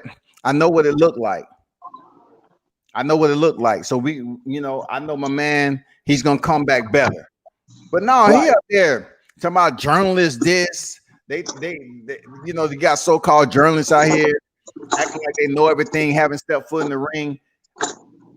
It ain't just the journalists; it's other boxers that's saying Rolly got his ass whooped. The way that Rolly was talking, I'm like, oh man, this dude finna go out there and put on a spectacular show. Like, he finna kill this dude. It's funny because I'm sitting up there watching the fight with my nephew. My nephew 17, my son 17, and then they friend over. And we all watching the fight. I'm like, watch. I'm like, Rolly finna kill this dude. And man, I'm like, they looking at me when the fight started, like, man, do you really know what you think you know about boxing? I'm like, damn. It like, dude made me look stupid. He did. He looked bad, man. He looked bad when I saw him trying to do that Floyd Mayweather, send the jab to the body. I'm looking for him to switch it up. Do something different. But he kept on punching the dude with a single jab. I was like, when you gonna start doubling up? When you gonna switch it up and make that jab work for you? And then he was getting on the inside trying to brawl and missing a lot of shots because he was loading up on his power shots a lot. He just looked bad, man. Yeah, he's a pure street fighter. That's what he is. He's one of them. He's a gym. He's one of them gym stars. You can tell he's been fighting in the dog pound too, Keon. The way he was putting his forearm up in the throat of Jackson Marinez. You could tell that's kind of what goes on in that gym because he was putting his hand up there, kind of trying to cross face him a lot. Yeah, he's a gym star. He's one of them guys that is gonna look great in the gym sparring. He'll beat the shit out of guys in the gym sparring, but it doesn't translate to the lights. It don't, because once you get in there with regular gloves on, with 10-ounce gloves, no headgear, and you get in there in the big ring against boxers, you're not gonna be able to do that shit that you're doing in sparring. He was trying to shoulder roll, do the Philly shell, man. He just looked crazy, dog. And then he gets up there and try to explain to the camera that I know sometimes, fighters have bad nights, but I didn't have a bad night. You absolutely had a bad night, homie. And Teofimo, you can't sit up here and defend your boy when you a fighter that's going into the unified championship with one of the top pound for pound. You can't sit up here and sound crazy too. You can't defend your boy Rolly when he got beat. Rolly got beat, Tio. Yeah, that's what I'm saying. You can't Rolly, he just a dude that you can't tell him nothing. And then Teofimo Lopez, they close. They seem like they close to each other. He know how Rolly is, He know how Rolly is, so he just gonna let him hear what he want to hear. But that's the wrong thing to do. That's the wrong thing to do, especially at this level in the professional ranks. You can't tell the fighter, what they want to hear. I bet you Floyd Mayweather got on his ass. Yeah, Floyd. I know he had to damn critique him. I know he had to give him that damn post-fight constructive criticism and kept it honest. They knew he wasn't. They knew he wasn't that good anyway. You know how I know they knew he wasn't that good anyway? Because they got paid off the motherfucking the whole joint. Got that because Leonard Ellaby did an interview right before that Rolly fight, and they asked Leonard Ellerbe, they like, you know, Rolly been calling out all of the top guys and, you know, saying this, and that. And Leonard Ellerbe was like, look, you know, Rolly, you know, he gonna go on, you know, he gonna go on to be, you know, a good fighter. He was like, but Rolly just needs to pay attention, you know, on he don't need to move too fast. He just need to pay attention on what he need to do, you know, and he'll come out to be a good fighter. But the way Leonard Ellerbe was talking, you know, you could kind of read between the lines that they already could tell, like, yeah, Rolly just running his damn mouth. He ain't that good. Yeah, I hear you. I kind of seen some bits and pieces of that interview too. And you know, he also said that whatever Rolly touches, they're gonna go down like he has heavy hands. And I'm like, shit, Mourinho's didn't go down. I don't know if that pretty much frustrated Rolly, but Mourinho's didn't go down, and Rolly would land it. He had some pockets in there where he landed some good shots. Yeah. Yeah, your hands is heavy when you got somebody in there that's just gonna stand toe to toe with you and not roll with the shots and take flush shots. Of course. I think it was one of the dumbest things, you know, he could have said when he basically admitted to, he's saying Mourinho wasn't willing to engage. It's hard to knock out a fighter that's not willing to engage. It's called boxing, Rolly. That's what it's called, boxing.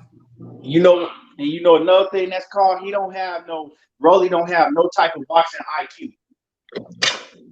He don't have no boxing IQ. None. Straightforward, and try to land the heavy punch. That's it. And like I said, he doesn't, to me, when I see him interview, he never admits anything that he do wrong. Ever. Go watch his interview. He don't never admit anything he need to work on. So to me, a fighter like that, he's never gonna get that much better. He gonna get better, yeah, but he's never gonna get to that top level. He gonna be a brawler with a puncher's chance. I think Rolly had a significant weight cut during COVID because he was up there in COVID. You know, he was talking about how he was eating and everything, but I think he had a huge weight cut to get down to that weight. And you know, I try to explain to people, Keon, that losing weight is different than weight cutting and boxing shape. Like boxing shape and being in fight camp is different than just knocking out pounds and getting the abs, you know, having a six pack and taking a picture. Like, right, exactly. You know, some people be in fight camp just to lose weight, and some people be in fight camp. Okay, they good, they already on weight. You know, well, they on their targeted weight, and they're in there getting their training in. But a lot of other fighters, they have to do extra cardio, you know, and everything else. And I think Rolly, he got himself in shape. I really don't think he was in boxing shape the way he could have been. I don't think so, man. You know, I just didn't think he was where he needed to be. Yeah, I mean, I could certainly, you know. I mean, he did go 12 pounds though, but I'm just saying, I don't think he was in boxing shape though. Yeah, I feel you, but his skills in the ring to me just didn't translate at all. No, it didn't. To me, it was more of a skill thing. It was bad, especially coming out of TMT stable. It was just bad. It looked bad, man. It's like a tough. He looked more like a tough man competition. Yeah, maybe Rolly might need to try out bare knuckles, man. He might be better at bare knuckles. Oh yeah, he'll be vicious at something like that. Now something like that, he'll be vicious, but he a brawler. That's what he is. I just don't see him having a long boxing career, 24 years old, you know, taking that much punishment. I don't see him having a long boxing career. And if he does stay in him past his 30s, you know, the dude is going to be fucked up. Like, if he don't work on any defense and improve his whole overall skill set, man, he's going to be in trouble. That dude's going to be in serious trouble, man. And another thing is, like, sometimes you got brawlers that you see, but they're pinpoint accurate. He's not accurate either. when you're a brawler like that, in order to have a chance, you got to have high punch accuracy. He's not accurate. Yeah. I agree, man. Just like I think his name was Julian Rodriguez last night on the top ranked card. I missed it. I didn't see that fight. Yeah, he was sitting down on a lot of his punches, but he had the correct distance, and he was very accurate with working behind the jab. He put on a masterful display, you know, and he kind of had somewhat similar power brawling style, but he set it up real nice. It looked like he was boxing, but yet he was sitting down and landing his power shots. You know, it's just something Rolly needs to work on, period, you know? Yeah, like I said, he can definitely get better. He's still young. He hasn't been fighting for too long. I think he said he started boxing at 16. So I mean, but he has to be willing to, you know, take his ego out of it and be willing to really learn and stop lying to himself and know, like, okay, I'm not that good. I need to get a lot better. Yeah. If he don't, he telling himself that he's still the best at 135. He's still the whoop tank and all of them other guys and Devin Haney. Like, no, them dudes will embarrass you in the ring. Embarrassing, bro. Embarrassing. Embarrass that cat, man. And Floyd was always talking about, okay, Ryan Garcia, you take my boy Rolly, I give you Tank. Shit, Ryan Garcia need to take that offer, goddamn it. Ryan Garcia would have beat the shit out of Rolly. Ryan Garcia now need to take that offer. If you're gonna tank, go ahead. You saw how Rolly looked in there. Go ahead, take that offer. I've seen so many dudes in the gym that's like that. They just so gritty in the gym, but they be in them small rings. Yeah. And they give fighters hell in the gym, right? Put them in the big ring, man. They get embarrassed. I've seen a lot of fighters like that. Rolly's one of them.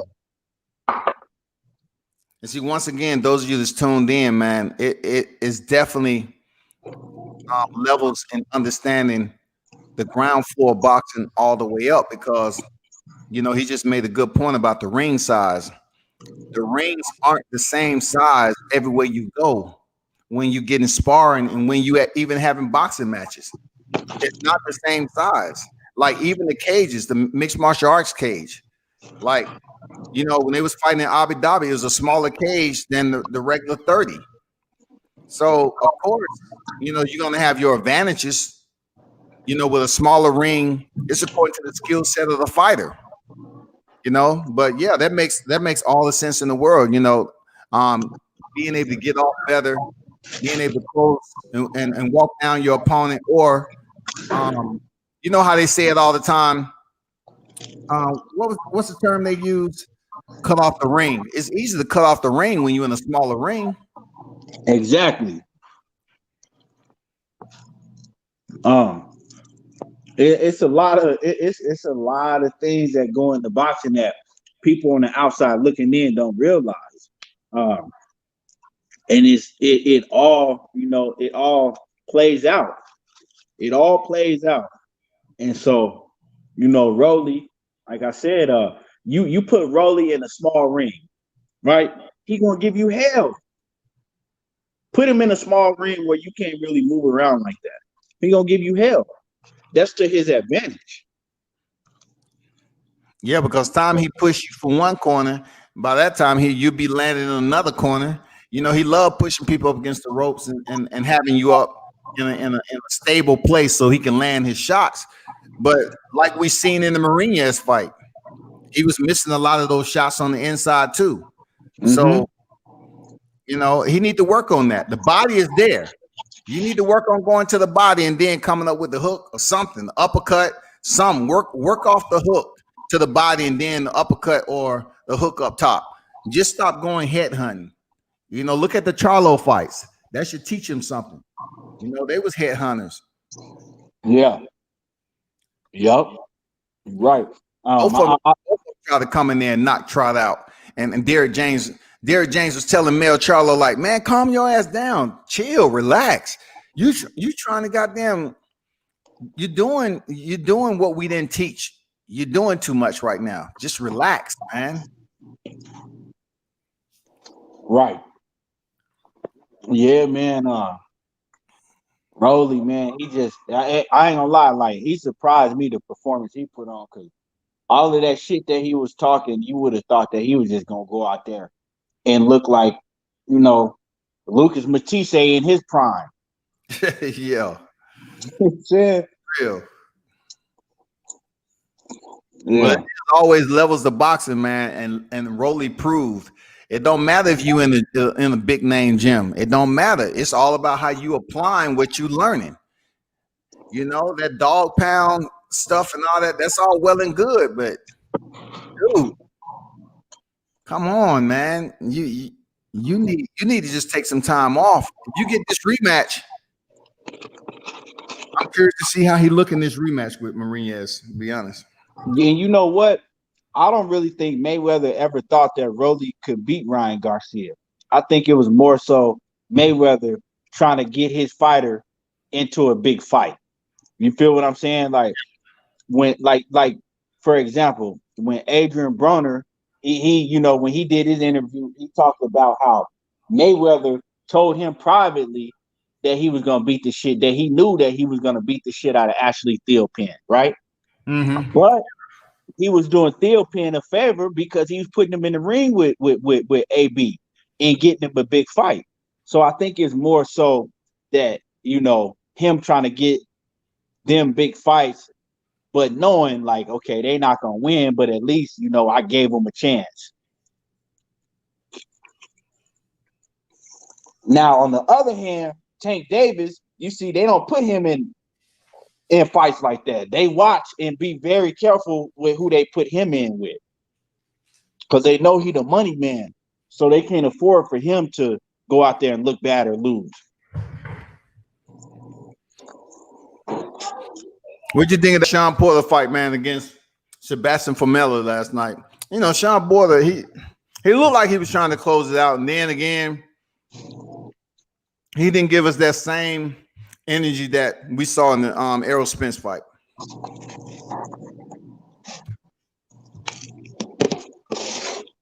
I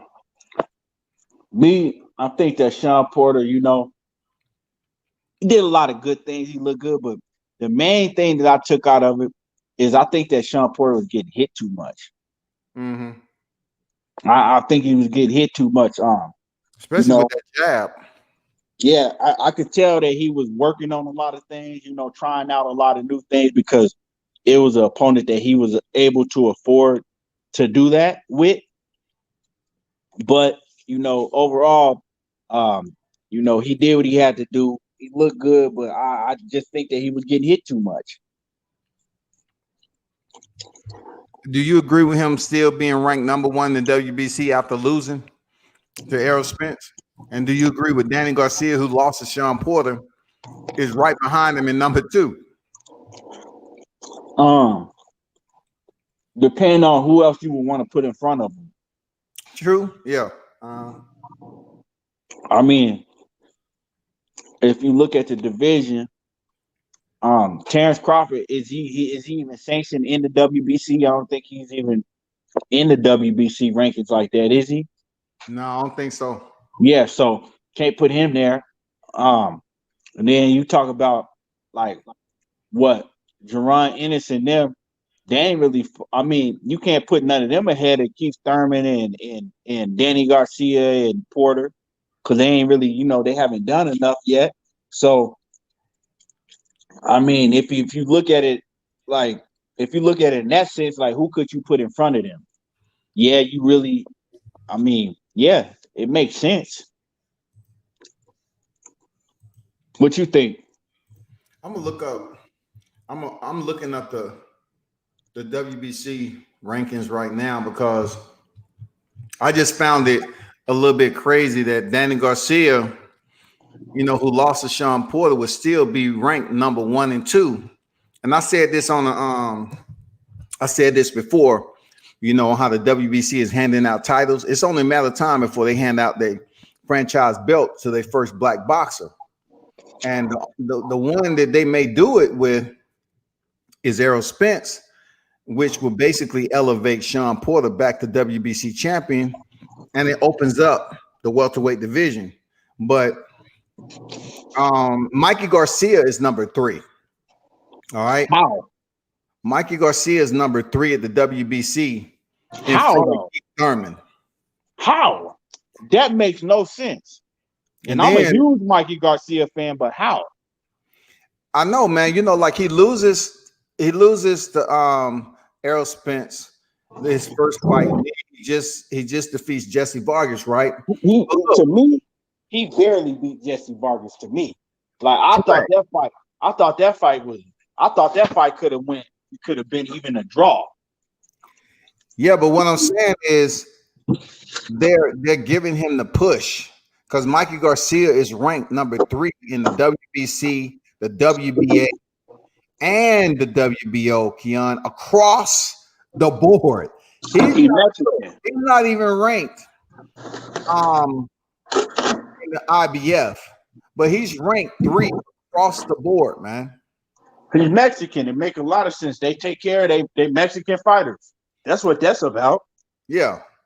I mean, if you really want to be honest about it, let's just keep it 100. We know that he's Mexican and he's the only, other than Virgil Ortiz, the only Mexican fighter that they could put in that spot. So they're gonna take care of him. Virgil Ortiz is right behind Keith Thurman, which Virgil Ortiz, in my opinion, he's not ready for Keith Thurman. Period. And then it gets a little shaky, you know. Right. You got Ray Robinson, you got Josh Kelly, Amir Khan, Osacito Lopez, Kavala. It gets a little crazy, man. You know, with that whole ranking system. And then Jerome Ennis is sitting at number 13 at the IBF. That's crazy. Crazy. Them rankings, you can't even. Them rankings be so much messed up now. It's kind of like you can't even look at the rankings no more. They be so messed up. Nah, man, you can't really pay them. You know, you can't respect it. You can't. Go look at it. Is factual because we really don't know what criteria they basing their position off of. Go look if you want to really see something funny. Go look at the WBO rankings. We know that Terrence Crawford's a champ there. But then go look at the rest of the rankings in the WBO. Dudes you ain't never heard of before. Yeah, I've seen that, you know, because I tell people all the time, if they really want to make a fight, they'll move up a name in the rankings. Danny Garcia is sitting at number 1 and Virgil Ortiz number 2. You know, they got Sean Porter 4, and then the rest of these cats outside of Keith Thurman, no one really heard of. You know, Jerome Ennis is number 12 at WBO.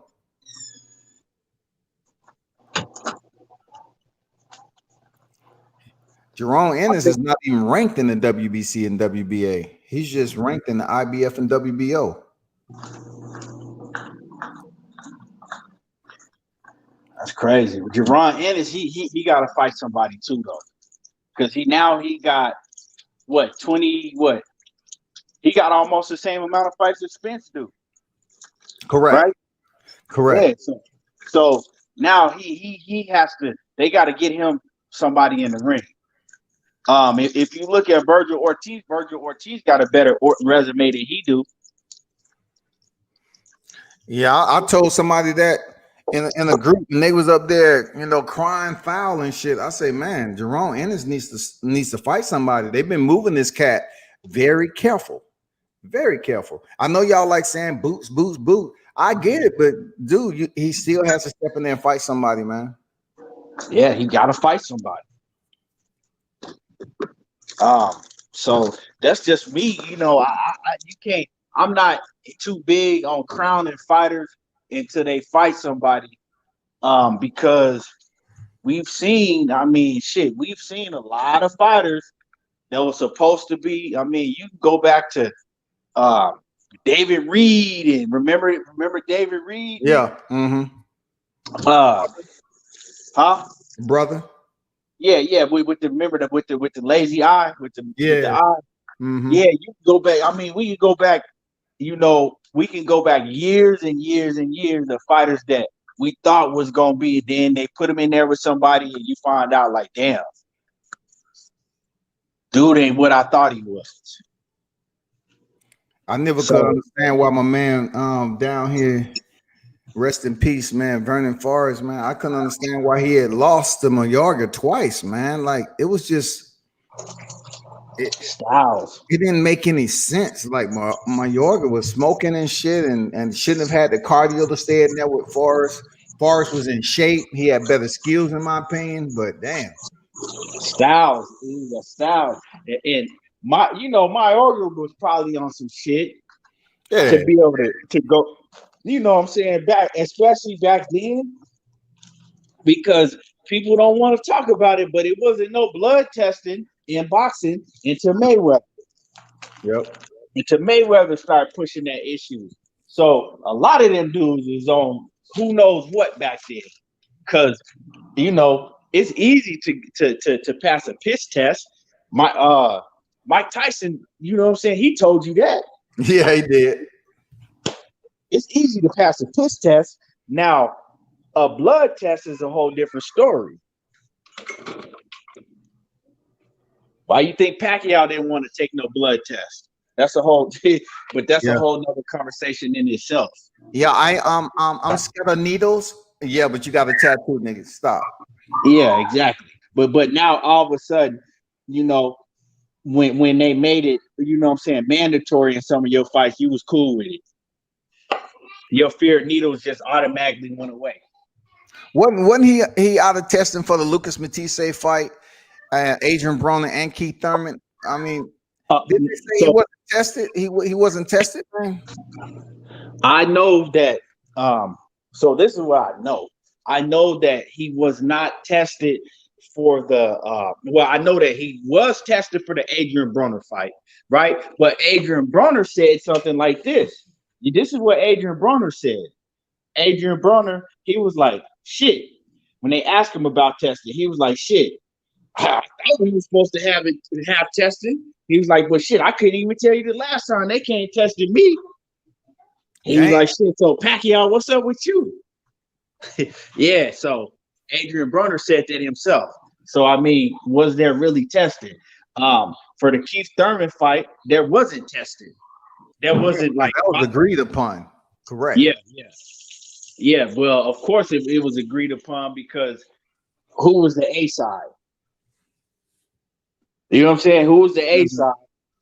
Of course, Thurman was going to agree upon that because he wanted a Pacquiao fight so bad. If you go back and listen to Thurman's interview that he recently did, Thurman said that he was injured in that fight. So they said, well, why were you willing to take a Pacquiao fight and you weren't willing to take, other fights like Errol Spence if you was injured? He said, well, because it was Pacquiao. He was like, shit, Pacquiao, and we all know what that means. And he was like, I thought about not even taking that fight. He was like, but shit, I couldn't say no to a Pacquiao fight.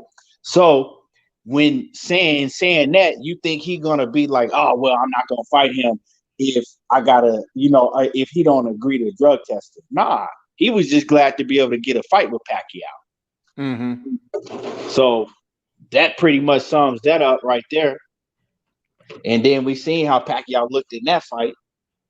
Yeah, he looked like he found the fountain of freaking youth via a syringe. God damn it, shit! The way he was putting in work.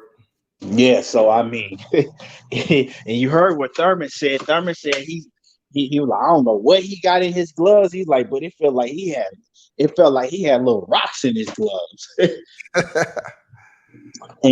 But to me, the Lucas Matisse fight, even though he, stopped Lucas Matisse, Pacquiao didn't look that good in that fight to me. Wasn't that in Malaysia? That was no testing. That was no testing too. So He Yeah, might not look that good, but he knew he was gonna, get that victory though. yeah. Because Lucas Matisse, come on, Lucas Matisse was way over the hill. He was over the hill. Yeah, he said he retired after that fight too. Yeah, he was over the hill by then. He wasn't even in it, Lucas Matisse didn't even look the same in that fight at all. Yeah, that's a tough dude too. Yeah, he didn't look the same in that fight at all. Look, if you go way back to Victor Poster, ever since Danny Garcia beat Matisse wasn't shit after that. Look at the Victor That was a Poster damn good fight. fight too. Danny got the knockdown in the 8th round, man. I was like, damn, Danny looked good in this fight, man. I was at that fight, and it's for crazy. real? Okay. Yeah. That was the Mayweather Canelo co-main event. It was crazy because I was at that fight. I'm in the crowd, and I had bet on Danny Garcia. I was a big Danny Garcia fan back then, and Danny Garcia was a huge underdog. I think, and Danny Garcia was a plus 450, and I bet on Danny Garcia, and I ended up winning that bet, and shit, it paid for my whole trip, my ticket, my everything. Danny Garcia did. Damn. Upset Lucas Matisse. It was crazy. Didn't nobody thought he was gonna beat Matisse. I can understand where they had that impression, man. Lucas Matisse was a tough dude back then, man. Yeah, because he was running through everybody back then.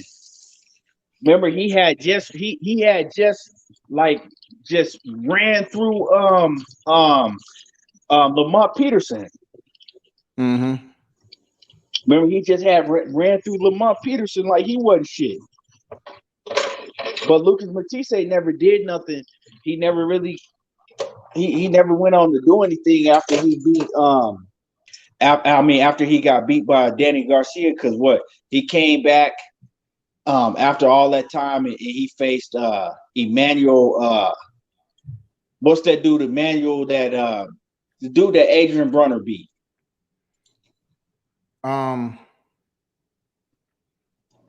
The black dude that Adrian Brunner beat, Emmanuel Taylor. Right? Lucas Matisse, he came back and he beat Emmanuel Taylor. He stopped him. And then remember, they put him in the ring with that no-name dude from like Asia. And he almost beat Lucas Matisse. He was actually beating Lucas Matisse, and Lucas Matisse ended up catching him and knocking him out. Mm-hmm. But that dude, that no-name dude, we never heard of him before or after that. He was like, I think he was from Malaysia or Cambodian or something like that. And he was beating the shit out of Lucas Matisse at certain times in that fight, giving Lucas Matisse hell. And then after that, Lucas Matisse, he got to fight with Pacquiao. That was it. Yep, there was. I mean, I enjoyed watching his fights, man. But I'm glad. I hope he don't come back though, because you have too many fighters coming back. You talking about De La Hoya? He's talking about coming back at 47, and he ain't fighting the exhibition bout. That may turn into something that's his boxing fans ain't ready to see. He might get himself seriously hurt. We don't know, but I don't think they'll sanction. I don't think that De La Hoya gonna end up getting in there with no big name. I can't see it. Not at no 47 being out of the ring, 10 plus years. I just can't see it. I cannot see him getting in there with no big name. He might get in there, and do something like what Mike Tyson is doing, but he's not gonna get in there with no big name. I can't see it. Yeah, we'll see. I done seen a 63-year-old get sanctioned. Get approved, and through medicals and everything on the regional level, and step in there with a guy that was 20-some years old and get stopped in the second round. So, seeing these fights on the regional level, it lets me know at any given time anything is freaking possible in boxing, dog. Yeah, I feel you, but we're talking about a big name. Yeah, Like, you know what I'm saying? Like yeah. him getting in there with a Charlo or any of them. That ain't. I can't see it. It ain't no way. They I might just take it easy on him, man. They might be the Sean Porter. You know what I'm saying? Sean Porter like taking it easy on cats, just so they can move around and get a fight in. So I don't know, man. Unless he's stepping up with Floyd, people are saying that it might be a fight between him and Floyd Mayweather. I don't know. Floyd ain't gonna fight, man. Floyd ain't thinking about no damn Oscar De La Hoya. I know he ain't thinking about it, but you know how these boxing fans are post COVID. Well, we're still in COVID, but pandemic. But they Floyd, trying to find anything, man. They trying to find anything to put their eyes on. yeah, Floyd. He keep telling people if you watch Floyd every time he like, nope, I'm not fighting. I'm not ever boxing again. He keeps saying that shit. I'm not ever boxing again. Floyd to do a exhibition bout, what I'm saying, over there in Japan or something, but Floyd ain't fighting again. And then Floyd don't like he don't like De La Hoya enough not to ever give him a chance to even grace the ring with him again. He's not even gonna give Mayweather that. He's not even gonna give Oscar De La Hoya that luxury of being in the ring with him. Yeah, they didn't really have a good relationship anyway. Even though they both came from Top Rank, Right? you know that Floyd dogged the shit out of Oscar when they was about to have a fight. Disrespectful. Yeah, and Floyd laughing at him. Floyd he's satisfied with he gets to be able to stick his tongue out, on some nah boo boo shit. Like, hey, I got the last laugh at you. Like they catered to you the whole time we was at Top Rank, but who got the last laugh? That's true. Who got the last laugh when they went independent? Yeah, it's true. Yeah. I beat you in the ring and I beat you in the business of boxing. You can't save no money when you're snorting it. Hey, that's real talk. You know what I'm saying? Shit. You can be ringside with a suit on with B-hop all you want, but if you snorting up your goddamn pay, come on, bro. Let's be realistic here. Like, how you supposed to stay out of boxing? And you had the pandemic. It's amazing how Oscar's trying to come back, and we're just like a month off really being shut down with boxing, like a month and a half. So he must have lost a tremendous amount of money while the shit was shut down. Mm-hmm. He look in good shape though. He does. Physical shape, he look in good physical shape. That surprised me. Look in good physical shape. He might be off the coke now, man. Never know. I don't know. Coke is one of those psychological drugs. If it's not mixed with synthetic, so he might have been off and getting back in shape. I don't know. Yeah, like you get on and off. Yeah. It might be. But man, I appreciate you, for having me on. And we gonna have to do it again sometime, man. I'm gonna get up off of here now. Get ready to take my daughters and stuff out. So for sure, man. Everybody who's tuned in, man, y'all be sure to check out Everything Boxing with Keon, man. He's doing big things in the media, in the new media out here. Appreciate you for stopping through, my brother. Always, the invitation is open, man. You keep on doing your thing and keep on educating the fight fans on what it is, man. I appreciate it. All right. I'll holler at you next time. All right, salute, man. Take it easy. All right. Y'all take it easy, man. I've been on here for about 4 strong, going on 5, man. Easy. You know what I'm saying? So appreciate everybody who stopped through. You know what it is. Appreciate those who hit the like button and shared the content. Open invitation, man. Turn up and tune in to World Combat Sports.